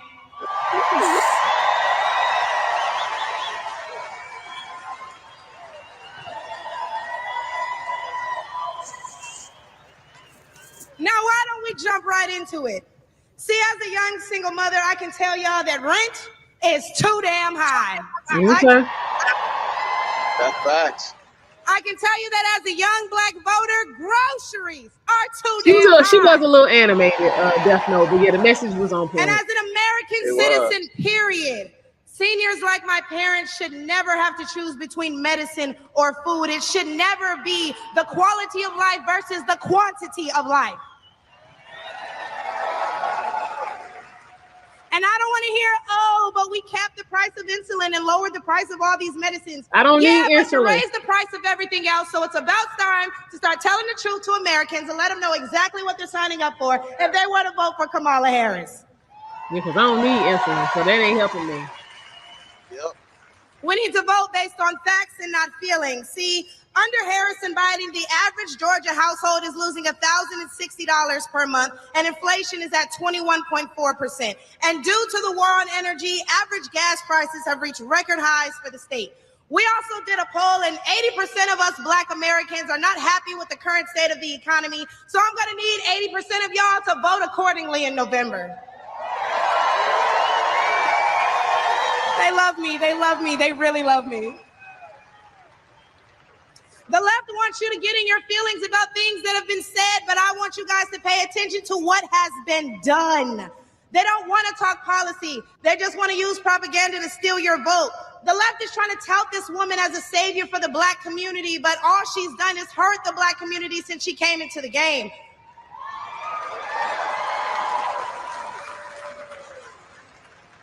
See, the first step in destroying the Black community is to dismantle the Black family. So aside from her record as a prosecutor, why don't we ask Mrs. Willie Brown if Kamala Harris cares about Black families? Jesus. Jesus.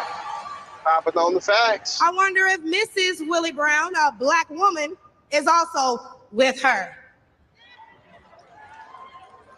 A few days ago, President Trump said he didn't know Vice President Harris was a Black woman. I'm trying to figure out what all the outrage is about because she's only Black when it's time to get elected. Did I lie? The same Black people who are mad at Trump for being confused about her race, ethnicity, nationality, whatever, are seemingly forgetting that while you're touting her as a savior for Black people, she identifies as an Asian woman. She chose her side and it wasn't ours. When asked if she would ever do anything specifically for Black people, she said no. Whereas Trump gave us the Platinum Plan, which specifically uplifted the Black community by increasing capital by almost $500 billion, creating 500,000 new Black businesses, and would give Black churches the ability to fight for federal resources for their communities.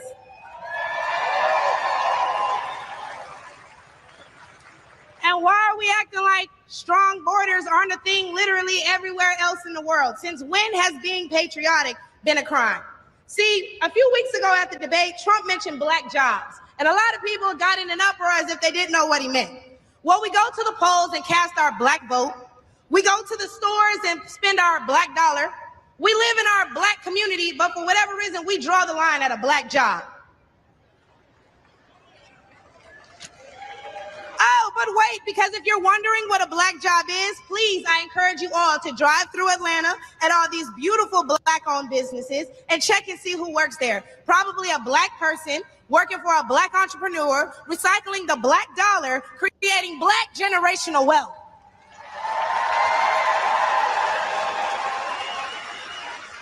If they come here illegally and they're taking your jobs and your resources, then please believe my cousins in the Appalachians, they coming for you too. And y'all know Kamala Harris has yet to say Laken Riley's name. As borders are, she opened the border to millions of illegal immigrants that have flooded American streets with deadly drugs and gangs that have spiked overdoses by over 124% and brought more crime into minority communities. So how's that for Black folks? But let's take race out of it. Just as a woman, period. How can you be a champion for women's rights when you're taking away opportunities from biological women and giving them to transgendered ones?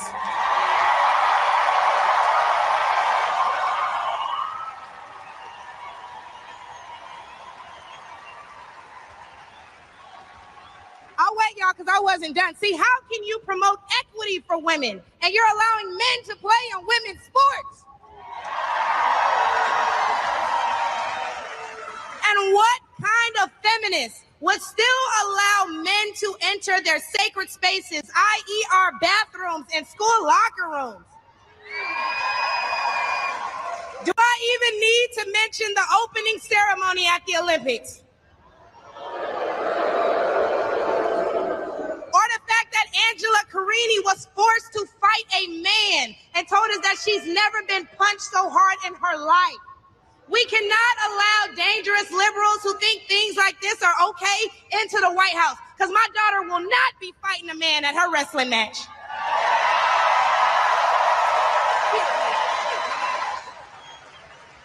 And what I think both men and women can agree on is that national security is important. So who would y'all rather see lead us into war if it were so to happen? My silk-pressed sister Kamala or the big dog Donald Trump?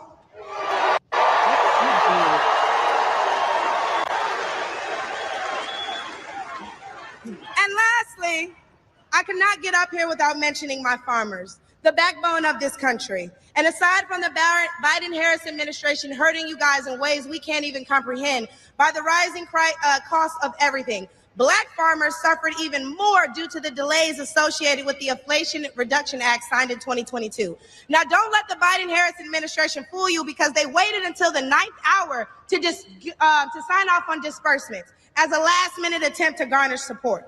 But why would they hurt the agricultural industry? Probably because they're looking forward to making more money in the pharmaceutical one. And speaking of pharmaceuticals, because I promise I'm gonna wrap this up, when they bring up abortion and they talk about protecting your medical freedoms, don't be afraid to mention COVID. The Biden-Harris administration forced Americans to take an experimental vaccine and took away their jobs, their livelihoods, and their freedoms if they refused. Trump gave us a choice and Biden gave us a mandate.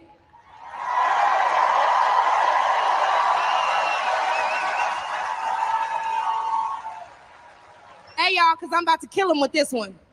So the next time the left wants to tell you that, hey, abortion is a right and you need to protect your medical freedoms, remember that they took those freedoms away from men and women the second they got in office, and there's nothing stopping them from doing it again.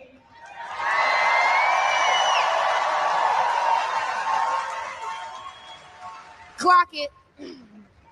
So lastly, again, I'm going to encourage you all to vote based on the facts and not feelings. Oh, he made me feel so bad when he said that. Okay, but they hurt your families when they sent all your tax dollars overseas. Oh, it hurts my feelings when he acts like that. Okay, but it hurts all of us when you see an administration failing their country that they were elected to represent. In which case, I'm going to leave y'all with, hey, mama, daddy, I made it.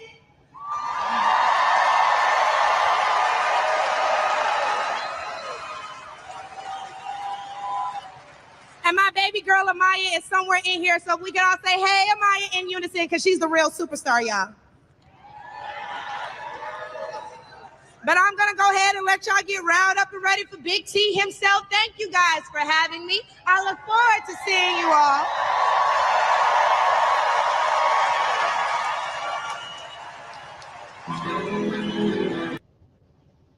All right.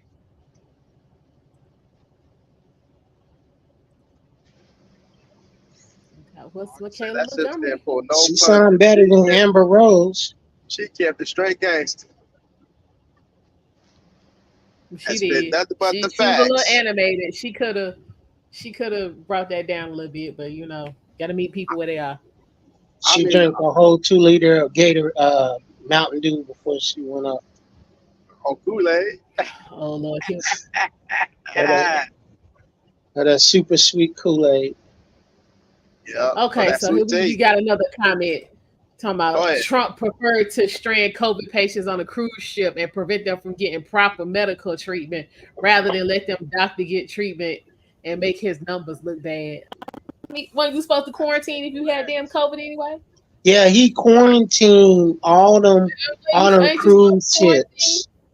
Yeah, he quarantined them. Everybody on the ship got the shit. They need to stay out there by themselves. That don't even make no sense. Trump did not make the quarantine. That was up to the individual states following the advice of the CDC. Well, we're talking about the cruise ship shit. But yeah, they was out there in international water. So yeah, they let them stay out there. No, Second of all, there was no proper treatment because nobody knew how to treat it. Yeah. So anytime there's a deadly disease on a ship, you have to isolate the ship. That's nothing new. I guess people don't remember the Ebola shit broke out overseas. Oh, yeah. I remember. I remember that. The swine flu. That's what I was going to say. Yeah. The mad cow over here with disease, all that either. shit. They wasn't letting that shit into their countries. Hell, they made the shipping. Remember the shipping containers that had the mad cow disease or whatever, the lettuce? Hell yeah, that's what I want to vote for because I ain't never had the shit, so I'm good. That's how you stop a pandemic from spreading worldwide. You have to shut down the shipping lanes.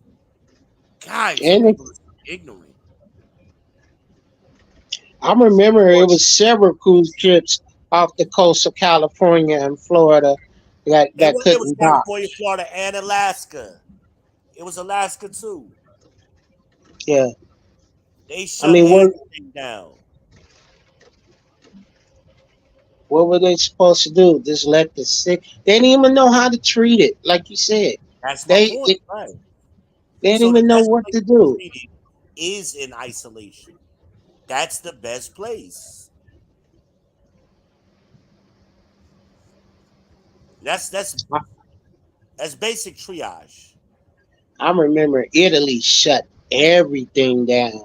They did. They take your ass home. Everything. The only place that didn't shut down nothing was Haiti. And then they ended up they killed the Haitian prime minister and his wife. Yup. Right? That was Biden, by the way. Yep. Because the man didn't want the vaccine. We don't need it. He said. We don't got no outbreak over here. Now, I know one other place that didn't have the outbreak that even that bad, only 10 people had COVID, was Sudan. Yeah, here we go. We had refrigerated. None of the African countries had it that bad, and they didn't take the jab either. Funny how that works. Here she come again. Under Trump, we had refrigerated trucks filled with bodies.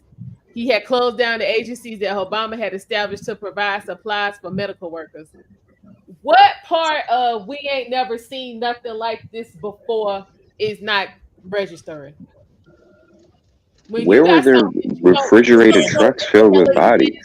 I don't remember nothing like that. You can't just cite your source. Cite your source. No, listen, it don't matter about no source. It don't matter what their source is. Let's give them the credit for what they just said. It's about common damn sense and fucking science. Let's give them credit for what they just said. What does that have to do with voting for Kamala? Okay, I what is Kamala going to do? I can actually answer that question about the refrigerated trucks thing.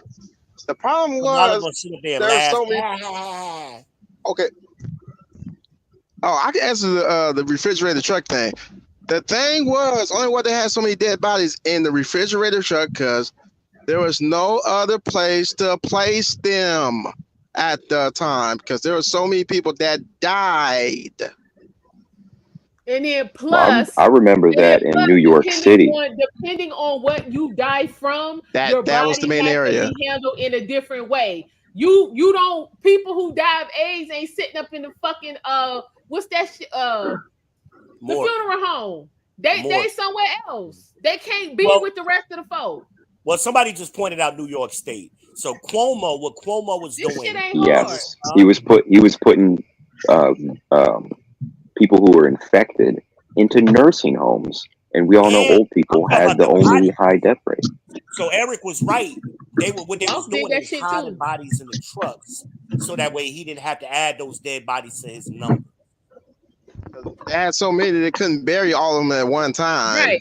Right, and they didn't know how how they were going to have to dispose of them bodies anyway. Just to drive around with dead bodies. Yeah. And I remember doing those particular loads for that's why I was working with one particular company. So the thing was there were so many people that was dying from it playing out that pretty much that was just another storage spot so they wouldn't decay so fast so they can have a proper funeral. Yeah. Hell, and they had to make sure they was even gonna make it that far. Shit, you know what? They didn't know what that was gonna do. You know what I'm saying? To the remains after you was already dead. Y'all need to quit playing.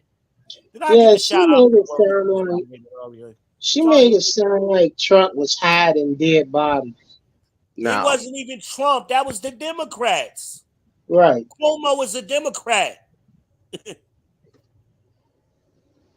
Yeah, all the states that had like the worst We only body lost about counts. 1 million people. Again, All the body counts supposed were to do in about Democrat COVID? states. He knew COVID was coming and was like, fuck the people. Is this what you're trying to make us believe? You won't have to stop this shit. This is getting stupid. This some shit we ain't never seen before. And last time I checked, the shit's still going on. He ain't even president no more. So what are you talking about?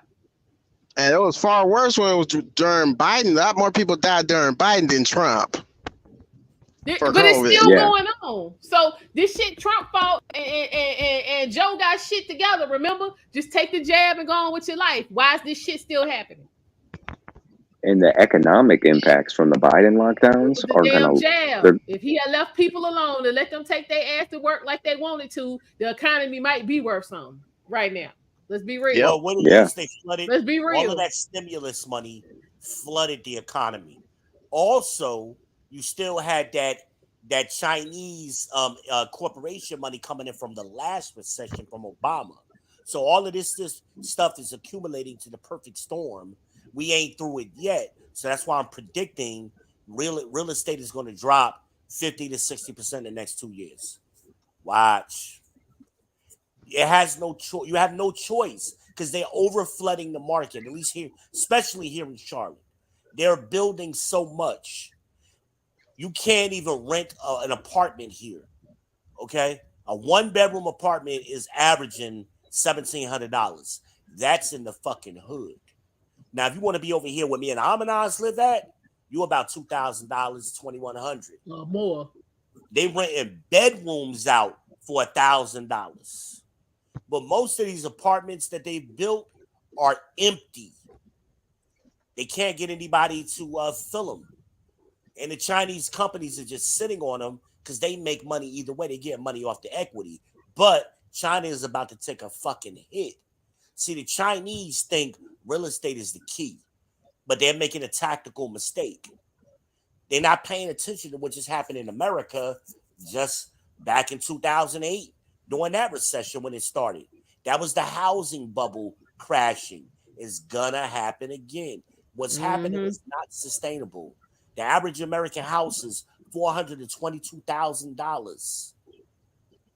Nobody can afford that shit. So you got states where the inventory is extremely high right now because nobody. What did they say? I just saw a show last night.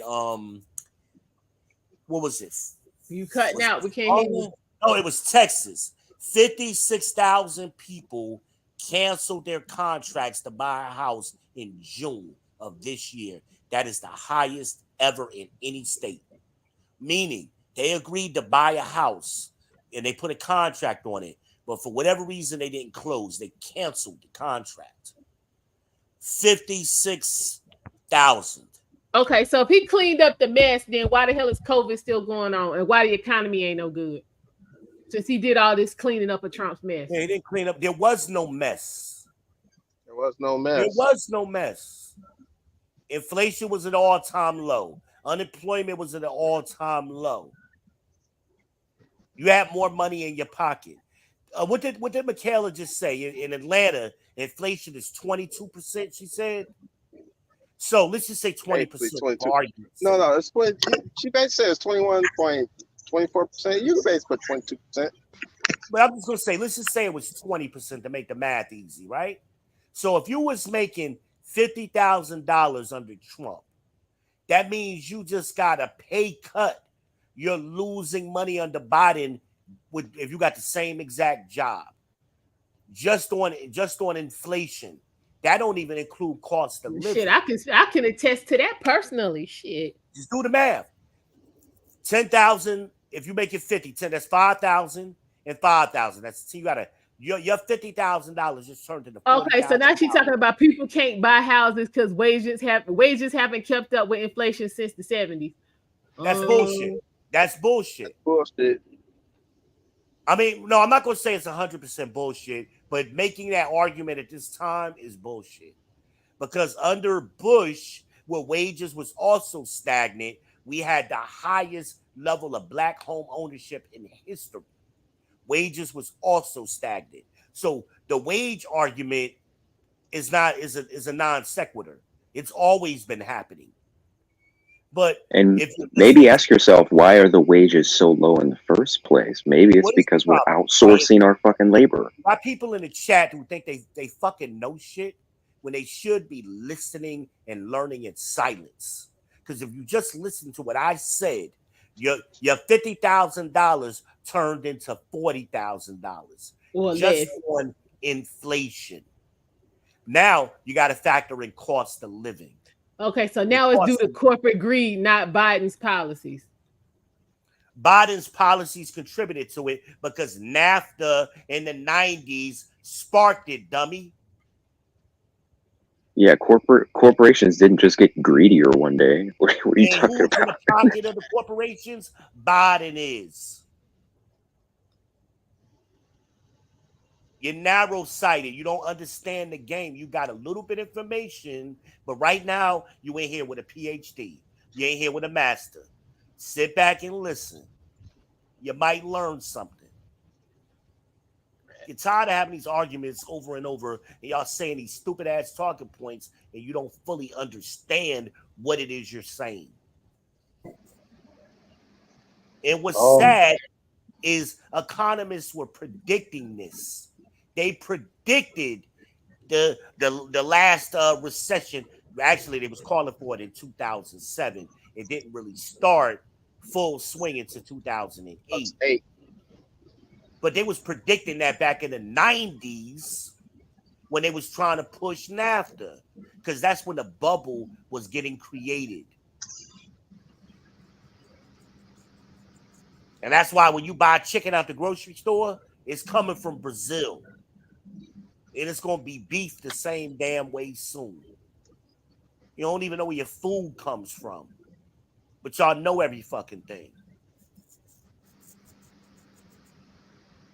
Honey coming from China. It ain't even real honey. It's damn counterfeit honey. Search that shit on YouTube. I didn't even know that shit was a thing. Counterfeit honey. The Chinese people are brilliant. They can counterfeit anything. They just ain't making knockoff Jordans. They make it knockoff honey. They could even counterfeit a president. Yeah, we seen that with Dick Cheney. Dick Cheney was a clone. Have you seen the new Biden? He's like 6'9". The new Biden. That's that Olympic model. Yeah, he's towering over his wife all of a sudden. He's jogging up the Air Force One steps like he's 35. Like, who the fuck is that? Oh Lord. The new Biden. I like that shit. But we got to get real and stop. Let the evidence tell you where to have your opinion, and stop forming a preconceived notion and then trying to find evidence to support your stupid ass theory. That's why we got Assistant DA Love down there in Atlanta with that whole screwed up RICO case. They made some theories in their mind, and then they tried to find evidence to prove their dumbass theory. Now it's unraveling. Okay, so Biden passed the infrastructure bill. All Trump did was talk about infrastructure week every other week, and Biden insisted on the jobs being created through the bill. What infrastructure bill? Where have they built anything in this country? Bridges are falling apart. Roads are falling apart. The jobs that he talked about he created are fucking Uber jobs. Yeah. People supposed to be retiring. I done seen more 60 and 70-year-old people driving Ubers than I ever have these last couple of years. The last job report showed that like 90% of the new created jobs were federal employment.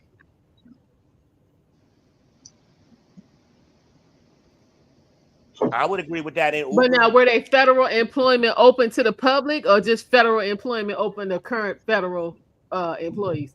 So that's different. I'm not sure. Yeah. I'm not sure, but they were created. And when were they newly created jobs, meaning they didn't exist before, or were these jobs that got canceled and then they recreated them? Oh, that's a good question. I don't know if they were canceled before. Yeah, that's right, because Trump did slash a lot of things. You got to look at that 10-year data, and you got to look at the trend when you're looking at that kind of stuff, because they'll use those numbers to play with you. Oh, Biden created all of these jobs. No, people just went back to work after COVID. Yep. That's all that was. Oh my God. Okay, Kim, all federal jobs ain't good paying jobs. Some of the people working in the federal government making $35,000 a year. You could be the janitor in the federal building. You are poor. Okay? And again, yeah, that's cap. Okay. And again, if you create 10,000 federal jobs for the people who already working there, you ain't adding shit. Well, here's what I don't like about those conversations, right? This is those vague, like, benchmarks that nobody knows what they mean, like broke. Nobody can tell you how much broke is. Oh, you broke. How much money are you saying that person makes? Well, okay, B, I can tell you, and you already know why I can tell you, if you live in DC and you making $35,000 a year, you cannot pay your rent. Hell, you homeless in DC. My point. My whole point. Because you have to adjust for cost of living. There's a thing on the internet, you can Google it, cost of living calculator. It allows you to put in the city. You are not bringing in enough money to pay your rent. So, or the Big Mac index. If you are posting 10,000 jobs, and the 10,000 jobs are only available to the 100,000 people you already employ, have you grown? No. Thank you. Okay. So all you're doing is creating vertical movement. Thank you, sir. And it's being paid for with tax dollars. It's not actual labor. Well, see, the thing is, because I frequent the federal job site quite a bit. A lot of those jobs have ending dates for the post in like 2027, 2028, shit like that. And then when you go on there, you have to filter out, if you're not already employed, jobs that are open to the public. So you could go on there and click, and it'll tell you it's 16,000 jobs. And then once you know what I'm saying, let's say you just from the initial page, and then you go to the filter and hit open to the public, that 16,000 could whittle down to 450. Now what we doing? You're not growing. And you got to look at the attrition rate of these jobs too. So then you're going to need to look at that in 5-year increments. Mm-hmm. So just because they hiring today don't mean that job is going to last 5 and 10 years. Thank you.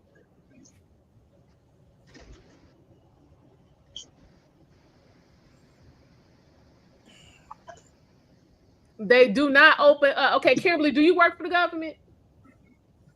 Because if you got at least 20 years worth of federal government experience, we want to hear from you. Because I'm basing my information on somebody that's close to me that's been in that bitch for 15 years. So for you to beat what they talking about, I'm gonna need you to have at least 20. And I mean movement.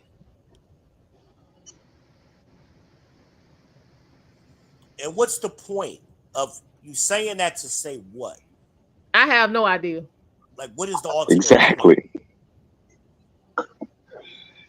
Because again, because you know what, V, you actually just said something about, you know what I'm saying, you just really hit a point. Because do you remember when Amberly came here, was it not last year but the year before, and she was doing the interviews? Yeah. Okay, so you know the 3 people that they hired, they had to fire them. No, they went to different areas, but instead of reposting them jobs, they just phased out that whole damn group. Phased out the job, okay. Yeah. So they did a vertical. So what is all this shit is opening up?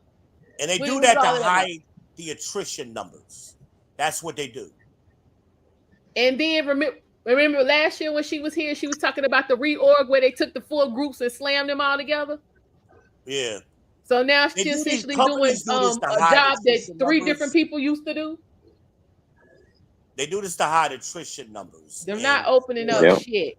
Or turnover rate, maybe. Some of y'all may be familiar with the turnover, right? Yeah. Yeah, the turnover's a fool. I know you know. I'm talking to the people in the chat. So you got to understand how these games are played. They'll phase out a job title. And like Amina said, they'll move that department to a new job title. All they did is just change the code in the computer. They didn't physically move them. Just the name. Job title code. I'm gonna say some of them they just get rid of completely and stick that job onto a current person's job description. So it looks like they created 1,000 new jobs, but they didn't tell you they had existing employees that filled those jobs. That's why you have to look at the attrition rate. You have to look at that. Because 2 things could happen when you look at attrition. Is it suspiciously low or is it suspiciously high? Mm-hmm. Now, call centers typically have high attrition. Right. Typically. They like revolving doors. Mm-hmm. But, you know, if you have a similar industry for the government, for example, 311 is a call center job, but it's usually state governments running. They have high attrition too, but they hide it. They hide it. But again, this comes along with actually knowing what you're talking about and being in a position for some time where you actually did some hiring and you were responsible for marketing jobs. A lot of y'all think if you work somewhere, you know something. They ain't sharing no information with you. You're just a worker. You wasn't no manager, even if you was in a mid-level management position. This or HR, this is usually above HR's head. HR get the marching orders. HR is really an entry-level position. Usually, people start out in HR and then move into other sectors of a company like workforce or operations or something of that nature. They use it as a stepping stone. But you know, a lot of y'all ain't never worked nowhere for no specific period of time, so you didn't know that. There we go. Like brag, I work in HR like it means something. Okay, so wait a minute, because now I'm looking at this comment here talking about it's people making $70,000 driving a forklift in Indianapolis. I guarantee you they have a substantial experience. Okay, let's take that argument. Okay, let's take that argument. What is the cost of living adjustment from Indianapolis, Indiana, to Atlanta, Georgia? Can somebody pull up a calculator and tell me? Why does that matter if they in Indianapolis? Well, because to make this argument make sense, we got to adjust for cost of living. For example, like New York, $100,000 in New York is only $43,000 in Atlanta, Charlotte, Dallas, or Houston. Right, but let's forget that. Let's just forget that part right there. Let's say to be able to live where you pay all of your bills in Indianapolis is, let's say you need to be making at least 60,000. You making 70 ain't really no great feat. But we got to look at the cost of living. That's what I'm saying. That's what I'm saying. If let's just say, for instance, the cost of living in Indianapolis, you need to be making at least 60,000 to be able to cover your shit. You making 70, that means you okay. You ain't balling out of control. Not necessarily, because there are other factors that we may not be aware of because of that environment. So, like, I know a lot of northern cities. Well, no, that's what I'm saying. We're looking strictly at Indianapolis and what it costs to live there. Let's say after we've done all of that math, you need to make at least $60,000. You make 70. That means you can go out every now and then. I mean, I'm just like, without knowing What the information that I'm asking, it's like comparing apples to oranges. I just did it. I just did the calculator. We're not comparing it to anything. That's where you're not catching what I'm saying. We're comparing Indianapolis to Indianapolis. I don't live in Indianapolis, so I'm not familiar with. I know. I'm just saying it. But again, let's just say okay. It's 74. It's 74K. I just did it. So you need 74,000 to make it in Indianapolis. No. So what is it to Atlanta? We ain't 70K. 70K to. Oh, I did Indianapolis to North Carolina. Right, that's what we talking about. You keep wanting to talk about Atlanta. They ain't in Atlanta, so it don't damn matter. I understand what you're saying. You not getting what I'm saying. Atlanta don't matter. Hold on a second. He's doing it right now. Just let him do it. 75. So $75,000 or $75,000 in Indiana is equal to what in Atlanta? No, 70 in Indiana is 75 in Atlanta. Okay, wow, wait a minute. Right. So that's again, how much do you need to live in Indianapolis was the question. That's very interesting. Oh no, I was doing the 70K he threw in the chat. Right. Okay. So again, so how much do you need to live decently in Indianapolis? Is my question. So what she's asking you to do now is Google cost of living Indianapolis. What is cost of living? It said almost 50K a year for $24 an hour is 50K a year. That would be comfortable. Go ahead. Okay, go ahead. That would be comfortable for one person to live in Indianapolis, Indiana. Well, okay, so that's a good number, right? That's there. all I need to know. So one single person can need at least $50,000 a year to make it in Indianapolis. Okay, taking that. So yeah, if you making $70,000 in Indianapolis, okay, yeah, you pretty good. Well, my question now is, right? Wait a minute, I ain't through. Again, so you saying that's it? That's Indianapolis again, right? Every forklift job in Indianapolis ain't paying $70,000. So why are we saying that? Like that's just some shit you walk off the street and go get? Because I guarantee you, the person making $70,000 for that been doing that shit for a minute. Well, that's why I was going with it, Armin. Now, what does a first-year forklift driver make in Indianapolis? Somebody that's a better question. Yeah, we ain't talking about somebody who's been doing it for 30 years. We talking about first-year person. I'll look it up my damn stuff. Hold on. It's a good conversation, right? Whoever started this right now, you got to this one result says 31K. Huh? Okay. So say what? 31. First year forklift driver making $31,000 a year. So y'all guarantee you if you getting 70, that person making 70 is either lying or they've been there a long time. Thank you. Hold on. I'm gonna see. And then based on the calculator, that person would be essentially that first year would be 31 would be making 35 or 36 here in North Carolina. So basically, a first year forklift driver in Indianapolis got some problems. Like everybody else. Like everybody else. So he's gonna be putting in a lot of overtime, may have to get a second job. Yeah, I mean that's a fast food wage.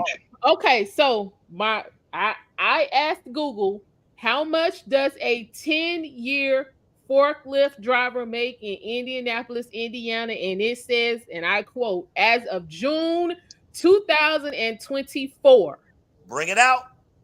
$43,858. Oh man. So that was my point. And that goes, the Godfather is still winning. Most men don't make their peak earnings until what? 45 to 55. So ain't no 20 or 30-year-old dude making $70,000 in Indianapolis driving a forklift. That's an old ass man that's getting ready to retire. Kevin Samuels wins again. Shout out to the Our Godfather style. Rest in So peace, St. Kevin Samuels. again, what the hell was we talking about before? Oh, about the what was it? Let me go back. But I like when people do that, Amanaz, and I'm glad we went down that Oh rabbit. yeah. About the federal jobs. Yeah. Yeah. That shit. No. I'm glad we went down this rabbit You hole. create a bunch of jobs that people who need jobs can't have. That doesn't make and any they throw sense. out these numbers like they mean something. Like we need to know where you at, how old the person is, how long they've been on the job. It's a lot that goes into it. You just can't say a number. Like she said, $35,000 in DC, you were sleeping in the park. For real. Because here in Charlotte, as I said earlier, the average one bedroom, and you could Google this, is about $1,700. $1,700 Okay, a and month. another I'm roughly saying it's about $51,000. When you're calculating income, nobody's factoring in overtime because overtime ain't guaranteed, sir. Ma'am, whoever you are. How we're calculating overtime is your salary, because that ain't it. So how we're calculating income is we're not including overtime, and we're assuming 40 hours a week. So you take your hourly wage times 40. That gives us your weekly salary. We take your weekly salary and multiply it by 4.33. Or 52, whichever one you want to use. Right. That's how we do it. That's how banks do it, or anybody. That's why it's called overtime, because you have been there over the special. Yeah, no, stop doing it. So, in your first year as a forklift driver, to make that $70K, you would be doing 80 hours a week. Correct. Oh Jesus, I'm good. Correct. Yeah, you can only do. Yeah, that's. Yeah. Y'all trying to get on some of that tipping nonsense. Listen, that's possible. It is possible. Unlikely, but possible. But wait a minute, don't you have like with, you know what I'm saying, drivers and stuff, don't you have like rest requirements and stuff you have to meet for that? Like you can only, you know what I'm saying, do that a certain amount. I know you do in North Carolina. Yeah, they would not let you drive that for 80 hours a week. I think forklift is different than over the road. Over the road, is different. Yeah, you have to rest.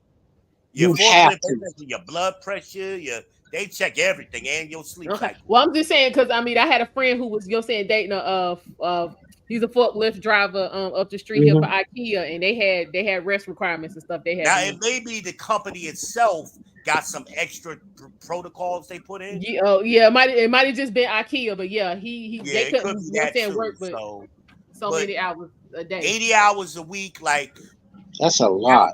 That's 60 hours a day. Like you really putting in some work, and it ain't sustainable. That's like a short spurt of time when you get that kind of hours. Right. You ain't doing that for 7-8 months out of the year. The most I ever did OSHA says. The most I ever did in a week is 60. OSHA said for heavy machinery like forklifts, you have to take a rest every 8 hours. Okay, thank you. Yeah, so you could still do it. I mean, you know, they just give him an hour break or between his shifts. Go in your car, take a nap, come back and do another 8, or you know. Yeah, some crazy. crazy. They'll do something slick like schedule you, longer shifts. You know, they got gateway to play them games. I've seen some companies do that. It used to be 8 hours on, 8 hours out. Okay. But remember that big push for 10-hour shifts was going around to shorten the work week to 4 days versus 5 days. So a lot of things got adjusted, you know, and so we don't know in different parts of the country, and especially when you get into them union states like Indiana, Chicago, New York, Jersey, things be different sometime up there. Oh yeah, hazmat jobs are ridiculous. Well, I mean, yeah, but that would be because you're saying that would be considered under hazmat instead of just regular forklift driver. We had this conversation, AlmondeyeZ and I, and hell, even Red and I have had this conversation over the years now. What is she going to do with this? You know, usually we talk about like New York, Boston, you know, those cities are overly inflated. So what you make there is not going to be what you make here. Like $100,000 here is different from $100,000 there. So a lot of times people, especially New Yorkers, everything is inflated in New York. You know, everything. And that's why they get transferred down here and, you know what I'm saying, work about 1.5 years, 2 years, and then their job get displaced. If they even able to keep their money, because a lot of the jobs they have don't transfer, you know. Well, that's what I'm saying. If you do get the transfer and keep your money, you ain't gonna stay down here. I know like a lot, like the post office transfers, what they used to. I don't know if they still are. I know they do. I actually was talking to a friend of mine about that the other day. Her cousin is transferring. They do, but now they doing cost of living adjustment. Oh wow! See, they taking your money. My cousin Robbie came down from New York. He kept his whole salary. He's a supervisor now, and he works downtown. What is that? 7th Street, where the post office is. So yeah, they tinkering with your cash now. Yeah, so he's sitting pretty. Yeah, he's sitting pretty. And when he bought his house, he lives over there off down there by Hood Road. In the Plaza extension, almost 100. What's that? Almost 485. Yeah. So anyway, when he bought his house was probably $200,000. His house right now, I would say, is every bit of $500,000-$600,000. And you know it. He's sitting pretty. Who came up? And he still got pension. Now he got pension money still coming to him. He's in that age group where they were switching over from the pension to the 401k. So he got some pension money and 401k money coming. He got both. Okay. Yeah, he my mother age, so he getting ready to retire. Oh yeah, he getting it. Who came up with these colors? I don't know how I'm feeling about this. But yeah, we've been having this conversation. Usually we talk about the New Yorkers when they come down here, because all New Yorkers for the last 30 years claim they make $100,000. And then come down here and get shell shocked.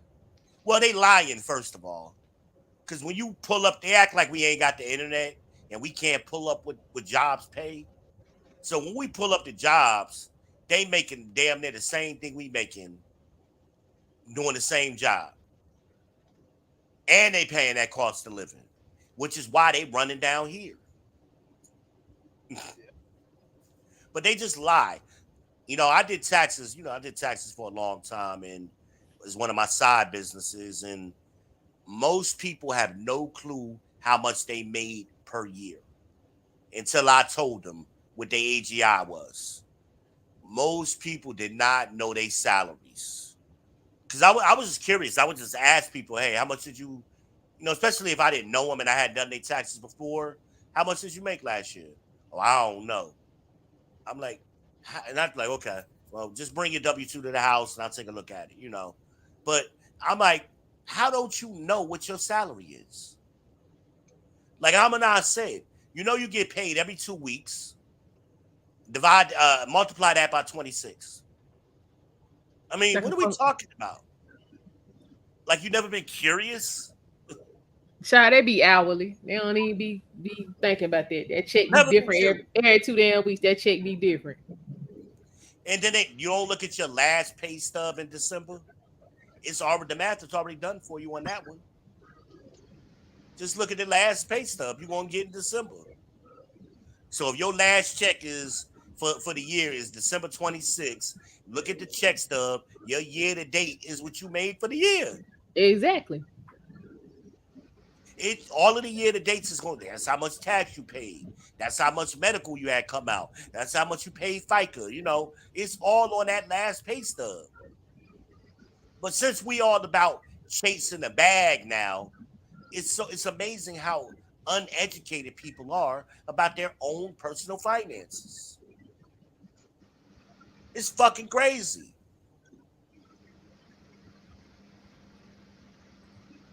Remember, I got in that argument with Beans, wherever he was living, and talking about the rent was $750 or some shit.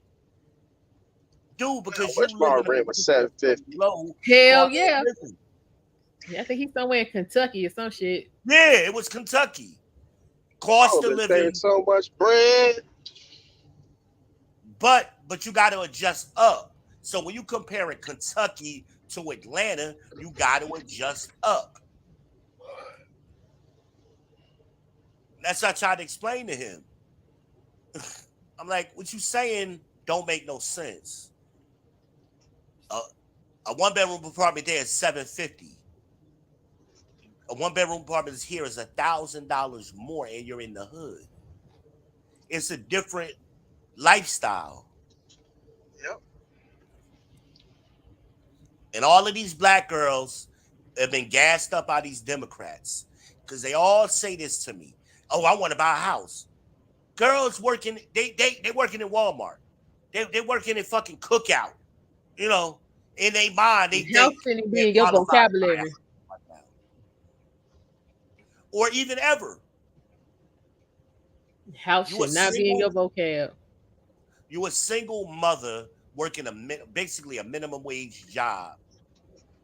Even in a low cost of living area, because Cookout ain't paying you $15, $20 an hour in Dillon, South Carolina.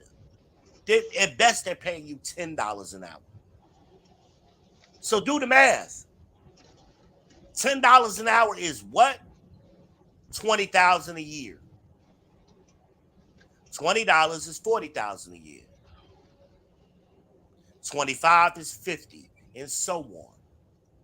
Like, this ain't rocket science. You ain't making enough money to buy a house to even think you are is ridiculous. I agree to that. But this is the Democrats running around talking about, oh, black women are the largest group of home buyers. No, they're not. That's not true. Black women were the largest group of new home owners over a certain time period. But they weren't buying the houses. The number one way they got their homes was through death benefits. The second way was through divorce. So somebody in the family died, left them a house, or they divorced their husband and got the house. They weren't buying the houses. At the same time, Democrats want you to believe, or they don't want to talk about black women at number one in evictions. For especially in 2023 under Joe Biden in Atlanta. What was it? 2 million evictions? They getting put the fuck out.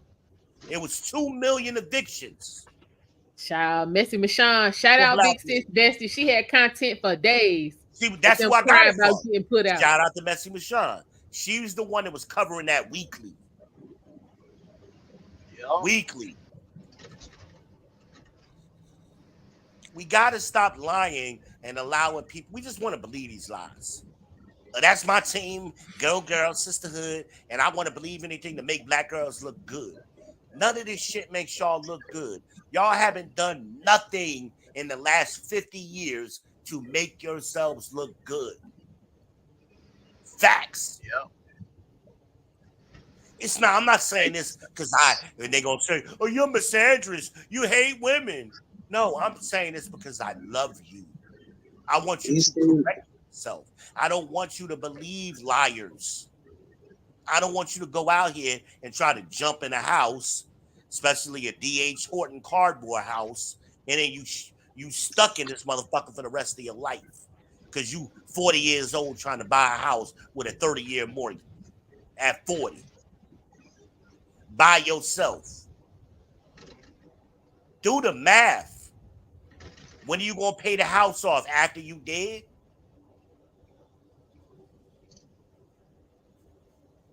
This is why you're supposed to get married young. Because we don't have the time we think we have. You want to work for the rest of your life to to pay off a bullshit house? Is that what you really want to do? Even if you start buying a house at 30, right? And you got a 30-year mortgage, that means you're going to be 60 before you even get close to paying off your house. And maybe that house wasn't your forever house. Maybe that house was supposed to be a starter house.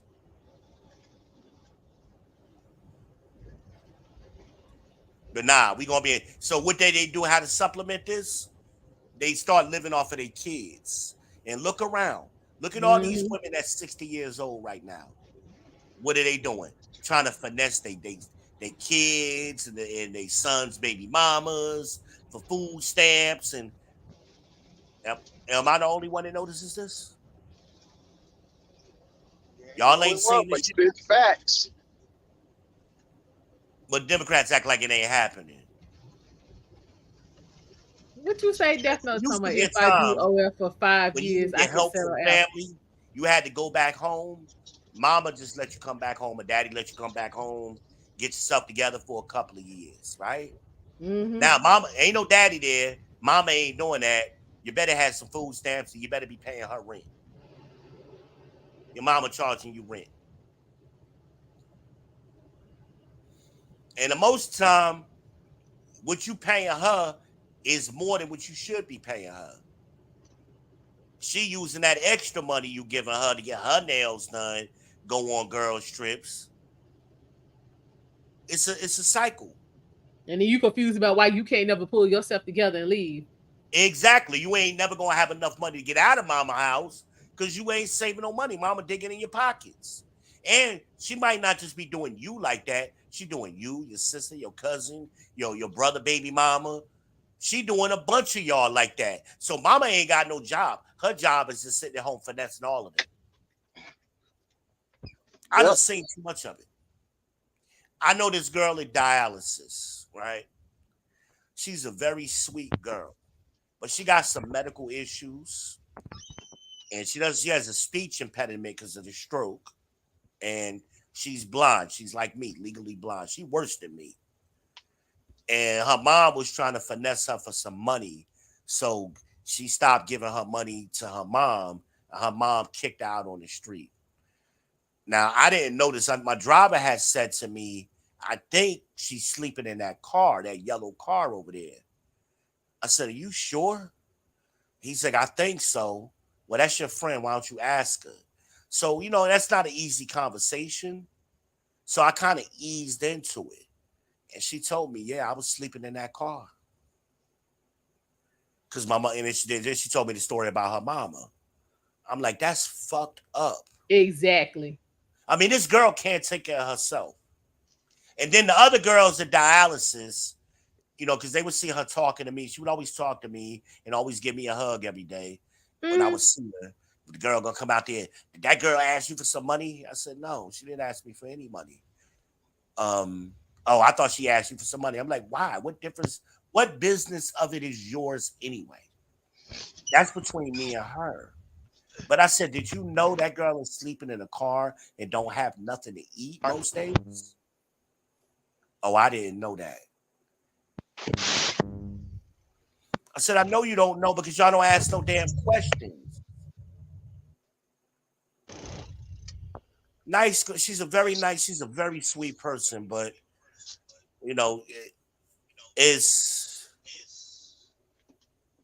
sometimes people need help, and she ain't got no help. Nobody, not no family, not no friends. She borrowed my phone the other day, and her daughter was trying. Oh no, she asked me the other day. She was like, how much does it cost to send somebody money on Cash App? I said it don't cost nothing. It's free. She says, "Are you?" She broke down and started crying. She was like, "Are you shitting me? You serious, V?" I said, "Yeah, I'm serious." She says, "People been lying to me because they've been charging me $5 and getting me for $5 this whole time." I said, "That's fucked up. They know you homeless. They know you sleeping in the car. You got somebody to send you $20 and they taking $5 from you. That's fucked up. So finally, her daughter set her up with her own Cash App, you know. But she didn't know no better, you know. But that's how people do, man. And this is the sister girls doing this to each other. That's fucked up. I thought y'all had a code. You know that code is you know that code temporary. You know that code temporary. Well, you got to steal $5 from a homeless person. Yep. You that desperate. And the girl's so nice, she probably would have gave you the $5 if you had just asked her.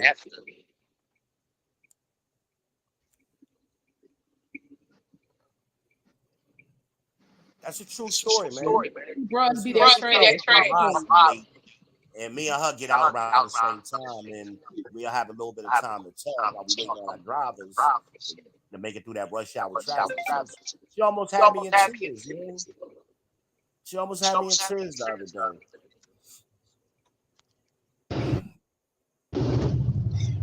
I mean, you know, my motto was fuck your feelings. So when somebody got me in tears, you know that shit's serious. You know that shit is serious, man.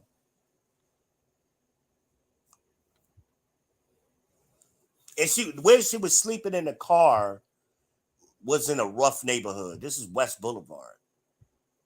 Oh shit! Right over there by the rec. Rebound in West Boulevard. Right on. Nobody be over there. Like a block away from that corner, because we would drop off sometime, and I'm like, man, this is sad, man. But there's so many people out here, but these old women, that's what they doing. And they bitter. They bitter old women, man. And all they doing is just looking for ways to finesse younger women. And it's sad. Or they driving Ubers. I'm telling you, I've never seen so many 65 retirement age people driving Ubers as I've had. And white people too. It ain't even just black.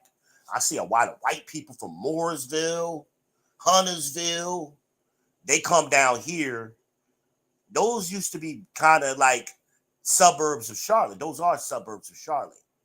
So when you see white people coming down to Charlotte to drive Uber, and that's where they live, you know this economy is doing bad. And everybody black want to front and act like they got all this money and they get in the bag, and I'm like, where? And somebody always come up in the chat with this one anecdotal person, the $70,000 forklift driver. I got a story similar to that. My brother tried to tell me he was making $200,000 in New Jersey driving the forklift. And this was 20 years ago when he said that to me. I said, nigga, you so full of shit.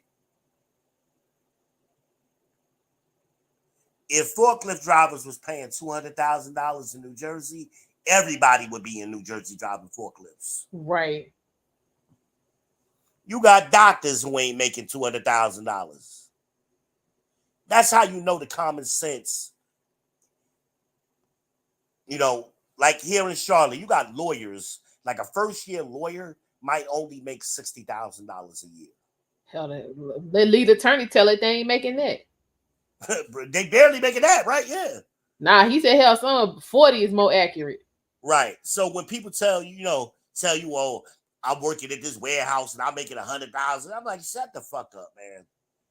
And it's always some ninja telling you about their cousin or they know somebody or they child. Because, see, they always put it on somebody else, so you can't hit them with, show me your pay stub. Show me your pay stub. What the hell? Because, hell, I remember, that year I made $85,000 in conversions. That was Hurricane Katrina year. That first year. But you know how much I did to get that money? Shy, we was always in there. You know how much sleeping in the parking lot I had to do to get there? And I wasn't the normal, I was the exception. So I wouldn't tell nobody, oh yeah, Convergence paying $80,000 a year now. No. Plus, I was getting paid like a TM anyway. I was getting paid because I knew how to negotiate my salary. So anytime they would ask me to do overtime, like, hey, I'll give you extra $100 this week. No, give me an extra dollar on my paycheck. Give me raise my pay $1. And Janet and Phyllis would always do it. So when the TM started seeing that I was making more money than them, they was mad as shit. They was mad as shit. I'm like, hey, it ain't my fault. You ain't doing nothing anyway. I'm doing your job anyway. Like, you shouldn't even be mad. Before I started doing training, I was doing their jobs. So everybody was doing something except them. No, Emily ain't give a shit. Emily would take me off the phone so damn fast.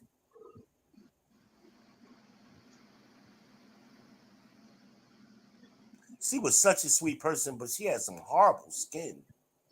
I know, right? Yeah, you gonna work hard in a warehouse. But yeah, anything else in the chat? Or they got quiet? Yeah, it got kind of quiet. It's done died down. I'm still here.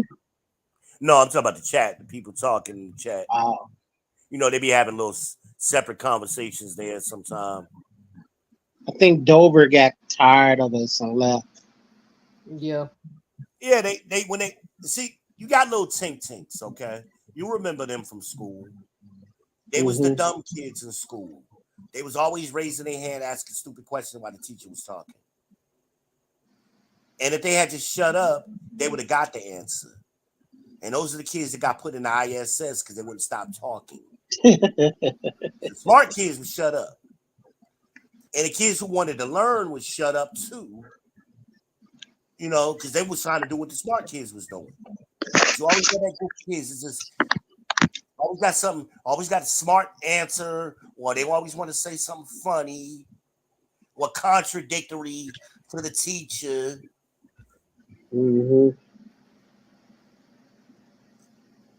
Always, you always got this. Eric dropped off. Eric dropped off? Yeah. He just put something in the chat, so he must be in a bad area. Yeah, you're supposed to listen and learn in silence. And I do your own research shit. Where does that work? Where does that education model work? Anywhere in the world. Where you don't get a teacher, you just got to study on your own. Unfortunately, we don't have the teachers per se. Like I would give you an example. That author you told me about, I never heard of him. I've never heard of him. Hold on, Eric. StreamYard dropped him. Yeah, I'm about to. She bringing Eric back up. Yeah. I learned something tonight. But he was an economist for Jimmy Carter, and he was also an economist for Bill Clinton. You see, some of the stuff that I research on my own, I do it because I want to know. Like I was talking to Eric earlier about the correlation between the Democrats and Black Americans. It goes all the way back to the 1700s. And I was reading to Eric what the Democrats did. A lot of people, the way I was brought up before I started to figure out things on my own, that it was the Republicans were the racist people.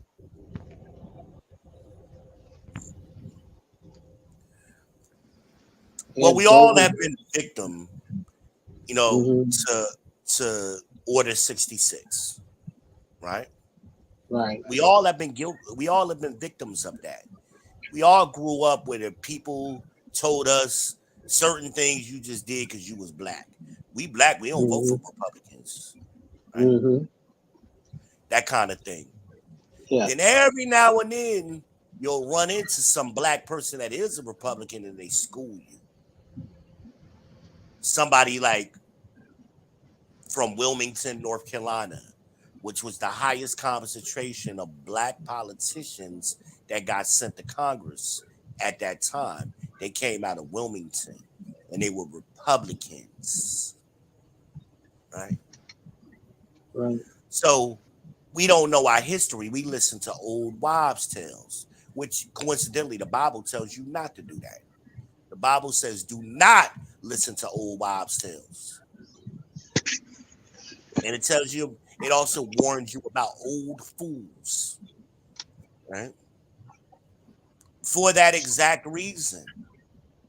But you're proving my point. Because, see, that's why mentorship is important. That's why having black male teachers is important. See, they got ran out of the schools in the late 80s and 90s. The black teachers, the black male teachers. Now you lucky if your child gets a black teacher before high school. And usually when they get him in high school, they're gonna be a gym teacher or some shit, you know, a football coach. Right? They may not even have a degree in education, like English education. Their degree is in physical education, but they needed an extra teacher to cover that class, so they made the coach, the gym teacher, cover the English class. Yeah, I've seen that. That kind of shit. I've seen all kind of shit with my kids in school, and I'm like, what? And we're wondering why our kids can't read and count, because they're putting people in positions. They basically glorified babysitters. But what we have happening, and this is why the manosphere is important. And I hate men. Oh, I ain't part of that manosphere shit. Yes, what the hell? They just had an earthquake in California. Death Note. What was the 5.3? Not too bad. Got a little shake up. Yeah. But what part of Cali was it in? Who they say this was? This is Kern County. Where is that? Oh, that's Bakersfield. Okay. California got all kind of fucking problems right now, ain't it? Is that close to your home? Motherfucker always that's 100 miles away from me. That's because they doing a whole bunch of fuck shit over there. Yeah, man. I used to want to go to California. I don't want to go to California. I'm scared of that. They got the best weed out there. Yeah, of course. They got that Pineapple Express. Yeah, man. Yeah. I had some of that, man. I had some of that Pineapple Express and some White Widow. Oh my goodness. But yeah, man. But anytime you get an education, you're giving a teacher first before you get your book. Usually, with the exception, no, even in college, you select your class first, which you know who your teacher is before you get your book. The book comes second, but nowadays everybody think, "Oh, I got the internet. I'm researching." These ninjas ain't researched shit ever in their life, and they don't know how to, because they don't believe in mentorship. Nobody can tell them nothing. They don't go, "This guy might know more than me. This woman might know more than me. Maybe I need to shut up and learn. Maybe they gonna pull my coat to some shit." That's a struggle. And again, that started with the baby boomers. Now we're seeing it again with the millennials, with their sons. We're seeing it again with them particularly. You can't tell them shit. They can never say, this dude is arguing with me over iced tea. I'm like, sir, you could look at it and tell it's watered down. This is not what iced tea is supposed to look like. At best, it looks like an Arnold Palmer, because you know Arnold Palmer is a little bit lighter than regular Yeah, tea. because of lemonade. Yeah. It was lighter than that. I'm like, man, can you just make me some more tea? Sweet tea is the most profitable item inside of a restaurant next to coffee. It takes, and then followed by soda. It may take a nickel to fill up a 32-ounce cup, right? It may take pennies to fill up a cup of coffee. And you're selling all of this for 1,000% markup. It's nothing but profit. So why, like, I used to tell when I worked for McDonald's and a customer would ask for fresh coffee, I would tell my employees, just fucking make it. A bag of coffee costs me a nickel. Make the coffee. Old people would sit in that restaurant all day long and drink coffee for free as long as they order something. They be ordering Danishes and biscuits and shit all fucking morning, drinking all my coffee. And guess what? It's good because now I ain't got to throw the coffee away. And I don't care, even if I throw a pot away, what did I waste, a nickel? And my customers loved it. They loved it. Customer service. I remember when I came down here and I had took over the McDonald's in Wingate, North Carolina. This is right next to Wingate College. There was a Hardee's right there, and there was a McDonald's there. And I couldn't understand why this Hardee's was still in business. It was just boggling my mind because we were kicking their ass, right? So much so that they couldn't even, they would close early. Excuse me. They would only open during breakfast and lunch hours. They would close at 5 o'clock. So I made it my personal mission to shut that Hardee's down. I said, I'm going to run them out of business. So I went over there one day just to see what they was doing because I didn't have a lot of old people coming in drinking coffee like you normally see at a McDonald's. I said, this is strange. They was all over there at Hardee's getting that free coffee. I said, oh, no problem. So not only did I implement free coffee, I implemented grits. That was my secret weapon. When I started selling grits, which the Hardee's didn't sell, man, we was killing the game. Killing the game. And that Hardee's got closed down. I think it's a Chinese restaurant or something today. Last time I was down that way, I don't go that way down there that much. When I lived in Monroe, I used to go down there all the time because my wife's people from that. Marshville and Wingate and shit. But I shut that Hardee's down, boy. It took me 3 months. Stop lying, nigga. All the old people. And I taught my cashiers. I said, don't wait for the customer to come up here to get a refill on coffee. Just pay attention to how much they're drinking. Make a fresh pot. And then when you're slow, go around and ask them, do they want a refill? Customer service. Every now and then, give them a free Danish. Just let me know you did it so I can mark it off. Take care of these customers and they'll be in here every flipping day. And they were. They were. Them old people love me, boy.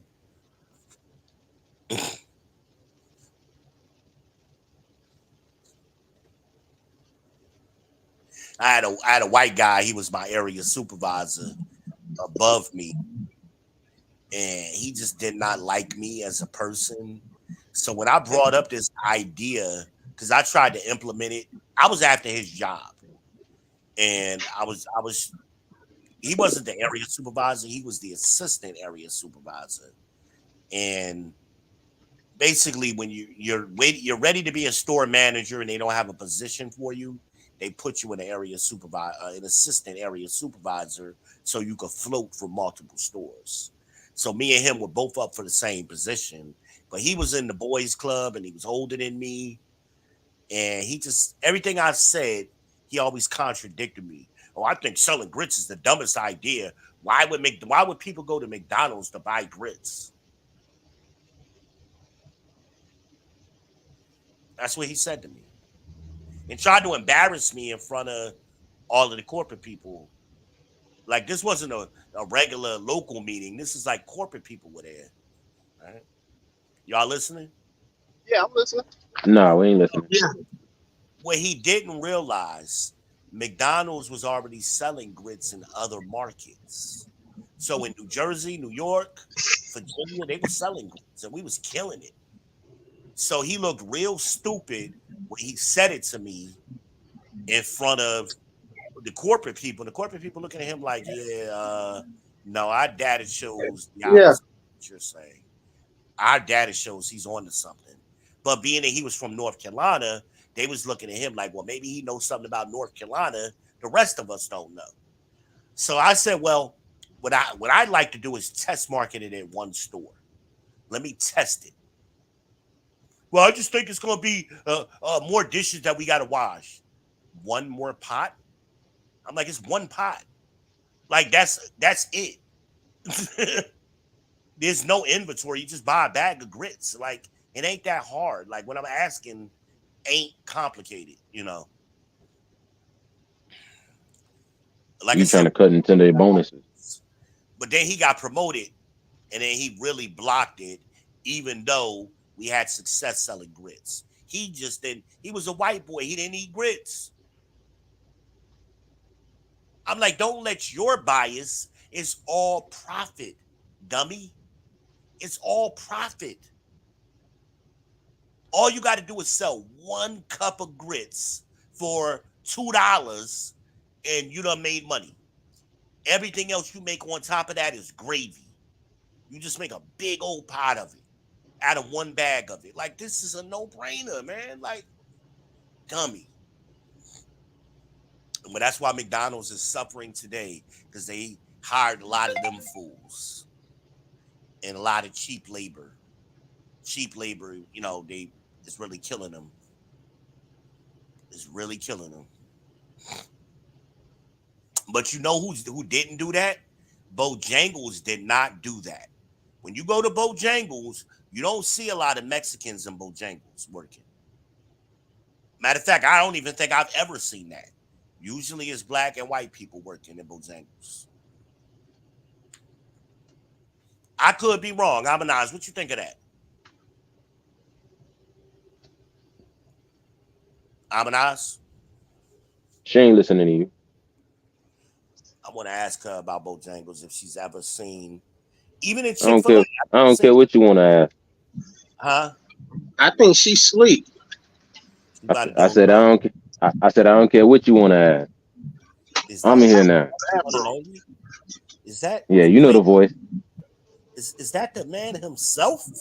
That's Death Note. We got guys gift on the panel. Give it up for Death Note, #1 moderator on YouTube. Hey, the man, the myth, the legend. I hear you going on this rampage. I hear you going on this rampage right now. Hey. Everybody in the chat. Everybody in the chat, go ahead and hit the damn like button. Do me that favor. See, he the best. He the best. The hell is y'all arguing about? I'm arguing about people not hitting the damn like button. That's what they need to be doing. Yeah. Most definitely. What's up with you, Death Note, man? What's going on, my brother? Shit, I can't call unless I pick up the phone. You feel me? You fed the dogs tonight? Shit, I let the dogs out. You know what I'm saying? Let them out. I know it's about that time. How the kids doing? Shit, just going back to school. I'm glad about that bullshit. When they go back, the 17th or something? This past Monday.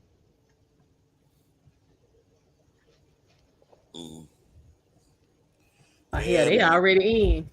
Okay. ALMONDEYEZ came back? Yeah, I'm back. Okay. You ever seen any Mexicans working at a Bojangles? No. Yeah, I haven't either, now that I think about it. No, I haven't. Yeah, think hard. Like I'm gonna be looking. Shit. I've never seen that.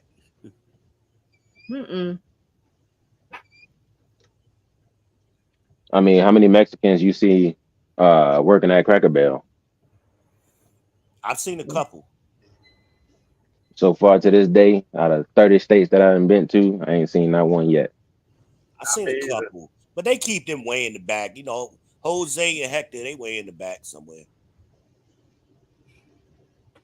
I was about to. Well, it could be. Yeah. Oh man. Yeah, what's up with my haters, man? How they doing? How Franklin doing? Man, you ain't got no haters. Stop that shit. Anyways, hey man, shout out to the truck drivers. You know what I'm saying? Keeping America moving. You know what I'm saying? Shout out to Franklin, man. We miss you over here, man. What I can. I know. I was tired of y'all motherfuckers years ago. I used to shut y'all internet down every time y'all call talking serious.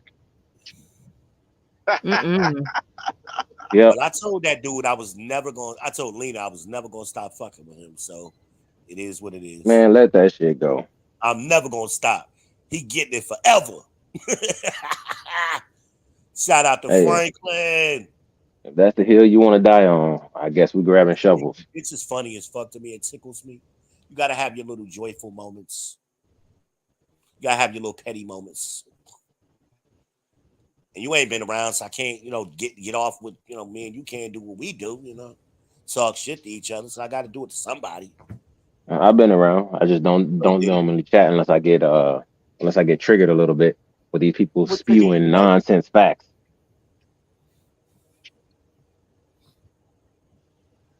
You got people coming online. You got people coming online peddling shit as fact, and they ain't got nothing to back it up. No, that's why when Derek asked for a citation earlier, like, what's your citation? Yeah, I ain't got no problem. Hey, listen, I'm a libertarian, so I literally I voted Democrat once, I voted Republican. I mean, I voted across the board. You know what I'm saying? And I know my shit to him in the chat. So he like, what's your citation? Like, give me, I'll go look at it. That's what I'm saying. Like if you give me the information. If you change my mind, shit, I'm there for you. But you can't come with me with no feelings. Like you did some good shit. Like, man, I didn't know. You knew I didn't know. Now you educated me. I'm with that. But like you said, they just come up and just talk. And it's so bad now. Like a lot of this shit is we debunked. Like how long we been doing this? We've debunked this already. So I'm like, oh God, again. I do got to correct one thing though. Do it. You keep saying that Atlanta got the most black women who are getting evicted. That's not true, sir. According to Messi Michonne, when she was covering it weekly versus the country, they had the highest percentage of black women being evicted. Yeah, because she wasn't counting North Carolina. Oh yeah, we done caught that. We done caught their ass. Atlanta though. We slow though, but yeah, we done got them. We might have caught up though. You right. We throwing bitches out. You right. Yeah, I think right now we just entered the top 5, but right now the number one, number one right now is still. You might be right, Death Note. Because I did a video on it one time where in Durham County, where I was seeing black women everywhere with signs. We'll work for food and I had never seen so many black women homeless just out and about. Oh, you ready for my hate? Yeah. Here's my hate. When I'm driving around and I see a fucking black woman out there with her kids and all that good shit, the first thing I do is call fucking Child Protective Services. First thing I do. I don't give a dime, none of that shit. I call CPS. I don't give a fuck about her. I don't give a fuck about her and her bad choices. I care a fuck about the kids. Hopefully they can get a better life. No, you helping her that way. Because a lot of times CPS or DSS won't help them unless they get a referral. So that, I know up here that would count as a referral. I don't know about Georgia. Shit, if it's anything like Florida, shit, they snatching them kids. I know up here, they'll put the kids with immediate family if they can. It's kind of the same thing. like they it's used kind to, of the man. same thing with Miami, man. Born and raised in Miami. That's why when y'all were ragging on old dude in the chat, I was like, oh man, he from Miami, and he got a last name that you don't know where he from because it's a global name. Like if even if you go back to the 1600s or the case may be, that name, the last name has been global, so you don't know where he from. But yeah, freaking in South Florida, shoot, you call them up, they taking them kids.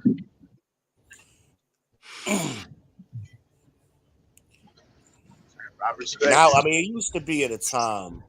I know when I was younger, and when they took the kids, or they would offer the kids to somebody in the family, because you always wanted the kids to stay with their family, you know, and it was always that was a normal thing. The grandmama, the grandpa, the auntie, somebody, you know, somebody in the family would take the kids. But nowadays, people are selfish. They won't take the kids unless it's financially beneficial to them. Yeah, but you're missing something. You're missing the biggest part about it, though. The biggest part is the fact that year over year we've been destroying families. I don't care about black families, white families, Mexican. Well, the Mexicans, the Asians, and all that good stuff. They're not affected by it as much as other groups. But we've been destroying the families, dog, and we've been doing it from within. So you know what I'm saying? You see one person doing better. If that person ain't doing exactly what you want them to do, yeah, you're gonna lose a family member quick, fast, and in a hurry. And it's just I one of was those telling things. Almanaz that recently. I got family, man, ain't spoke to me since last year. I got family That's it. members that haven't spoken to me And since my the grandmother main died. reason it be political conversations like we having, you know, like, oh, I told this out, but I don't know if you was here, Def No, but when Kamala first started running, I happened to just call my aunt, my mother's sister, to check on her. She lives down there in South Carolina on the land by herself. So I check on her every now and then. She goes, yeah, how you doing, baby? I said, I'm fine. And immediately she goes, what do you think about Kamala Harris? I'm like, I don't think nothing about her. She's nothing to me. Like, what am I supposed to think? Well, I know you're not going to vote for Trump. What the hell does me not caring anything about Kamala Harris got to do with Trump? Like, are those the only two people running for president? But that's that shame. Seem to be like it. That's that Nah, shame man, and you forgetting shame, Kennedy. insults, guilt need to be right. So my crazy aunt, because she's crazy, she got mental issues. So I'll talk to you when they don't want to talk to you no more. Because all I asked her is, why are you voting for Kamala? Why? Just give me one reason. What has she done to make you vote for her? You one of them Trump supporters. I ain't said nothing about Trump. All I'm asking is, why are you voting for Kamala? And what has she done to make you want to vote for her? Well, I'll talk to you when you get your mind right. So I have to call my mother. After I call my aunt, I got to call my mother, because if I don't call my mother, she's gonna be thinking a certain way, like, you know how women do. So I call my mother. Hey, ma, how you doing? Hey, what you doing? I just talked to your sister. Oh, how's she doing? I said, she doing fine. Oh, what's she talking about? I said, Kamala Harris. I said, I don't know why, but she wanted to talk about Kamala Harris today. And hear my mother go repeating almost the same word for word shit my aunt just did. I know you ain't about to vote for Trump. I'm like, whoa, wait, what? How did you get me voting for Trump out of, I'm telling you, your sister wanted to talk about Kamala Harris? I mean, and the funny thing is, I've had these conversations with them during the Democratic primaries in 2019 when nobody voted for Kamala Harris. I told them then this was stupid. But that sisterhood, that gynocracy is fucking strong. Ain't nobody asking me about my health. I got real health issues. Yes, sir. My mom, my sister, her sister, nobody asked me, hey, how you feeling? How's things I going with check you? up on you, bro. I check up on you. I'm talking about my goddamn mama. I'm I trying to check show up you on how all my strong. brothers, man. I'm trying to I show you check how up. strong that gynocracy is. Uh huh. That's how strong it is. Fuck if you alive, nigga. You gonna vote for Kamala?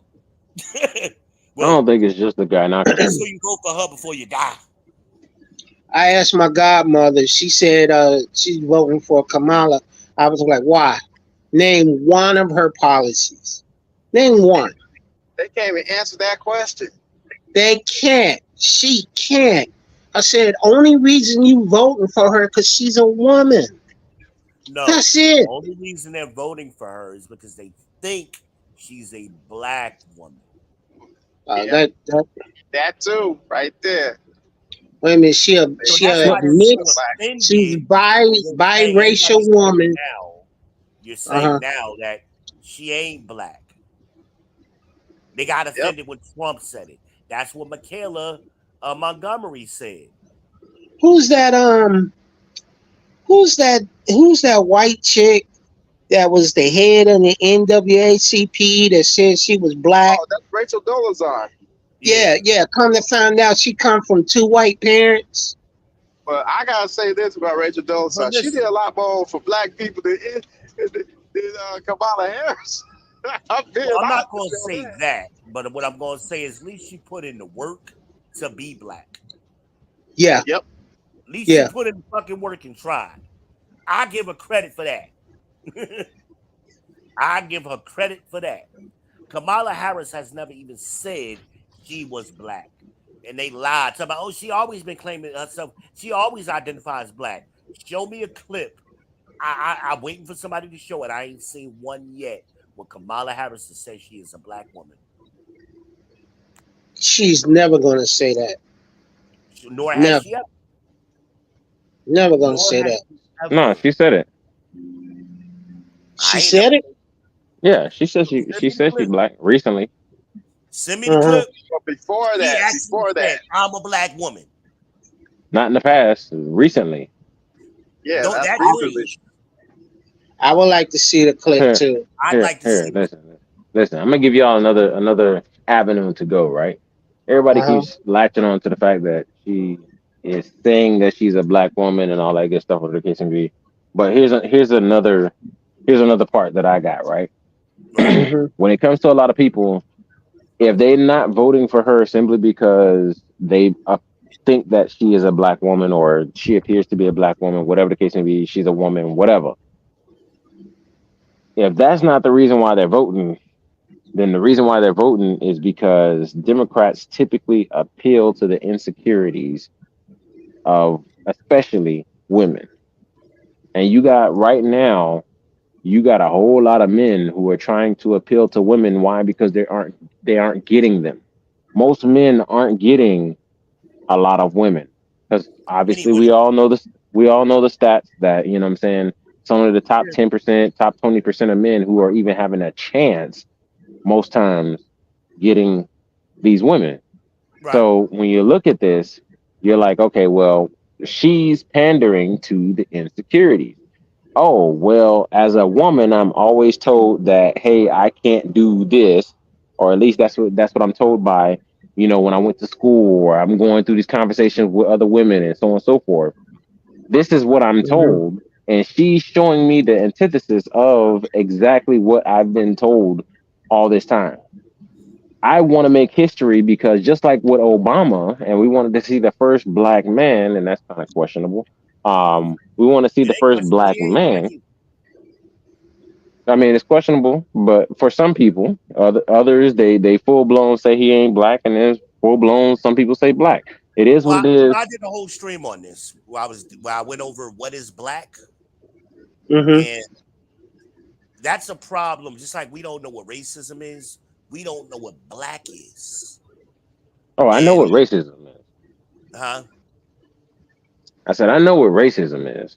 No, I'm saying we as a people, generally speaking. Yeah. We confuse classism with racism. Or even classism. We throw that in there now too. And all of that is somehow racist. Oh, he racist. And the very people been practicing racism, they ain't saying nothing about them. But that's another comment. I digress. But we don't know what black is, right? So we allow white people, and I love listening to white people try to, oh, I'm offended.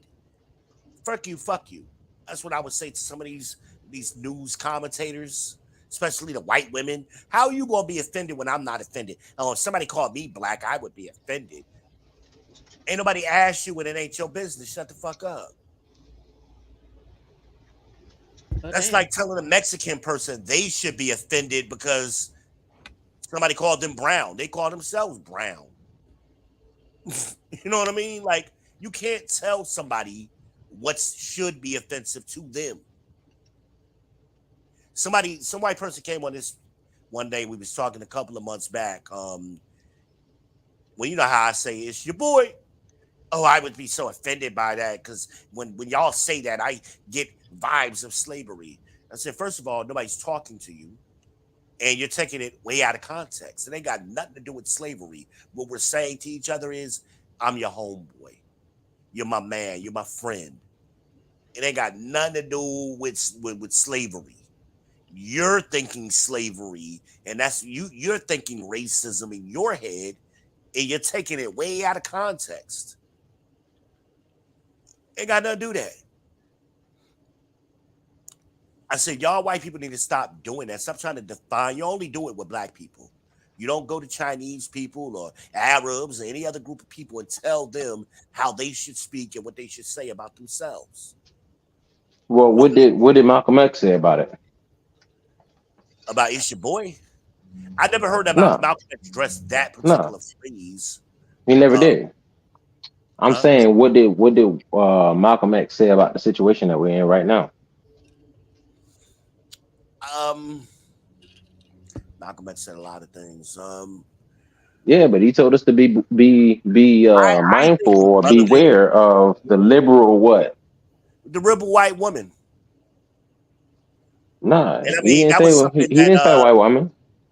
yeah, he did. I mean, he used it interchangeably, and he also got that from whatchamacallit. Elijah Muhammad would say that same phrase too. That's who he really got it from. He got it from Elijah Muhammad. Beware of the liberal white woman, particularly.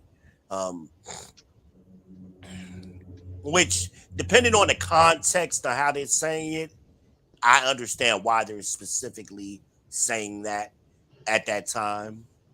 Um, and especially Elijah Muhammad's time period. But what Malcolm X said and I'm glad you brought up Malcolm X, what he pointed out and warned us about, we're the only group of people that looks to our entertainers, our comedians, our athletes to be our leaders.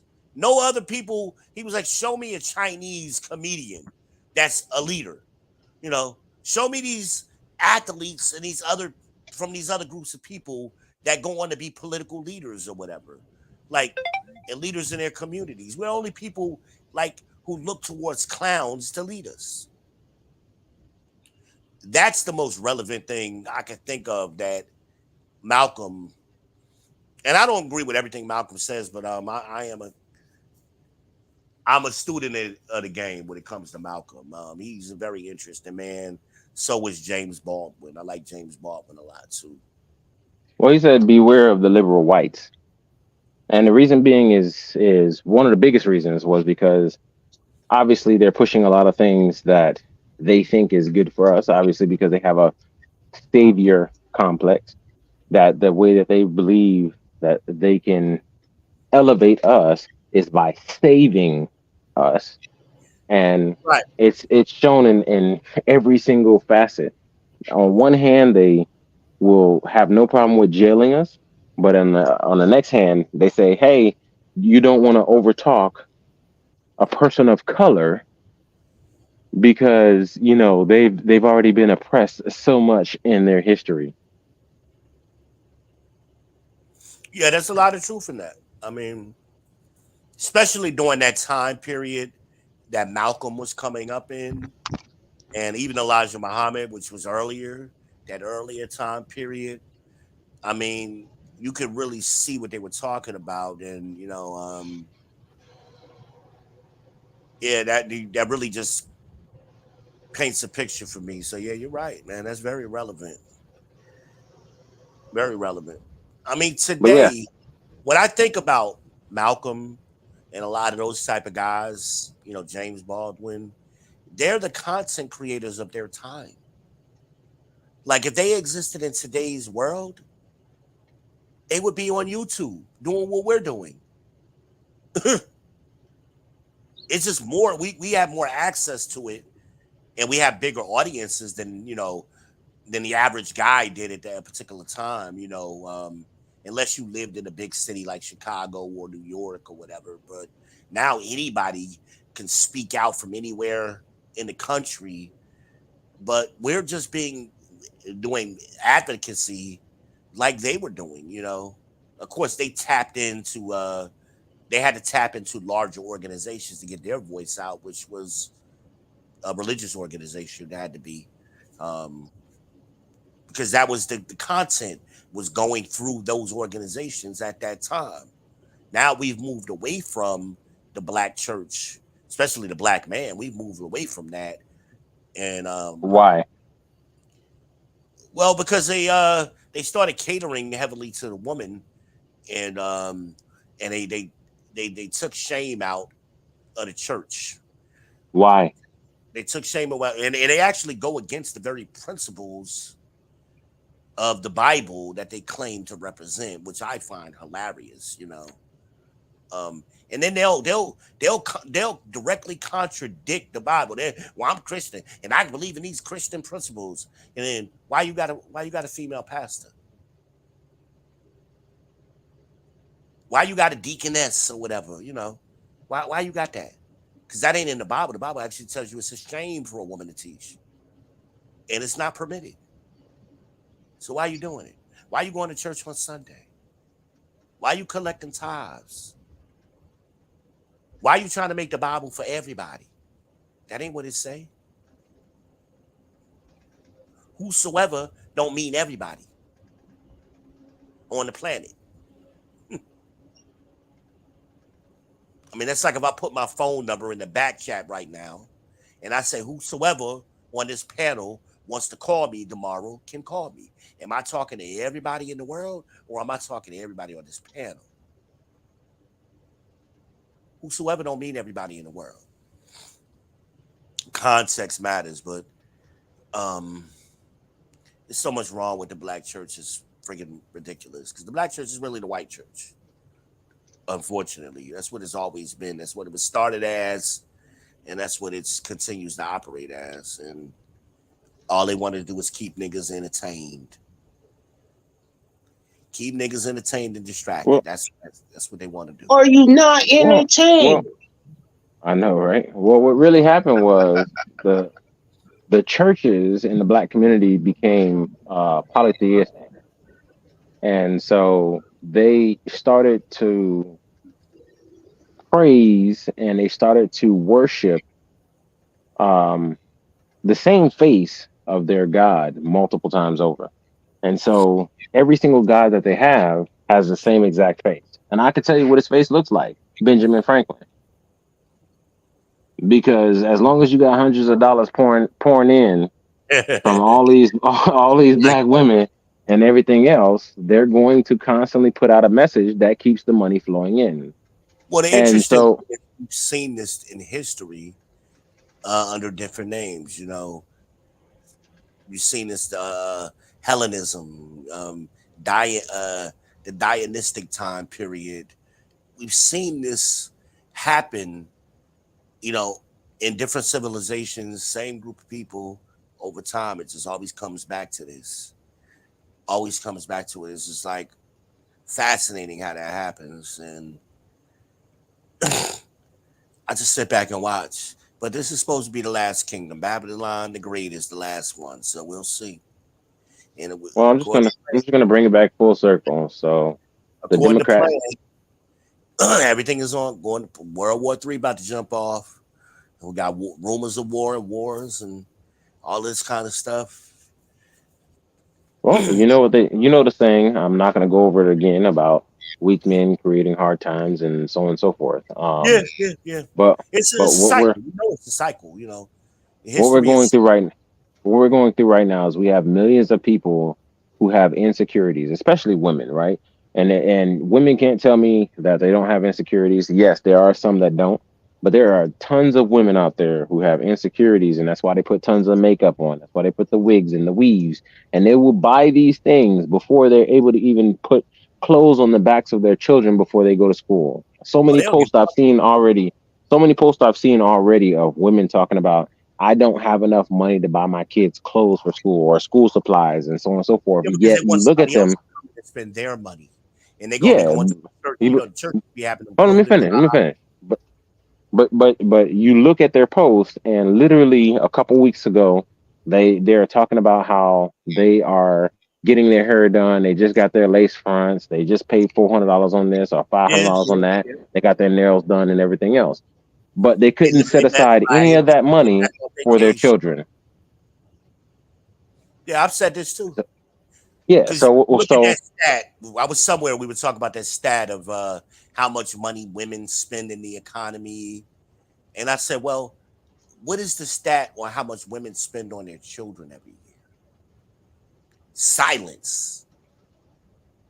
Yeah, but nobody has that information because what they're going to say is that it's a lot of it is intangible. A lot of it is not tracked because even just paying their light bill counts as spending money on their children. No, it doesn't.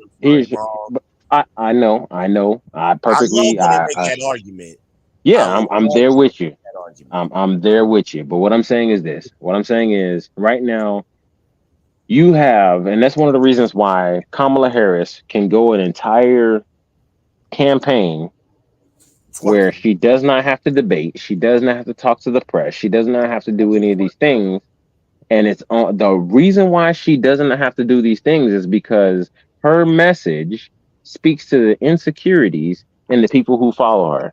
A lot of the people who follow her, or the case may be, they're thinking, hey, listen, I'm gay.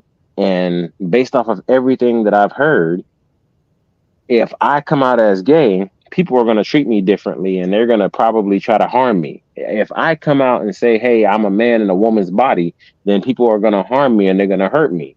Even though we're going to just completely omit the fact that, you know, most of the deaths that come to trans people come by way of them lying. You can't sit up here and say that, hey, I'm finna go to the club, talk to this person, and I'm not going to tell them that I'm trans until, you know what I'm saying, all of a sudden they meet upon Mr. Willie number 2. You know what I'm saying? So what I'm saying is they're talking to a lot of the insecurities that exist within people, and they make people feel comfortable because a lot of people are growing up as weirdos, men especially. A lot of people are growing up as weirdos. A lot of women are coming out and saying, hey, the sexual liberation movement, and I shouldn't have to, you know, maintain, you know, my feminist qualities and traits. I shouldn't have to do all these things because I have men who are doing certain things and they're advancing. So why can't I do the same things as men and advance? So talking to those women and talking to those men is getting them purchase as far as this whole thing. And this is why you have millions upon millions of people who are voting blindly. Most of them are saying, hey, I'm voting because I believe it's a black woman, and others are saying Trump is trying to take me back to a time where I wasn't put on a pedestal. Nobody wants to lose first place. Nobody wants to lose the gold medal. Yeah. Before we continue with this conversation, how many people we got watching right now, y'all? Just a few. We're gonna be wrapping this up shortly. We have crossed the 8-hour mark. I just wanted to give a public service announcement. Everybody, if you haven't hit the like button, make sure you hit the like button. Subscribe, smash the bell. Smash the lights. Smash the lights. It's free. Likes are free. Smash the bell is free. And share. This is great content, great conversation. Dover, we see you. Okay, you're a Kamala man. I don't know why, but go ahead, brother. Why is Jose out here with this music loud as hell at 1:30 in the morning? You know what? I'll let you, Derek. Yes, sir. Okay. Let's see what. You know what? I would love to have Dover come up and have a conversation and, you know, convince me. Hey, why do you believe that that's the thing? I mean, I know that's not gonna happen, but I'm just saying, like Like me, I'm a person who's fact based. So if you can give me facts, shit, you might just change my mind. But Kamala right now, I has haven't. him emasculated. He ain't doing it. He ain't doing it. I Yeah, bet an ounce of weed he ain't gonna do it. Is it coming up? He ain't gonna come up tonight. that's not gonna happen. That ain't gonna happen. You noticed the nut house, right? They ain't gonna do it tonight. Hey, Are they hey, having or either one of them, Trump or Kamala, having anything tomorrow? Yep. But Trump's not actually gonna have a rally himself until Friday. But Vance Uh-huh. is going to be in Detroit tomorrow, and Kamala, was it Eau Claire? What time is my homie from Middletown gonna be in Detroit? I'm not sure yet. hold up. Hey, the link is in the chat. Just go ahead and click it. Go ahead and No, click it and come up. I We can took have a it out. conversation. I She took took it it out. Oh off. shit. I Oh can put it shit. back. Hold on. Nah, Shout you out to no. Lil Woody down there in Atlanta, y'all. We saw Lil Woody today. We saw Lil Woody today, y'all. Yeah, I want to hear Dover's why he's backing Kamala. Okay, it's back. They can't name not one policy, not one. Oh, I'm gonna legalize abortion. It's already abortion legalized in many states. I'm gonna stiffer gun control. Detroit has the hardest gun laws in the nation, and they still have gun crime. So what are we talking about? In the words of VBN, what are we talking about? Honestly, if you look at gun crimes and so on and so forth that are happening, most Hmm. gun crimes and even just violent crimes, if you look at them, most of them Hmm. happen in blue cities. The Yes. weapons were purchased legally. What? Yep. Weapons Not of all of them. No, I'm saying usually they. If you're talking about domestic violence, then yes. No, I'm not But if talking you're about. talking Well, about yeah, but I mean, he even when talking you about think about the it, these assassin. AK-47 assault rifles. You But could like even like purchase AK when you forty that. got seven is the AK assassination. 47 is not a assault rifle unless you have a military configuration, and then it becomes assault rifle. Just like the AR 15, Educate the me, AR 15. brother. Educate me, because Yeah, they're telling us in the media, us like me, that the dude that took a shot at Trump had a AK-47 style assault rifle. No, so he he did just So he did he did not. AR-15. So they He said had AR 15, but he it's a and go ahead. what it semi-automatic. was, the actual gun, it was an MP5 with a suppressor on it, and it was a uh-huh. 22 bullet. Um, but that's a gun you could buy anywhere. I mean, that's that rifle, that particular rifle, you can get anywhere. Um, but it's only a 22 bullet. That's why I mean, but I mean, there's no gun law that would have changed that kid getting that gun. That shit was legal. And the hell, it That was his daddy gun who he bought legally and had stored properly. That fucker just took it. yeah. So what we're And he saying is loaded up that it comes like down. he did What we're everything saying was is that done it comes. legally. Like What we're saying is that most law-abiding citizens don't do this. But right, what exactly. happened? But what happened was his father was irresponsible, or his parents were irresponsible, whether it be in Mhm. raising him or the storage of the weapon or anything else. His parents were irresponsible, and I can go all the way back to Columbine and everything else.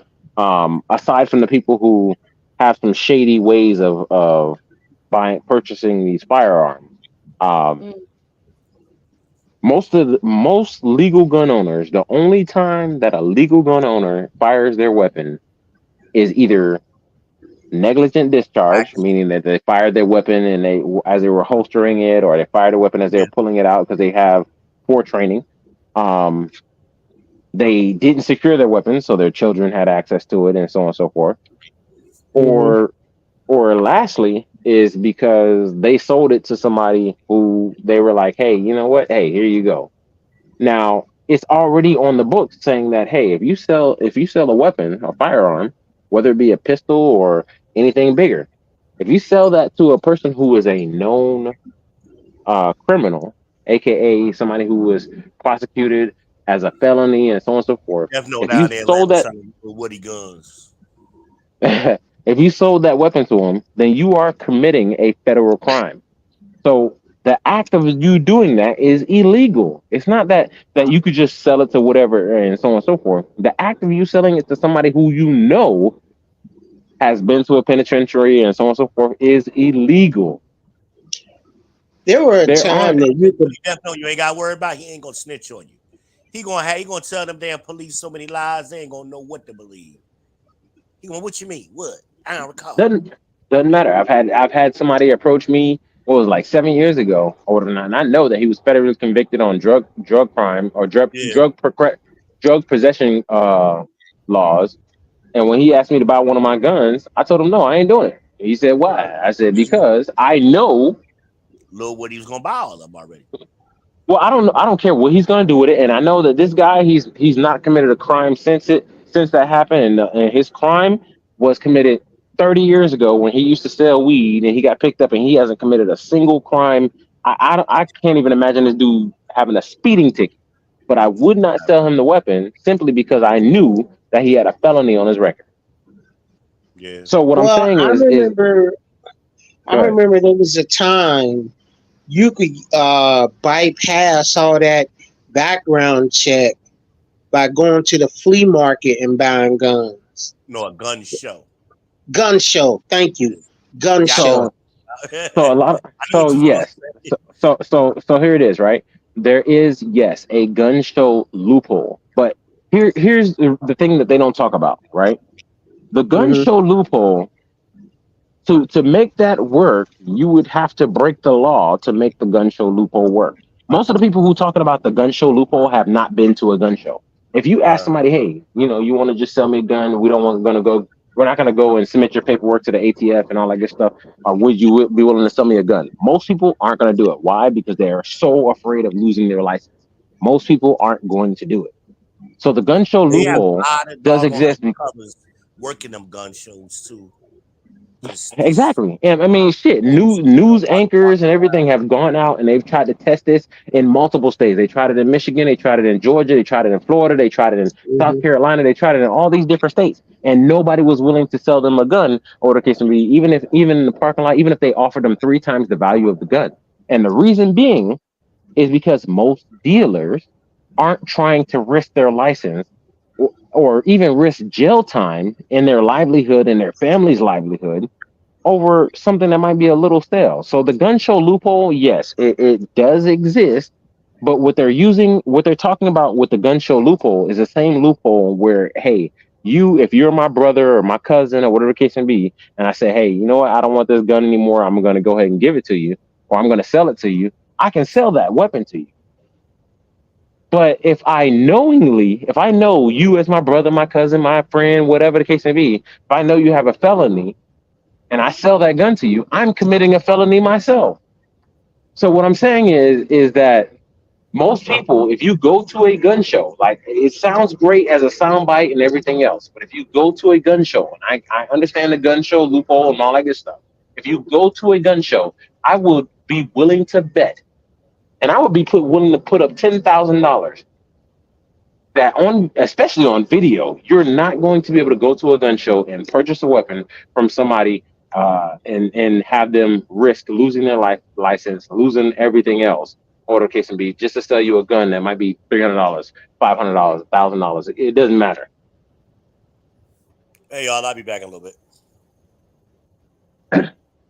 I see we don't have any new visitors. Obviously, he was talking a big game, but he didn't click that link. He didn't click the link. He got scared. He got scared. He's still right there. About 15 more minutes. Okay, so Death Note. If I wanted to buy a gun, I never committed a crime, never had I got so much as a speeding ticket. Would it be prudent for me to go to a gun show and purchase me a gun, or we have a gun store that you could go buy guns. It's in near Monroe, Ohio. It's up that way. It's off of 71. It's called Traders World. Yeah, Target World. I'm sorry, it's called Target World. You go to Target World, you can buy a gun, you can get your conceal and carry license all right there. Or should I just go to the gun show and buy So a if gun? you, so you have a whole bunch of questions in here, and I'll try to answer as best as I can. Yeah. I'm not familiar with all the laws in Ohio, but one of the things that I do know is that there are some people who will travel from Illinois to Ohio to be able to purchase weapons and so on and so forth. Well, most states have a waiting period depending on the type of firearm that you're buying because they have to wait for the background check to come back. If your background check comes, so there are certain weapons that you can purchase and there's no background check. The preliminary background check, as long as it shows that you don't have any felonies that you can't hold certain firearms, you can walk out with it that day.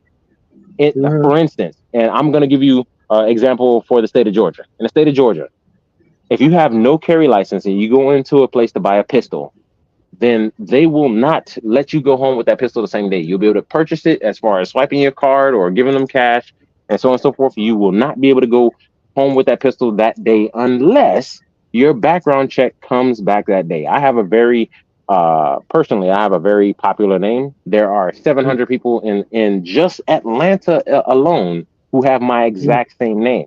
So I went ahead and got a carry permit, so that way I don't have to worry about that. If you have a carry permit, you can walk out with it the same day because the background checks and everything was already done.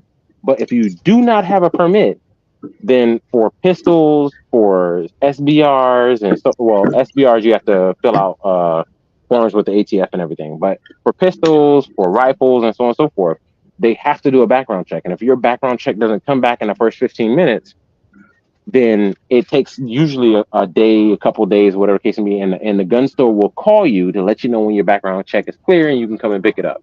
That's how that happens. It's never one of those things. That's a gun store, correct? But what if you go to a gun show? Is it the same concept?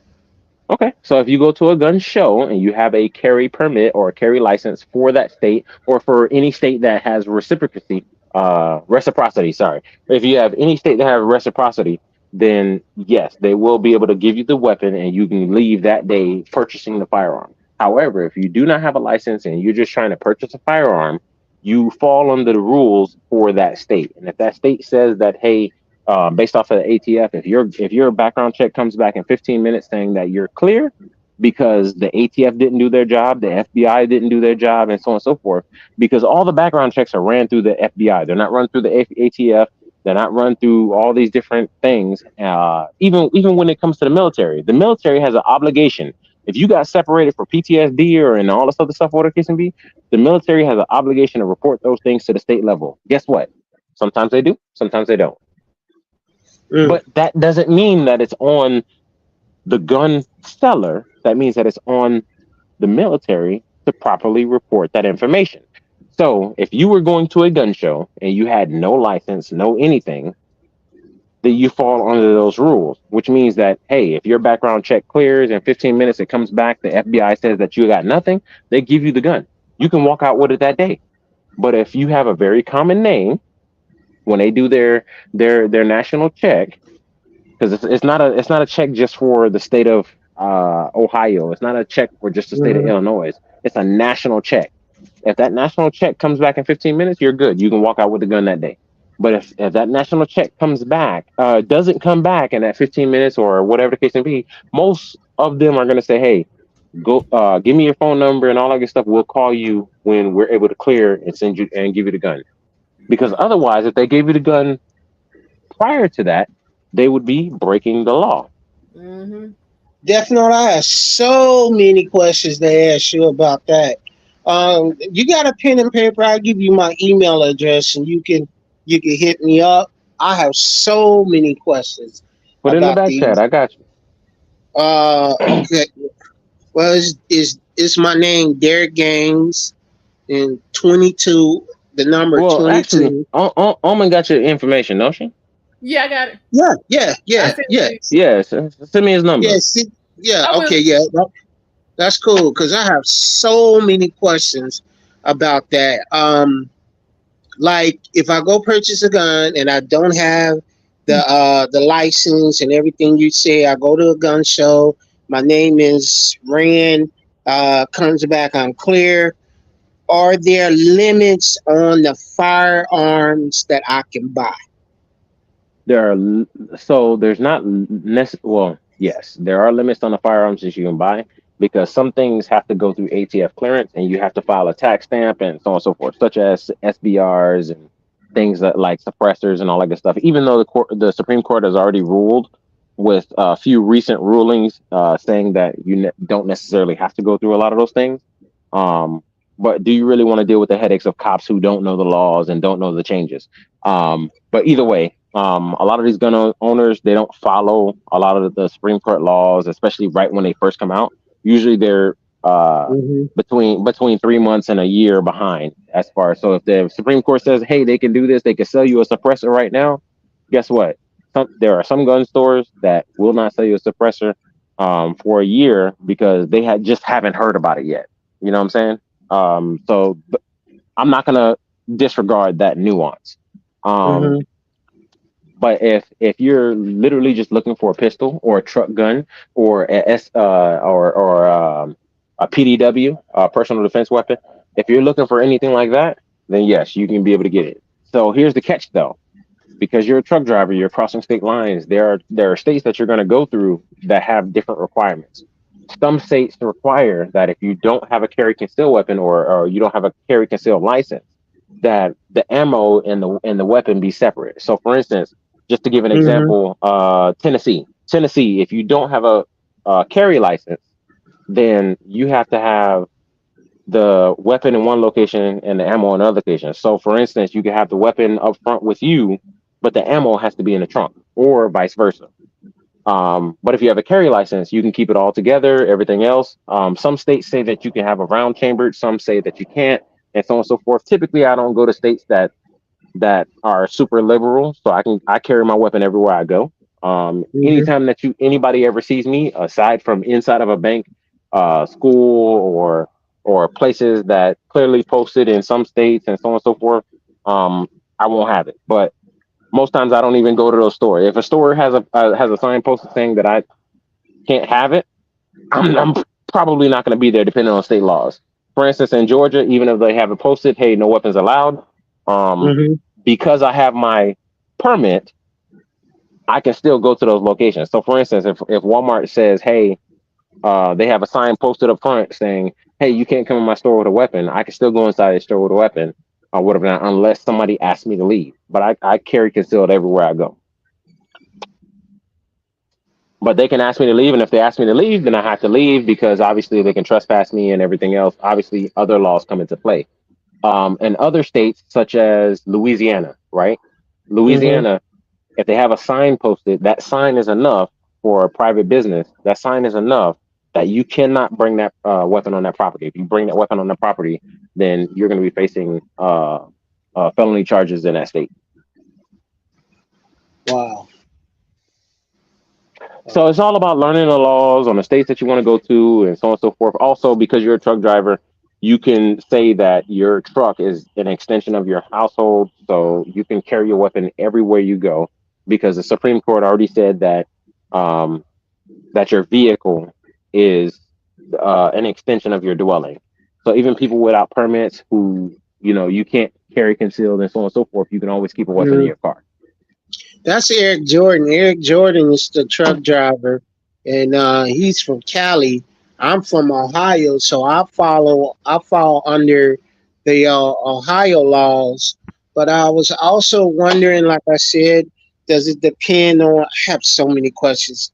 I'm not going to take too much time. We could talk about this another day, because I want to buy a gun. But the gun that I'm looking at cost, and I want it. I want an assault rifle. I just want one.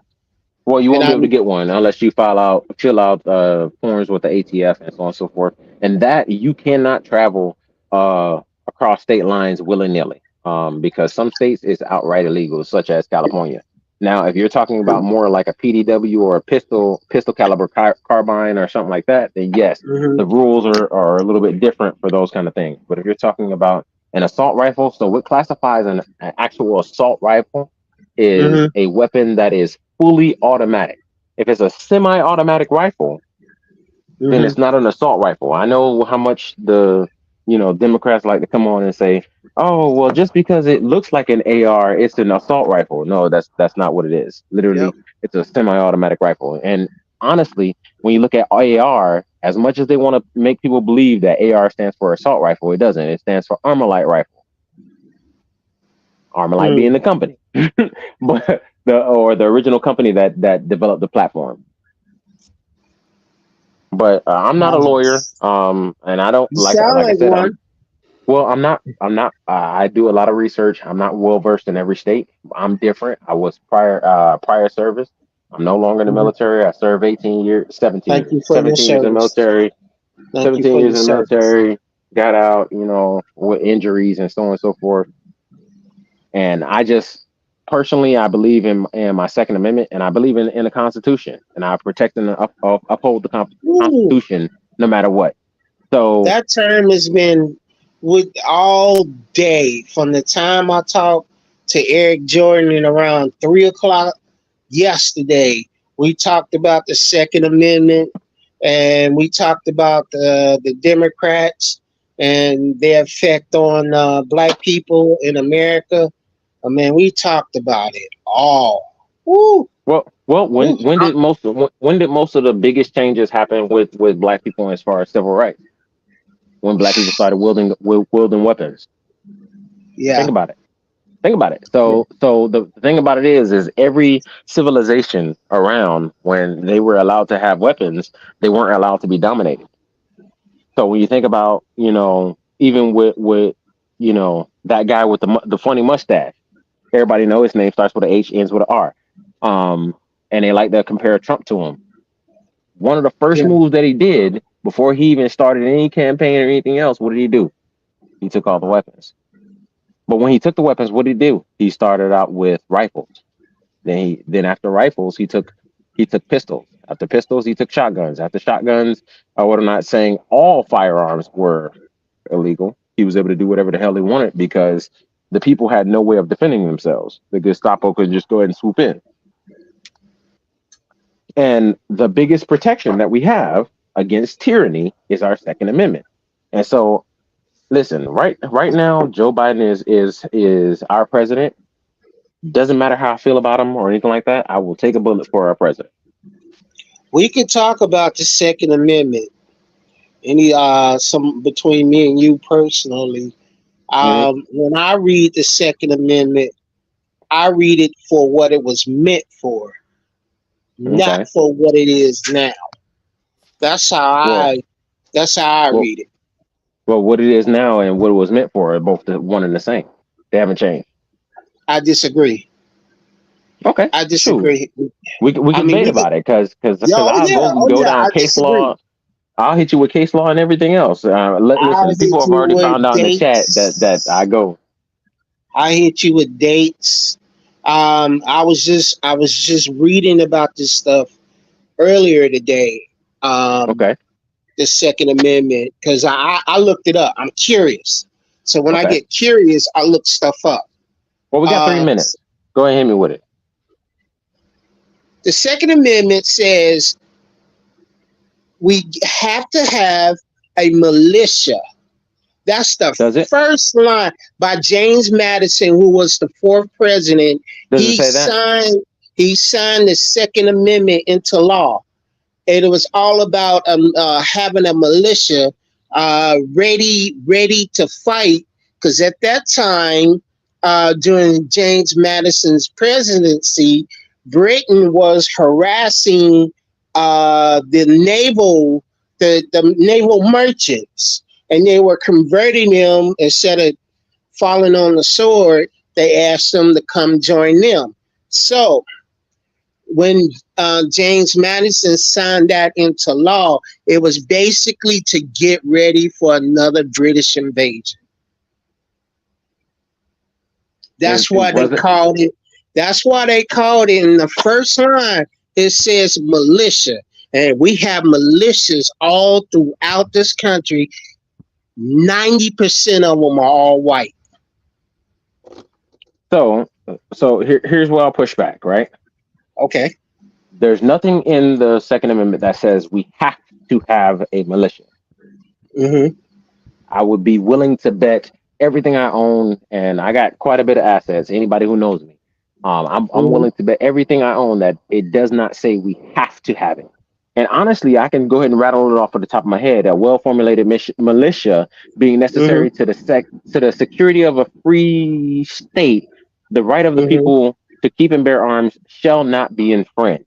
So the biggest thing is that it didn't say, oh, the right of the people to have certain types of arms or anything like that. It said it shall not be infringed. And the only way that you're able to change that is if you pass a constitutional amendment to say that changes. So technically, by the Constitution, we should be able to have tanks, jets. If we can afford them, we should be able to have them because it says that.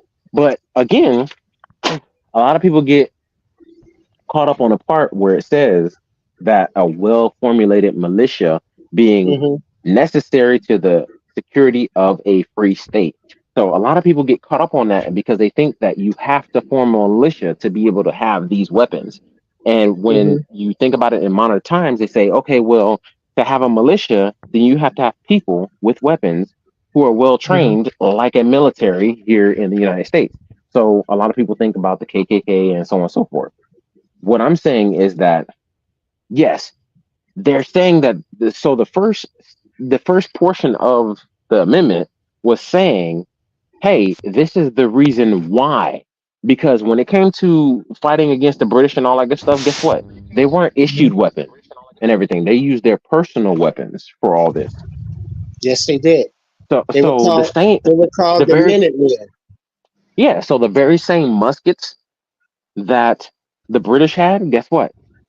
These men had. The very same cannons that the British had, guess what? These men had. So they had the exact same weapons as the people, as the tyrannical government that were trying to oppress them.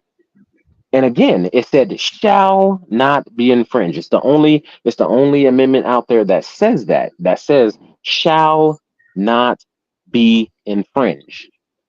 So if we want to go down that road, I can literally explain it to you. So there's no difference now than then. The only difference now between now and then is, first off, yes, we're not using muskets. But again, if you think about it, when the regular person had muskets, what did the military have at that time?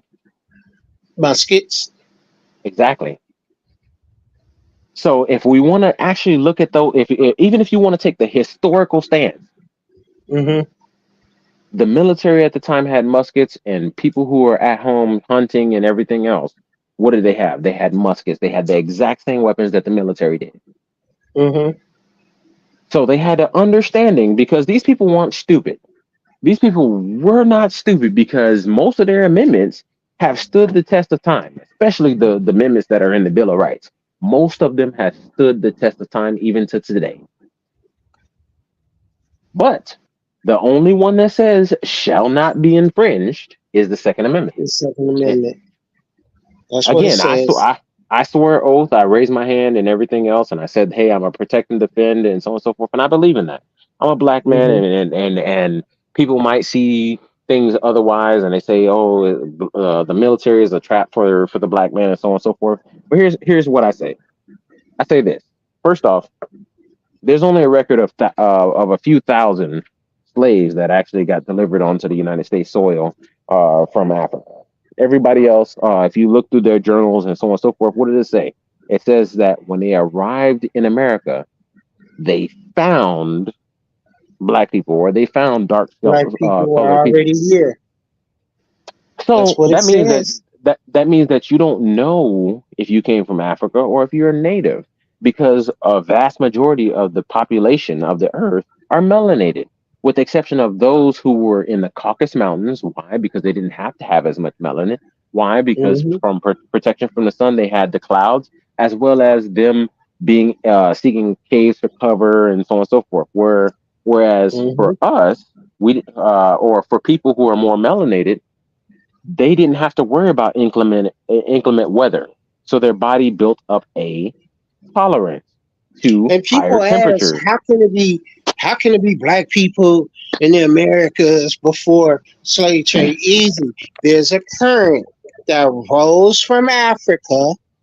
It hits like it's down by Haiti, and it rolls up the East Coast, and it Yep, and rolls it heads back back over to the down east. now. I'm sorry.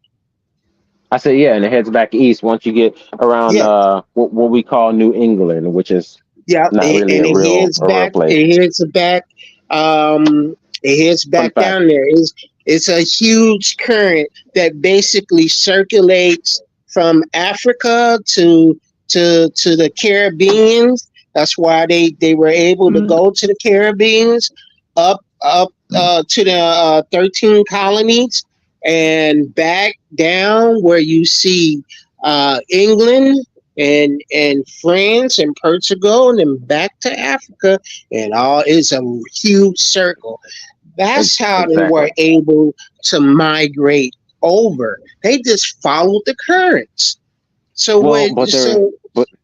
but also back historically, there were also land bridges, so people were able to come from the Bering Strait. I read about the Bering Strait. See, there we go. So it's all in history, and a lot of people like to omit the parts of history that don't prescribe to what they believe in. So, for instance, even the Catholic Church has done that, and that's why when it comes to the Bible, we have something called the Apocrypha.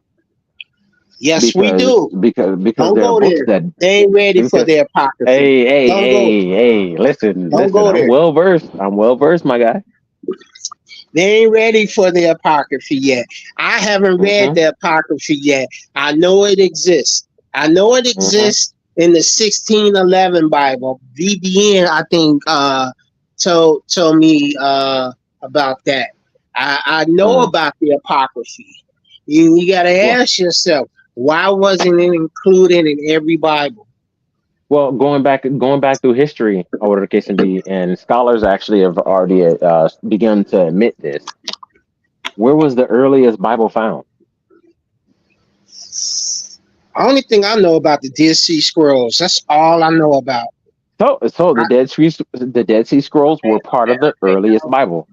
The very first Bible. I'm just gonna say this last part. The very first Bible, when they went back, because obviously the Apocrypha was removed and everything else, the very first Bible was actually found in Africa in a cave, because the original religion was based in Africa, and that's why the Christianity and so on and so forth was based off of a religion that came out of Africa. It wasn't a religion that came from anywhere else, not Europe, not Asia, or anything else, from Africa. And because it was found Semitic. in a cave. It was Semitic. The earliest, brother, we could talk all night. We could talk all night. I ain't trying to fuck up a stream, though. No. We didn't change it so many times, and she got things to do in the morning. Well, it's morning now, but ALMONDEYEZ, give him my contact information, please. And I love to talk to you, man. It's so good. That's why I love my brothers in my life. My brothers like Eric Jordan, even Theo Cook. It feels good to talk to another scholar about some things, because Eric Jordan hit me up on some things. I'm like, really, Honey? Yeah, look that up. VBN Israel hit me up on an author. I had to look him up. I found this book on eBay cheaper than Amazon, so I'm gonna get it from eBay. I would enjoy picking your brain, brother. And thank you for your service in the military. Thank you for standing the wall and giving me a chance to being asked when I want to. I really appreciate the vets that I've come across. Thank you. All right. Well, hey, look, I'm here. I'm here for it. There's a reason why I frequent a whole bunch of different podcasts and so on and so forth, and there's a reason why I be getting into all these battles in the chat and so on and so forth. And also, there's a reason why I'm a libertarian, not a Democrat or Republican. So, when you actually understand or when you're actually principled, you start to take certain stances.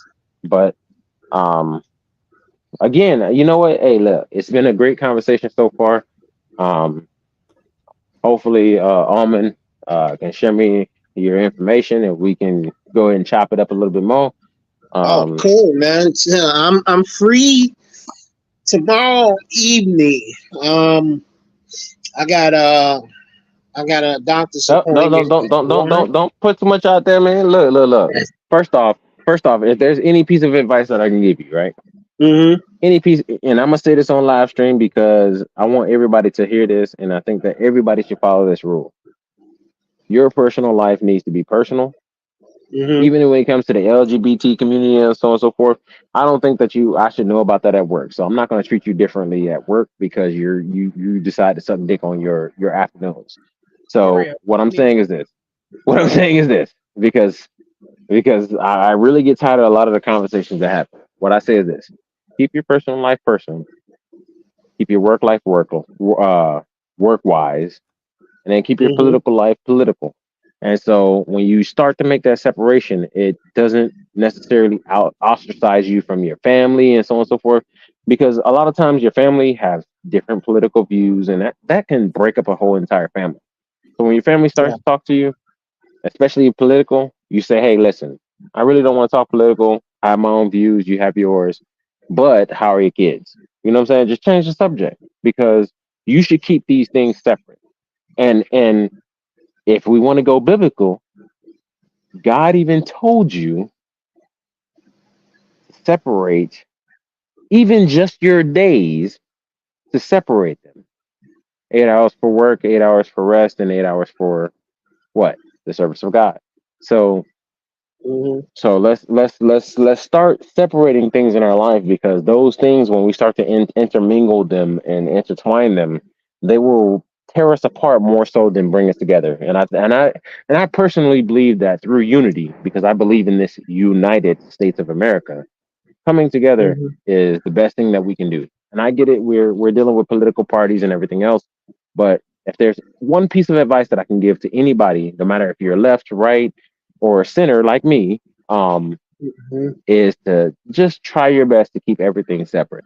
Unless somebody is forcing you and pushing you and pushing you and pushing you, obviously you can't dodge it for too long. But as much as you can, just try to keep as everything separate. You will see so much benefit in your life.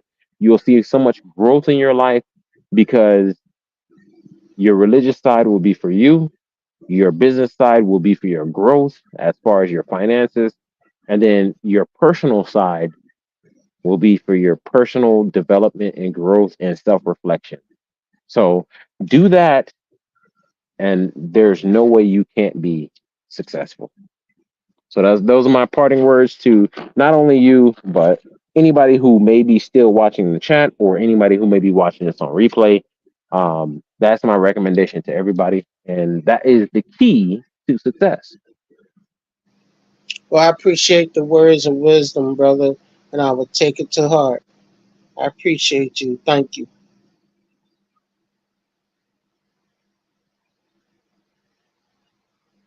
Oh man, I decided to shut up so that you can close it out, because I know you gotta wake up early. Because I can go on every subject, because I read a whole lot. So I think she went to sleep. Oh shit. Well, hey, look, you know what? For everybody who's still here, until she come back, I'm gonna send her a text message. But for everybody who's still here, you know what? Thank you for being with us as long as you are. I can't see the actual stream count because I'm not a member of her StreamYard. But thank you for everybody who did decide to show up. Hit that like button if you haven't already, because if you haven't hit that like button, then you're not supporting her. You know what I'm saying? Moving forward, a like is very much free. A like is very much cheap. So go ahead and do that favor for us. You know what I'm saying? Hit that like. We're not asking you to, you know what I'm saying, donate money or nothing like that. Um, do your thing. You know what I'm saying? We're gonna be here, and whenever we see new content as far as the elections and so on and so forth, guess what? We're gonna be here to bring you live update, up to date information. And me, I'm gonna be in the chats. I might be blocking some of your shit. I'm gonna be honest. I might be blocking some of your shit if it's gonna get her stream taken down. Yeah, he It, really it will. is what it is. So This we she love you is. guys. Yeah, we love you guys, and do me a favor and come back on our next stream, man. We all gonna be here. Why wouldn't you be? I'll be back, Yeah. man. I try to always be here. Are you back? Yeah, she back. That's why I cut it off.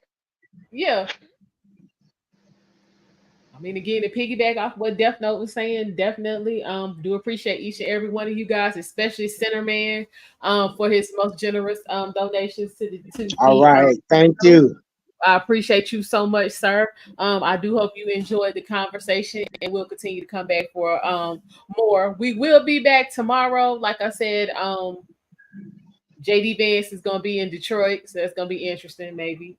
And Kamala and Tim will be somewhere in Michigan. We'll have that as well. My homie from Middletown. And we will be taking a look and analyzing what is being said by both parties. So definitely make sure you have your notifications set. Once again, I do appreciate each and every one of you guys, especially you who have been with me for the long haul. Welcome to the new subscribers. And again, I appreciate you guys for stopping by. I will see y'all tomorrow. Y'all take care. Yep.